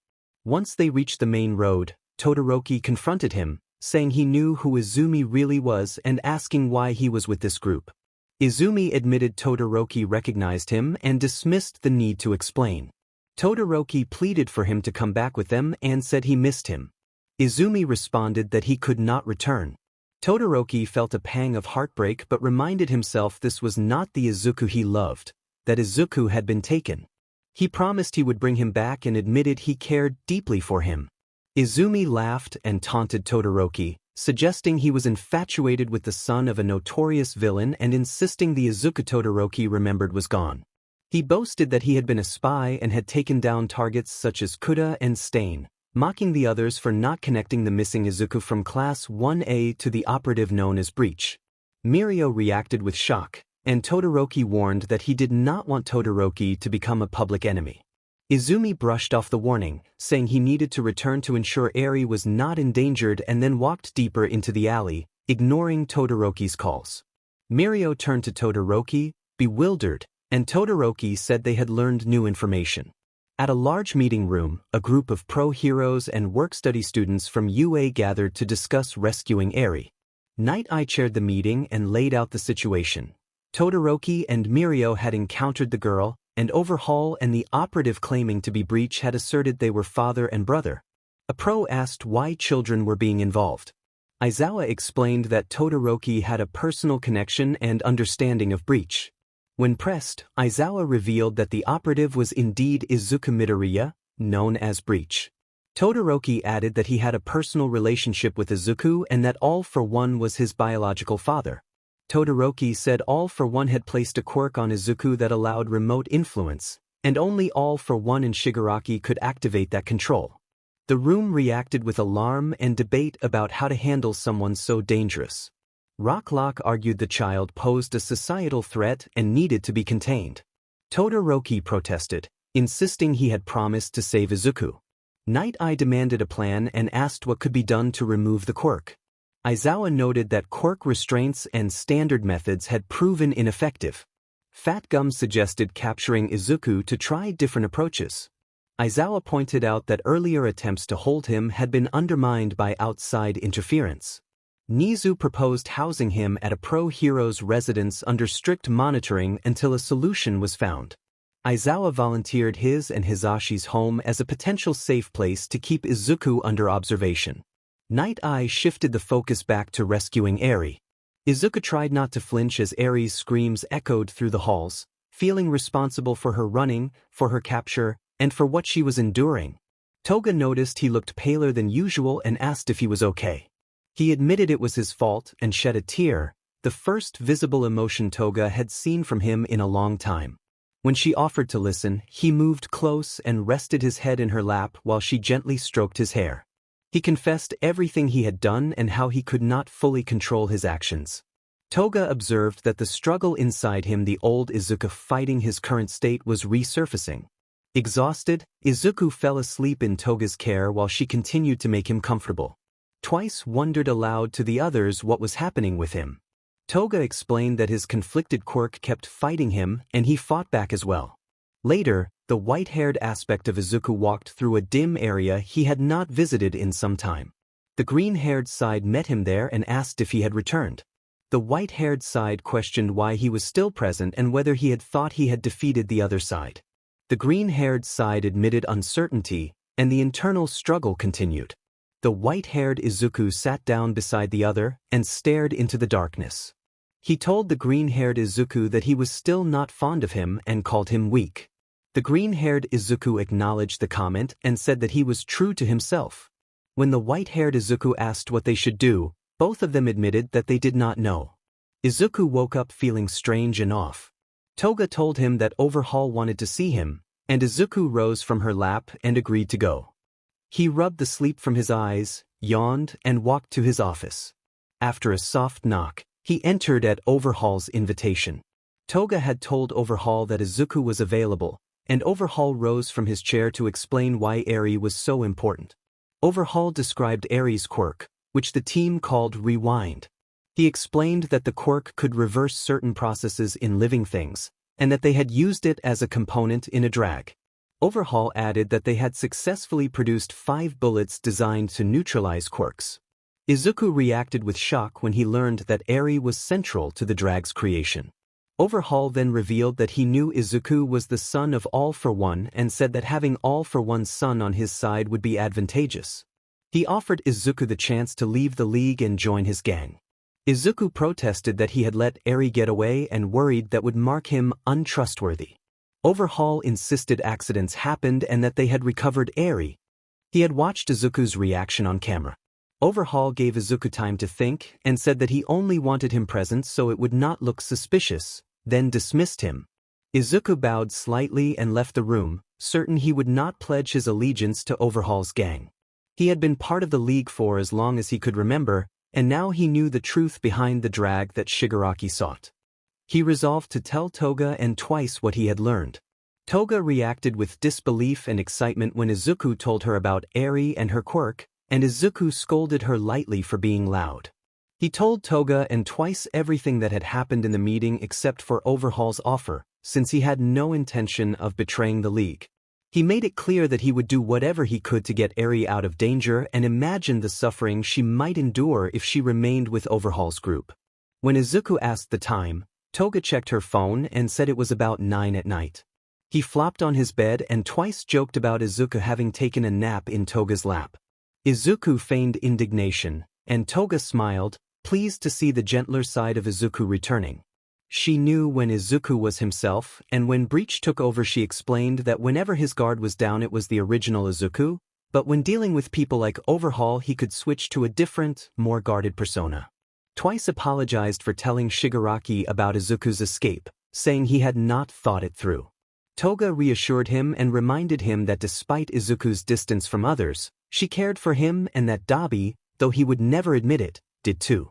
They agreed they were a dysfunctional family and decided to sleep and plan the next day. The next day, Izuku felt that something was wrong. The world seemed off-wind and food and the usual sensations all felt different. He walked with Toga toward Eri's room. Toga said that she did not know of any plans Overhaul had for them that day and offered to walk with Izuku to the children's quarters. Izuku joked that Overhaul wanted them from the league even though he had no real use for them, and Toga giggled. At Eri's door, Izuku mentioned to Toga that the area had a sickly atmosphere based on what he had seen before, and Toga said she would return to Twice.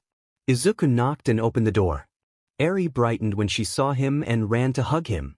Izuku hugged her back, then noticed scratch marks on her hands and asked if she had had another nightmare. Eri looked at the floor in answer.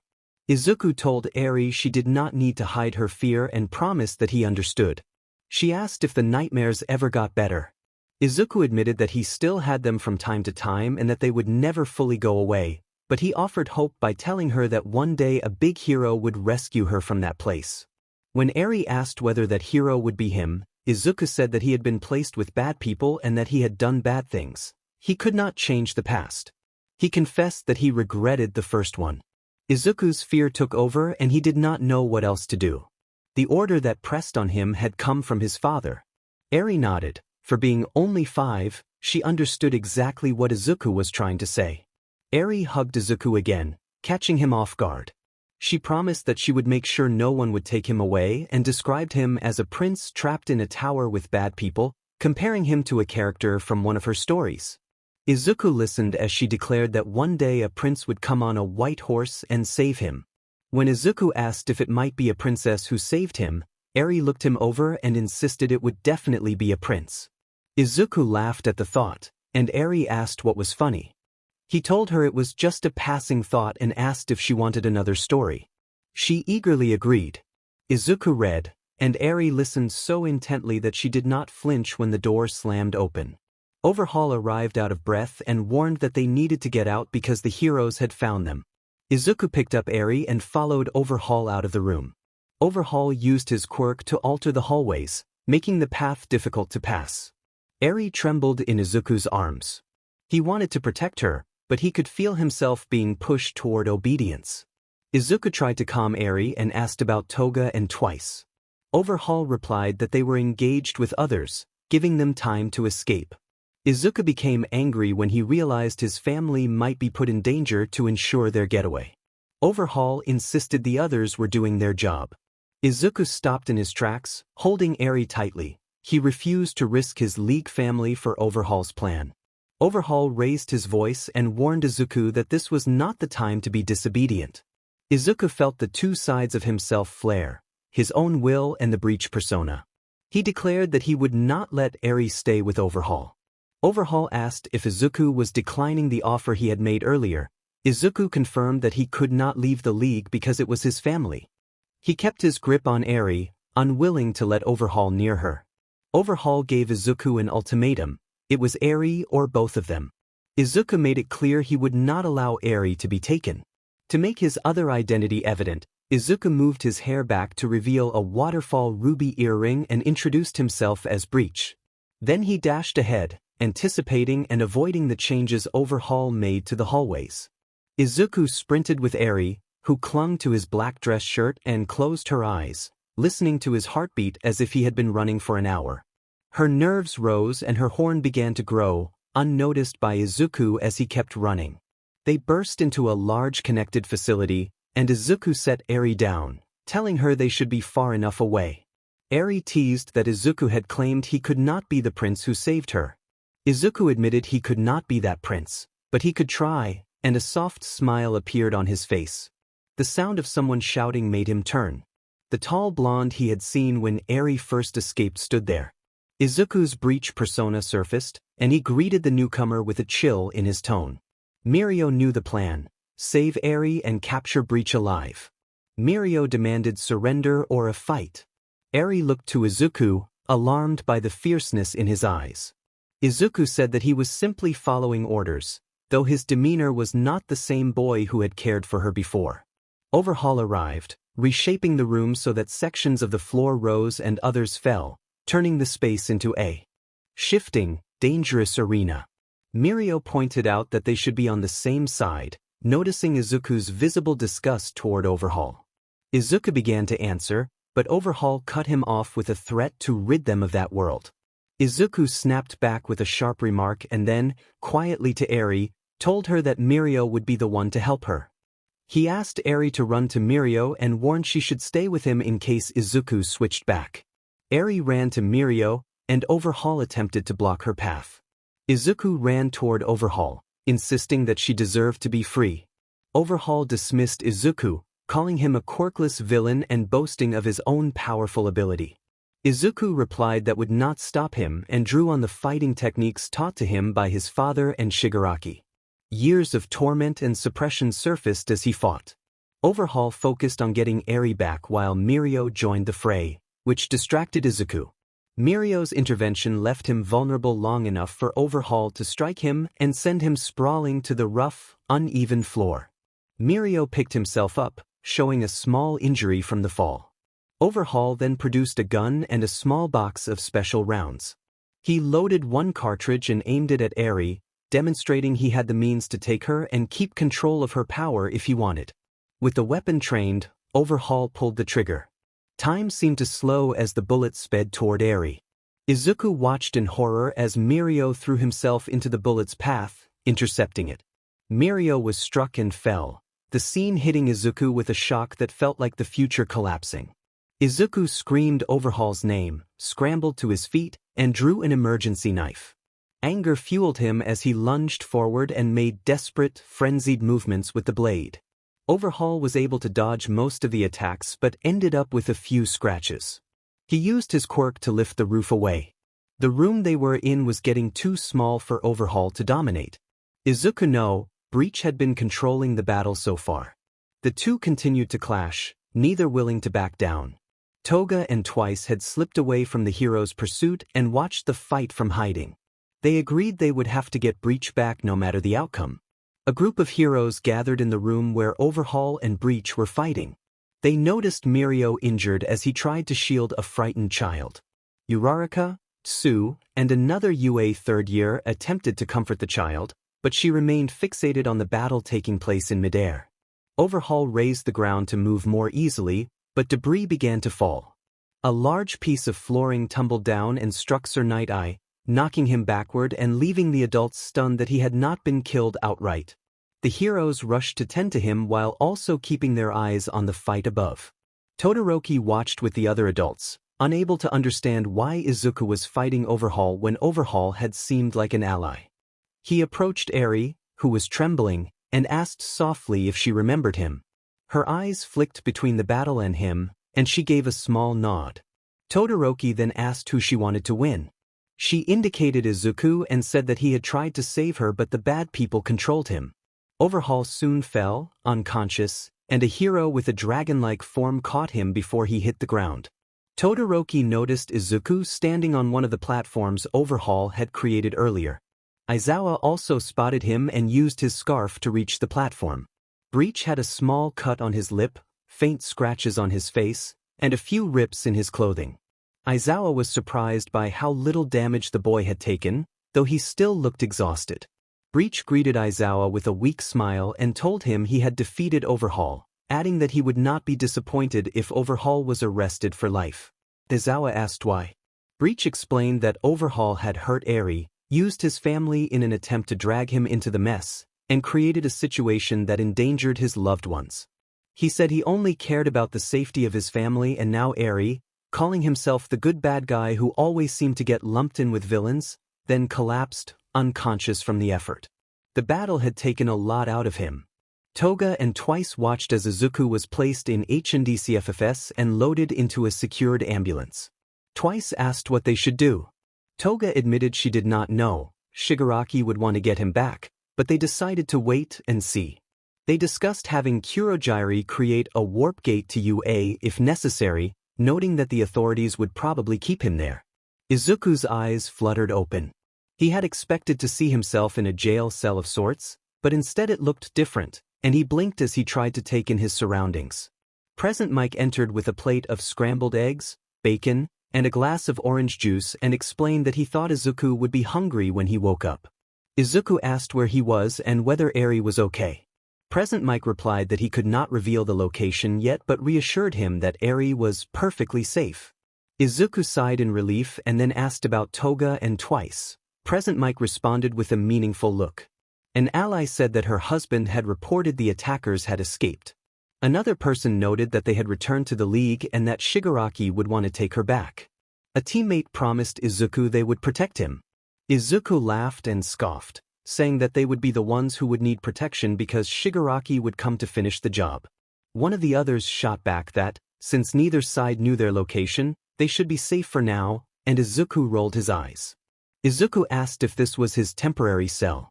The responder confirmed it was only for the time being and warned that a pro-hero would remain in the house at all times, so he should not think about escaping. Izuku offered no promises. Mike handed him a plate and a glass, then pulled up a side table so he could eat. Izuku turned to the table and began to eat. Someone called Mirio's name in surprise. Todoroki walked into the hospital room and asked what Mirio was doing. Mirio had his legs in the air, moving them in circles while his arms supported his back. He answered uncertainly that it was exercise. Todoroki observed that Mirio was distracting himself. Mirio let his lower half fall back onto the bed, turned to face Todoroki, and sighed, admitting that he was worried about their mentor. Todoroki agreed and noted that the rock from the battle had been far from. Well, the two sat in silence for a moment. Mirio stood up and asked about Eri. Todoroki explained that Eri was quarantined and that once they understood her quirk, they would work on helping her control it. Mirio wondered whether Izuku knew about it. Todoroki's eyes widened briefly, then returned to their usual calm as he observed that Izuku's darker side had been showing recently and he probably would not tell them everything. Mirio disagreed, saying he had seen Izuku shift during the fights with Overhaul and that Izuku had been the one holding Eri, protecting her. Todoroki offered a soft smile, thinking that Eri might be the key to bringing the person he cared about back. Aizawa rushed into the room, drawing their full attention. Aizawa warned them that there was no easy way to say it, and the expression conveyed the gravity of the situation. Night Eye was close to death. The two followed Aizawa to Night Eye's room. Todoroki, though not particularly close to Night Eye, felt his emotions swell. He had never been good at expressing feelings, which was why he had been grateful for Izuku's presence. Mirio went straight to Night Eye's bedside and began to cry. Night Eye spoke Mirio's name weakly. Mirio was urged to save his energy, and Night Eye, with understanding in his eyes, acknowledged the plea. There was absolutely no way he was going to survive this. He accepted that fact. Night Eye weakly lifted his hand to Mirio's tear-streaked face.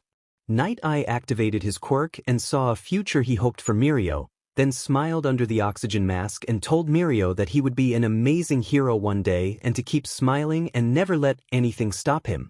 Mirio watched Night Eye's eyes flutter shut. He went deaf to the sounds of the machines signaling that the hero had died. Todoroki approached and gently led Mirio away from the body. Aizawa wiped his own tears, memories of his friend Oboro Shirakumo surfacing. He let the doctors take over and joined Todoroki and Mirio in the hallway. Todoroki tried his best to comfort the older teen. Aizawa checked his watch and told Todoroki to head home, explaining that Mirio was not released yet and that he needed to check on the child. Todoroki walked Mirio back to his room and left the hospital. He wanted to visit Izuku but knew it was better not to, at least not yet. Aizawa slowly walked to the quarantined area and took a seat in the observation section. He noticed that the girl's horn had shrunk in size and suspected her quirk had not activated during the fight. She slept restlessly but seemed able to wake at any moment. He exhaled, thinking wryly that he was stuck with the problem children. He took out his phone and read a message from his husband. The message said his husband had eaten eggs and bacon and had drunk orange juice. His husband had asked if Eri was okay and about the other league members, and had mentioned that Shigaraki would come to get him. Aizawa began composing a reply, intending to tell him that they did not know where they lived, that Shigaraki should be fine, that the girl was sleeping, and that Night Eye had passed. He knew the news of Night Eye's death would spread quickly once the media got hold of it. The girl began to squirm in her sleep as if having a nightmare. She shot up, sweating and looking around desperately for someone or something. Eri called out, searching for Izuku in the strange room where she had awakened. When the door opened, she had hoped to see her white-haired protector, but instead a man with long black hair stepped in and looked as if he needed a nap. She wiped her tears with the palm of her hand and asked where Izuku was. Aizawa told her that Izuku was being quarantined until they could speak with him. Eri asked what quarantine meant. Aizawa mentally scolded himself. He reminded himself that she was a child and he would have to explain things simply. He explained that his husband was taking care of Izuku in a separate area and reassured her that Izuku was fine. When Eri began to say the name of a man and shivered, Aizawa said that the man had been arrested and would no longer be able to hurt her. Eri let out a relieved breath. Aizawa then asked Eri to tell him what her quirk was. Aizawa told the child that he had not let the doctors do anything to her and that he had hoped she would tell him. Eri looked down at her freshly wrapped arms and stammered that it was a curse, insisting that Izuku had told her it was not but that it still had killed people. Aizawa stepped forward and hugged her gently, letting her cry into his coat. He then asked whether Izuku knew about her quirk. Eri answered that she thought he did and thought to herself that Todoroki had been right and she would talk to Izuku when she got home. Aizawa released the child and she wiped away her tears. Eri then asked whether Izuku would be arrested. Aizawa, surprised, asked why she would think that. Eri explained that Izuku was a good person who had become surrounded by bad people, not a prince who saved the day but the villain in the story they loved. Aizawa understood her meaning and offered to talk to Izuku on her behalf, smiling softly. Eri's face brightened and she thanked him, then corrected herself and addressed him as Mr. Aizawa. Aizawa silently vowed to protect the child for the rest of his life. Izuku, meanwhile, sat bored and restless. His phone was nowhere to be found and was most likely broken. He had removed all his jewelry except his mother's wedding ring and rubbed his thumb over the jewel, searching for the comfort of his mother's warmth. The room had a television but the remote was out of reach, and there was no clock, so he had no sense of the time. The sparse silence reminded him of a soundproof cell he had known before. A knock sounded at the door and Mike entered, greeting him in his usual loud, teasing manner and referring to him as the little listener. Mike joked about being the loud blonde and tried to unsettle Izuku by asking how Aizawa put up with him. Mike remarked that he and Aizawa had known each other since high school and laughed that he would like to see how Aizawa managed him now. Izuku muttered that Mike was annoying and then sighed in defeat, asking what he wanted. Mike pulled up a chair and sat down, explaining that he had expected Izuku to be bored after hours in the room. Mike guessed that Izuku had endured abuse and asked if that was what Izuku had been through. Izuku answered that he had been locked in a soundproof room for months and did not remember how long. Mike was shocked that the boy had not broken down. During his childhood, Mike noticed that Izuku had removed most of his jewelry but that the ring remained on his finger. Izuku warned against touching the ring and made clear that it was his mother's. Mike raised his hands to show he would not, insisting he had only been making small talk. Izuku forced a smile and said that being restrained to the bed was better than taking kicks from Shigaraki every day. Mike reacted with disbelief and asked whether Izuku was being sarcastic about that happening every day. Izuku gave no verbal answer, his silence conveying the truth. Mike blurted an exclamation of shock and then tried not to pity him. Izuku explained that it had been training. If he could not handle kicks and punches, he would not be able to handle knives during more dangerous encounters. Mike stammered about knives as Izuku rolled his eyes and began to take off his shirt, letting it hang on the chain that connected him to the bed. Mike's eyes traveled along the boy's torso and memories surfaced as Izuku thought about how, just 2 months ago, he had been scar-free. Mike felt sympathy for the boy. The door opened and Aizawa walked in. Mike told Aizawa that he had expected a text when he was on his way home. Aizawa apologized and explained that he had a lot on his mind. Mike rose and handed his husband the chair. Aizawa sat and looked at the frightened boy. Aizawa noted that some marks were new. Izuku gave him an annoyed stare, and Aizawa sighed, understanding that this was not the time for jokes. Izuku told them that Eri had asked about Aizawa and that she was okay. Izuku then asked Aizawa to explain the girl's quirk, because Eri called it a curse. Izuku added that Eri had apparently harmed people accidentally and that the villain who had held her captive had experimented on her. He said she was only 5 and did not need to be used as test material, and he blamed the villains for knowing what their experiments might do. Aizawa asked what the quirk was. Izuku explained that the villain had called it rewind. He described that the quirk could revert living things to earlier states. A tree could become a seed, an adult could become a child could become a baby, and, at its most extreme, a life could be undone. Izuku guessed that control was probably tied to emotions like other quirks. Something clicked for Aizawa. He stood, grabbed his husband's arm, and pulled him out of the room, closing the door behind them. Izuku watched them go, confused. In the hallway, Mike asked why Aizawa had pulled him out. Aizawa told him plainly that the girl's quirk was rewind. Mike said that was what Izuku had already said. Aizawa added that Eri could rewind Izuku. He hurried to call Todoroki. Aizawa explained over the phone that Eri might be able to restore Izuku to his old self. Todoroki listened, stunned, and then learned that Eri could not control the quirk well. Todoroki asked whether quirks linked to emotions, and Aizawa confirmed that they often did. He suspected Izuku was the only person Eri fully trusted. Todoroki asked if he could speak with Eri the next day, saying he thought he could reach her. During the call, Aizawa's voice in the background called that someone was hungry. Aizawa said that Hizashi was making food and that he had only forgotten to give Izuku lunch. Todoroki confirmed that it had been Izuku. They exchanged a few light remarks about pets and radio shows. Todoroki asked Aizawa, half joking and half serious, not to let Izuku die. Aizawa said he would do what he could and then ended the call.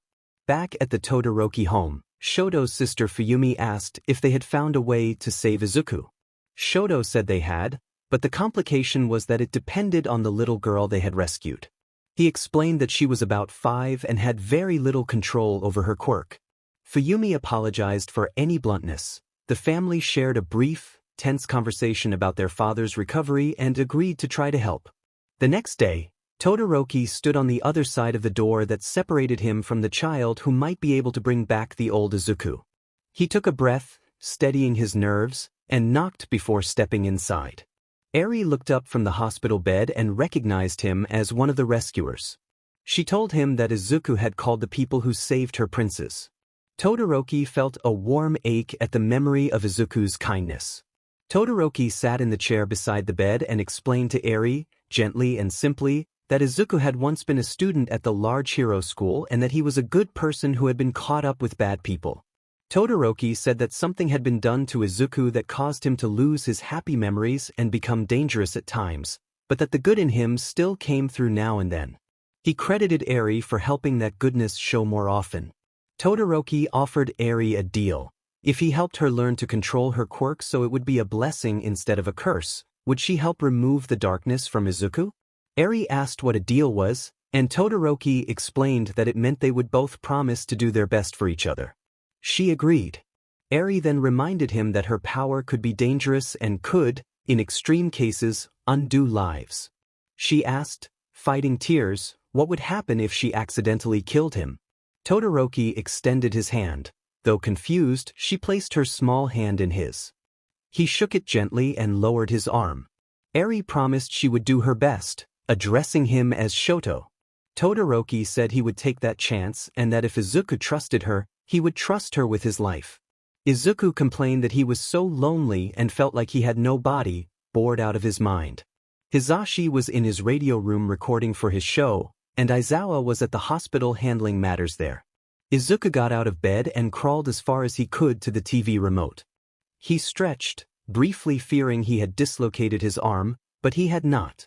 He grabbed the remote, turned on the TV, and flipped through channels until he found the news reporting Nitai's death and the recent event he had been involved in. Izuku smiled when he realized that only Overhaul had been arrested. He switched to a random program to pass the time and lay back down, trying to get comfortable. In his mind, two versions of himself argued, the green-haired side and the white-haired side. The white-haired, villainous side insisted the girl was fine and that it could take back full control, while the green-haired side countered that that was not who they were. The real Izuku buried his head in his pillow, hoping to muffle the voices. He wanted to get back to his family and to return to teasing his friends. Shigaraki wanted to spend time with his friends and family. He wanted to be free of the chains that bound him. But he did not know whether his villainous side wanted that or his better side did. Izuku was becoming something no one would have guessed. His emotions conflicted and confused him. He could not handle it anymore. He became an empty shell who only knew how to fight. 2 weeks later, Aizawa watched as Eri used her quirk to revert a small apple into a seed. Todoroki smiled at her improvement after only 2 short weeks. Whenever Todoroki assisted with her quirk, Aizawa stayed nearby in case it went out of control. Todoroki praised Eri for her progress.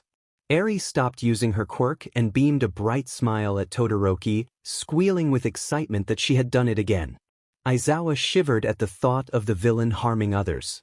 Todoroki asked Aizawa if he thought she was ready. Aizawa exhaled and asked Todoroki if they could speak in private. Todoroki nodded. Aizawa told Eri to stay for a moment.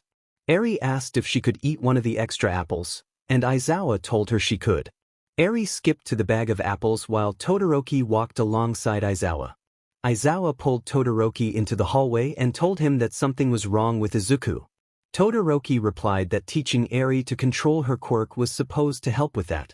Aizawa noted that Todoroki was unusually quiet and half-joked that he might be plotting something drastic against him and Hisashi. Todoroki wondered whether showing Eri to Izuku would bring out Izuku's protective side. Aizawa said he was not sure, explaining that whenever they mentioned her name Izuku showed no reaction. Todoroki offered to talk to him, and Aizawa warned that might only make things worse. Todoroki then suggested having Eri wait outside the door with Mike while Aizawa stayed in the room, and Aizawa nodded and laughed softly at the plan. Aizawa apologized for the joke and explained that Todoroki had always been the strategist between them, but the roles had been reversed ever since the day Izuku and Bakugo had been taken by the League of Villains during summer camp. Todoroki flinched at the memory. He remembered the joyful days with Izuku in his arms, the happiest he had ever been, and how that one day had changed everything. He had stopped smiling as much, trained harder, and studied relentlessly in hopes of bringing Izuku back. Aizawa put a hand on Todoroki's shoulder and told him to come over tomorrow.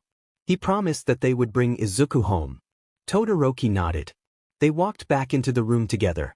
Aizawa laughed when he saw Eri struggling to carry a large bag of apples that was almost half her size and clearly too heavy for her.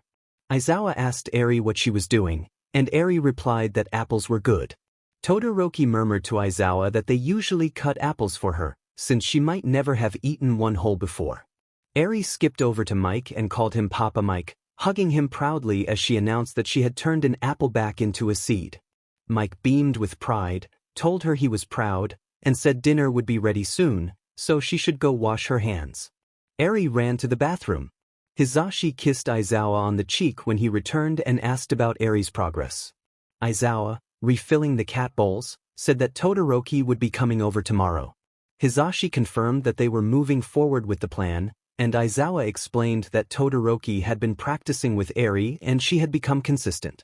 Hizashi suggested that Todoroki had been distant lately, and Aizawa nodded. Eri ran back into the kitchen and reported that Izuku was mumbling again, asking why she could not go see him. Aizawa told her that he would bring Izuku his food and explained that the spell within Izuku had made him dangerous, so they were keeping her safe. Aizawa reassured her that she would see Izuku the next day. Eri's face lit up at the news. Aizawa prepared a plate for Izuku and took plastic utensils, since they no longer trusted him with real silverware. He walked slowly down the hall and opened Izuku's bedroom door. The atmosphere inside was tense and heavy. Izuku stared at Aizawa as he walked in. Aizawa announced that he had brought dinner.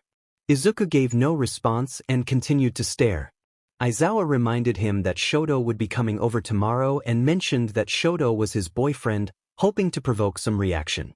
Izuku smirked slightly, and Aizawa felt a small chill but kept his composure. Izuku replied that there was no reason for the smile, and it was the first thing he had said in 2 weeks. Aizawa set the food on the small table in the room and sat in a chair, watching Izuku closely to make sure he did not act out. Izuku ate slowly and without conversation. His only thought was escaping. He had never had the opportunity to get away, but the visitor tomorrow gave him a chance to use someone as a bargaining chip. He did not mind getting his hands dirty. He already carried guilt and scars from what had been done to him. Outside the room, Todoroki paused at the door. It would be the first time he had seen Izuku since the overhaul incident. Part of him was nervous, part of him steeled itself. Aizawa told Todoroki that he would step in at any sign of danger and arranged a cue word for him to use if he needed help.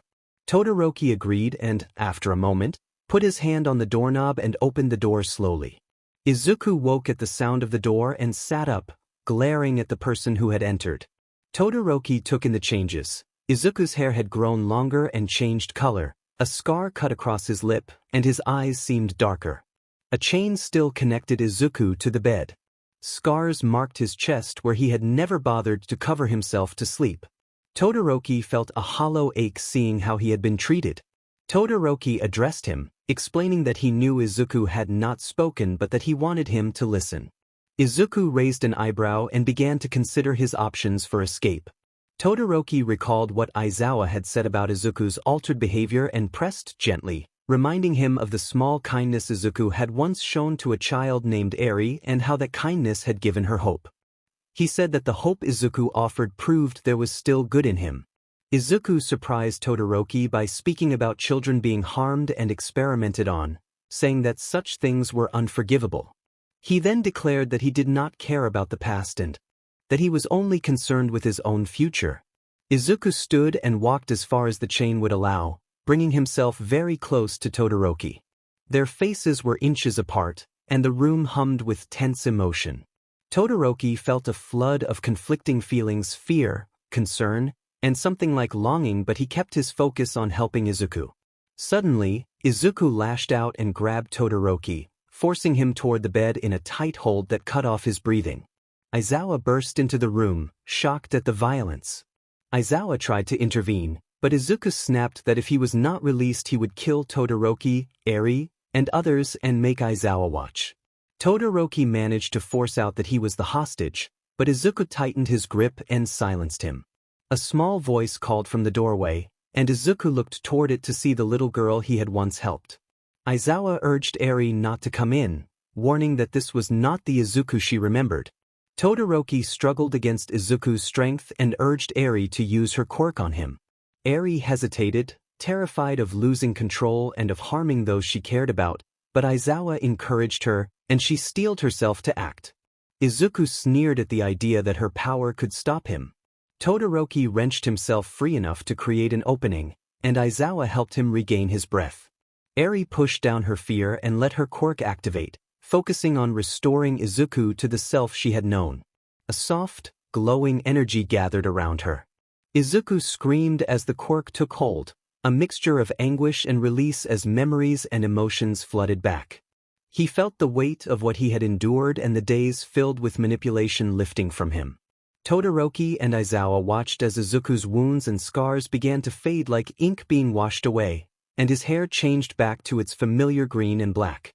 The scene felt surreal and painful but ultimately healing, like an intense moment out of an animated battle where the light of one person's power breaks a dark spell. When Eri's power subsided, she collapsed from exhaustion but looked up to see a different Izuku. He ran a hand through his now shorter hair and realized his scars were gone. Tears slipped down his face as his emotions surfaced. He looked at Todoroki and, with a relieved smile and fresh tears, told him that he was free from the influence that had held him. Todoroki recognized the real Izuku in front of him. Izuku called to Eri, thanking her, and dropped to his knees as the child ran into his arms. They hugged tightly, and Todoroki joined them, letting Izuku's tears fall on him. Both of them wept together, the tension of the moment giving way to relief. Aizawa told Eri to give them a moment, and she stepped back, watching the reunion quietly as Izuku and Todoroki clung to each other and let the relief settle over them. Aizawa interrupted the hug and told Izuku that he needed to rest. Eri slipped away and walked over to Aizawa. The two of them left the room and closed the door. Izuku admitted that he remembered everything he had done and apologized, confessing that he had almost killed someone. Todoroki soothed him, telling him it was not his fault and reminding him that he was still alive. Izuku smiled faintly and said he did not want to be Breach anymore, did not want to be a villain, and did not want to be a brat too cocky to function. Todoroki told him that he liked that cockiness sometimes. Izuku replied that Todoroki was only saying that. Todoroki pressed a gentle kiss to Izuku's tear-streaked cheek. Izuku asked what it was for. Todoroki said that he had fallen for the cocky student from UA with the overprotective father. Izuku muttered that he would rather forget that father. He explained that whenever the father used the quirk on him, a part of him was still present and he realized the man had used him for his own gain. He added that others had used him too, except for Toga and Dabi. Todoroki asked if he still cared about those two. Izuku said they had been his true family during his lowest points and that he would do anything for them. He smiled at the memories and admitted he had even hacked Endeavor's credit cards for Dabi. Todoroki asked why he had only targeted his father's cards. Izuku went wide-eyed because he had never told Shoto about Dabi and let out a nervous laugh before asking if he could use Shoto's phone for a moment. Later, Toga adjusted her mask and expressed concern about being in the area. Dabi said he had received a phone call that sounded exactly like Izuku. Toga warned it might be a trap. Dabi reminded her that Shigaraki had been looking for Izuku for the past couple of weeks and that he was willing to risk arrest if it meant confirming it was him. Toga crossed her arms and said she had a bad feeling about it. As they approached the front door, Aizawa opened it and welcomed them, explaining that Izuku had been expecting them. Dabi asked why Izuku could not come to them. Aizawa sighed and explained that it was for his family's safety. He had a husband and a little girl to protect and could not risk a villain he did not trust being there and putting them in danger. Dabi stepped inside and Toga followed. Aizawa closed the door behind them and called out that the kids were here. Izuku emerged from the room where he had been staying, dressed in a large hoodie and sweatpants. Toga and Dabi brightened at the sight of his green curls. Toga used the familiar nickname and Izuku smiled, saying he was back, then ran into their arms and they shared a big reunion hug. Hizashi scolded the teenager walking with Eri for running in the house, but Izuku did not care because he felt he had his true family back, the ones who would not betray him. Toga asked how it had happened. Izuku explained that Eri's quirk had been used to rewind him until the effects of the other quirk were gone. They broke apart and Izuku noticed Dabi's confused expression. Dabi removed his mask and told him he was curious who had come up with the idea. It was not like his brain would have thought of it while he had been Breach. Todoroki stepped out of Izuku's room and said that the plan had been his idea. Toga gasped at the sight of the half-and-half boy. She asked Izuku if Todoroki knew everything. Izuku whispered that he did not want to tell him. Todoroki bowed briefly behind Izuku and thanked the group for being his friend. Izuku introduced Todoroki as his boyfriend. Dabi rolled his eyes, still uneasy about the family he had left. Izuku asked Dabi to at least try to be nice to Todoroki. Dabi agreed, grumbling that he would not share any secrets. Aizawa agreed to let them have a movie day in Izuku's room on the condition that they did not make a ruckus. Izuku and Toga smiled and each took hold of Todoroki's hand as they headed to the room. They shut the door and turned on the television for background noise. Dabi asked if Izuku had used the invitation to get away, and Izuku admitted he had, preferring to hear how much Shigaraki was freaking out rather than watch movies all day. Todoroki asked why he was there, feeling like the odd one out. Izuku reminded him that this was still a side of him if they wanted the bratty version. It came with the friends who had been part of that life. Toga pouted about jealousy, and Shoto teased that she never had a chance, prompting giggles. Toga and Dabi recounted how, after returning to the league without Izuku and without any items related to him, Shigaraki had been furious. Dabi added that Shigaraki had smashed things in his anger. They said that Kurogyari had been unhappy as well and that Shigaraki had been watching news reports and sending people out to look for Izuku with no success. Izuku admitted he had not watched the news while he had been recovering. He had been fighting his own mental battles. Dabi and Toga nodded in understanding. Todoroki asked what their plan was now. Izuku said the goal was to get Shigaraki arrested. The rest of the league did not seem irredeemable, but as long as Shigaraki was out there, danger would follow. Dabi agreed and called Shigaraki a dangerous man. Dabi added that Shigaraki had mistreated Izuku. Todoroki said he had seen marks months earlier that did not look like an accident and that they had appeared to be signs of mistreatment. Izuku expressed concern for Toga and Dabi's safety. Aizawa opened the door and reminded them that there were 2 villains in his house. Izuku admitted he would be cautious, but if Dabi and Toga could show some sign of reform, he could put in a word with Nizu to help them enroll in a special class he had been planning. Dabi and Toga exchanged looks, and Toga asked if that meant they would not be arrested. Izuku assured them he would back them up and that, under his watch, they would not be arrested so long as they followed his rules. Toga leapt up and declared the deal done, saying that if Zuzu could do it, so could she. Dabi complained about Toga's boundless energy but agreed to the arrangement. The 3 ex-villains then gave the address of the league's hideout. Night came and Todoroki remained in Izuku's room. Toga and Dabi stayed in a different guest room for the time being.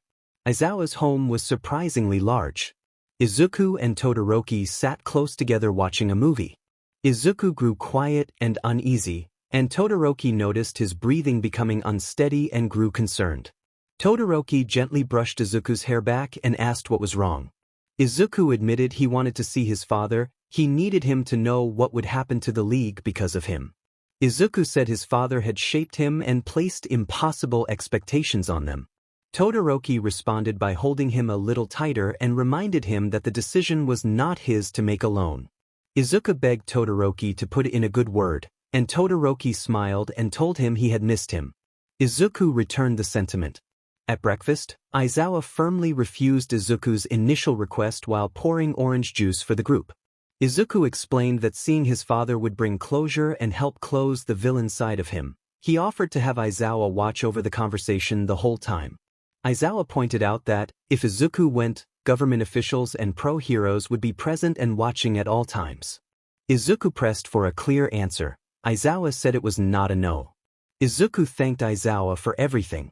When Aizawa asked what he meant, Izuku quietly reminded him that Aizawa and Todoroki had worked non-stop to bring him back and to break the control the quirk had exerted over him.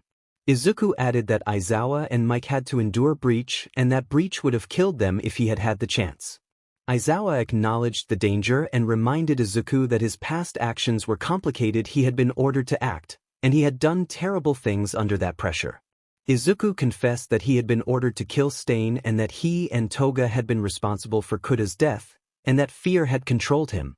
Aizawa said he was not blaming Izuku and pointed out that All for One had used him to infiltrate the hero system. He also reminded Izuku that he had once saved Aizawa during USJ. Then Aizawa told Izuku to wake his former villain siblings and his boyfriend for breakfast, and Izuku hurried off to do so. The next day, Aizawa led a group of heroes and police officers to raid a League of Villains base. Izuku, Toga, and Dabi cooperated, providing information about who among the League was most dangerous. Aizawa ignored Shigaraki's insults and accusations that the three teens were traitors. Major members of the League were arrested, while less important associates were left to be picked up later.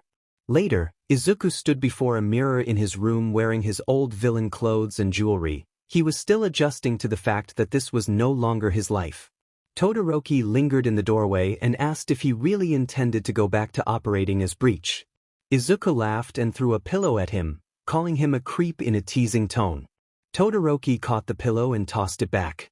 Izuku insisted he would never return to that life. Todoroki wondered why he insisted on wearing the outfit at all and suggested it might be simpler to tell his father directly that he was no longer a villain. Izuku said it was easier said than done. The man would try to destroy him if he could, and then, smirking, he held up his mask and joked about his tendency to provoke people. Izuku approached his father's cell with his mask on and made sure Breach was present at the front. All for One expressed surprise at Izuku's presence and asked how he had managed to get in. Izuku let All for One know that he had used his abilities as a hacker and his past villain connections to gain access, and he said he was disappointed in his father. A restrained villain nearby asked under what pretense Izuku had come. Izuku told him to present himself as the Priue Izuku. All for One smiled and ordered his captors to break the restraints and release him. Izuku refused and removed his mask, raising his voice to say no. All for One demanded obedience, but Izuku declared that the quirk his father had placed on him was gone and that he was no longer the puppet he had been trained to be. All for One, incredulous, demanded to know how that had been possible. Izuku answered that friends and a loving partner had worked non-stop to bring him back, and that his desire to leave that life behind had been clear and frightening to his father. Izuku knew all the League's weak points. He knew everything about everyone. He had every aspect of a perfect villain. He had been sent into the field and had been a perfect spy, giving All for One everything he wanted. But that life had done something else to him. It had made him make friends, and he had even learned to love someone and to be loved back. Saying that to his father felt good. All for One told Izuku that his mother had loved him. Izuku snapped back that his mother was dead and that he had been deliberately kept from knowing her. He accused his father of burning her out of his mind and reminded him that he had been his child and his responsibility. All for One was at a loss for words as his son called him out. Izuku announced that he was done with the life he had been leading. When All for One asked what was happening with everyone else, Izuku reported that Shigaraki and most of the League had been arrested, while Dabi and Toga had made a deal with the pro-heroes and were in a special program at UA. The League of Villains was no more. All for One asked about Izuku. Izuku said goodbye to his father, to Breach, and to his life as a villain, and then he walked out of the room while All for One shouted his name. The adults in the room looked to the teen who was trembling with tears.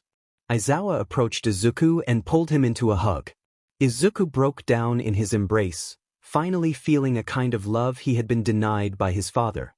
Toga and Dabi had been the only ones to show him sibling affection, but Aizawa was showing him true parental care. Todoroki had shown Izuku what love could look like and had made him feel worthy of being something other than a villain. Izuku asked Mr. Aizawa, using a small, grateful voice, to thank him for saving him. Aizawa replied that it had been his duty and that he was welcome anytime. 2 years later, Izuku sat next to Todoroki with their diplomas in hand. It was graduation day, and they were finally leaving high school and stepping into the world. Izuku looked to the stage and saw his adoptive parents seated there with his adopted little sister, along with Aizawa, Hizashi, and Eri. Ida was giving a speech about how the rest of their lives would be determined by the choices they made, but Izuku had already made his choice. Todoroki asked Izuku quietly if they were still on to have dinner after the ceremony because his siblings had texted him. Izuku reminded him that his adoptive father had planned the celebration for months and laughed about Hizashi's long preparations. Todoroki wondered if Dabi and Toga would come. Izuku said he wasn't sure. Toga had been busy working at the blood bank and Dabi had been teaching self-defense classes. The two of them had finished the villain rehabilitation program at UA and were building stable lives. They no longer lived in the Aizawa household but came to visit. Dabi was living with his fiancée, the pro-hero Hawks, and was planning to get married soon. Dabi still had not told Shoto about the other identity he had once used. He thought it best not to. Izuku groaned as the ceremony seemed to drag on. He asked how long it took to graduate, and Uraraka admitted that Ida could get carried away. Over the school years, Izuku and Uraraka had grown closer. Whenever Izuku returned to UA, he confessed everything he had done and sought to start fresh.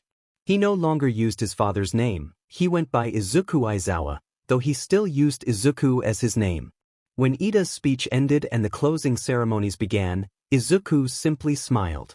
He had not expected to graduate, and yet there he was beside the person he loved, sharing the moment. Nizu announced that the students should move their tassels, and then pronounced them UA graduates. Caps flew into the air, and most students rose to hug their friends. Izuku and Todoroki embraced and exchanged a warm, joyful look that spoke volumes about their future together. They shared a quiet, happy moment. At dinner, the group laughed over stories and embarrassing memories. Natsu laughed about Shoto's missing shoe, and Todoroki shrank from the embarrassment. Fuyumi, Natsu, their mother, Hizashi, Aizawa, Eri, and the two graduates were all at the restaurant celebrating. Endeavor had eventually come forward about the crimes he had committed against his family while trying to change and had served a short time in jail. The table traded memories, and the mood was light. Toga arrived with Dabi and Hawks, apologizing for being late. Izuku welcomed them and teased that he had thought they were at work. Toga protested that they would never miss such an important day, and the adults welcomed the former villains and the hero to the table. Shoto seemed nervous. Izuku felt his leg bouncing under the table and asked if he was all right. Shoto excused himself and asked Natsu and Aizawa if he could speak with them outside for a moment. They agreed, and the three men stepped away. Toga played with Eri and asked how old she was. Eri announced that she was 7. Dabi teased that she might really be 3, and they all laughed as Eri giggled that she was not. Izuku smiled at his chosen family. They had come from nothing, and now they were living happily. Rei, Shoto's mother, asked Izuku about his plans for the future and whether he intended to enter the hero field. Izuku explained that he did not plan to be a hero. He had seen the darker sides of hero society and did not want part of it. Instead, he wanted to help people with troubled backgrounds grow into better versions of themselves. Rei smiled, sensing something in the moment. Shoto called Izuku's attention and told him that, although they had only been together through their high school years, those 3 years had taught him a great deal. Todoroki admitted that he had learned to love someone beyond his siblings and mother. He acknowledged that he was not good with words but hoped this moment would convey what he felt. He bent on one knee and opened a small velvet box to reveal a shiny gray ring. Izuku gasped and tears fell from his eyes. Todoroki asked Izuku Aizawa to be his husband and promised never to stop loving him. Izuku, overwhelmed with joy, accepted immediately and cried with happiness. The people at their table began to clap and cheer, and the rest of the restaurant soon joined in. They embraced, both moved by the moment. Izuku expressed his love for Todoroki, and Todoroki returned the sentiment. A few years later, Izuku organized the last of his papers on his desk while waiting for the bell to ring. He glanced at his wedding ring and pressed it briefly with his lips. Shoto had become a hero, taking on cases that suited him and always coming home with a smile and new stories to tell Izuku. When the bell rang, Izuku tied his hair back, adjusted his reading glasses, and fidgeted with the chain on his earring as he waited for his class to arrive. A group of teenagers who had clearly been through difficult times sat before him, and Izuku recognized fragments of his former self in each of them. He introduced himself as Mr. Todoroki Aizawa, asked them to call him Mr. Izuku, and welcomed them to the UA High School Villain Rehabilitation Program. The end.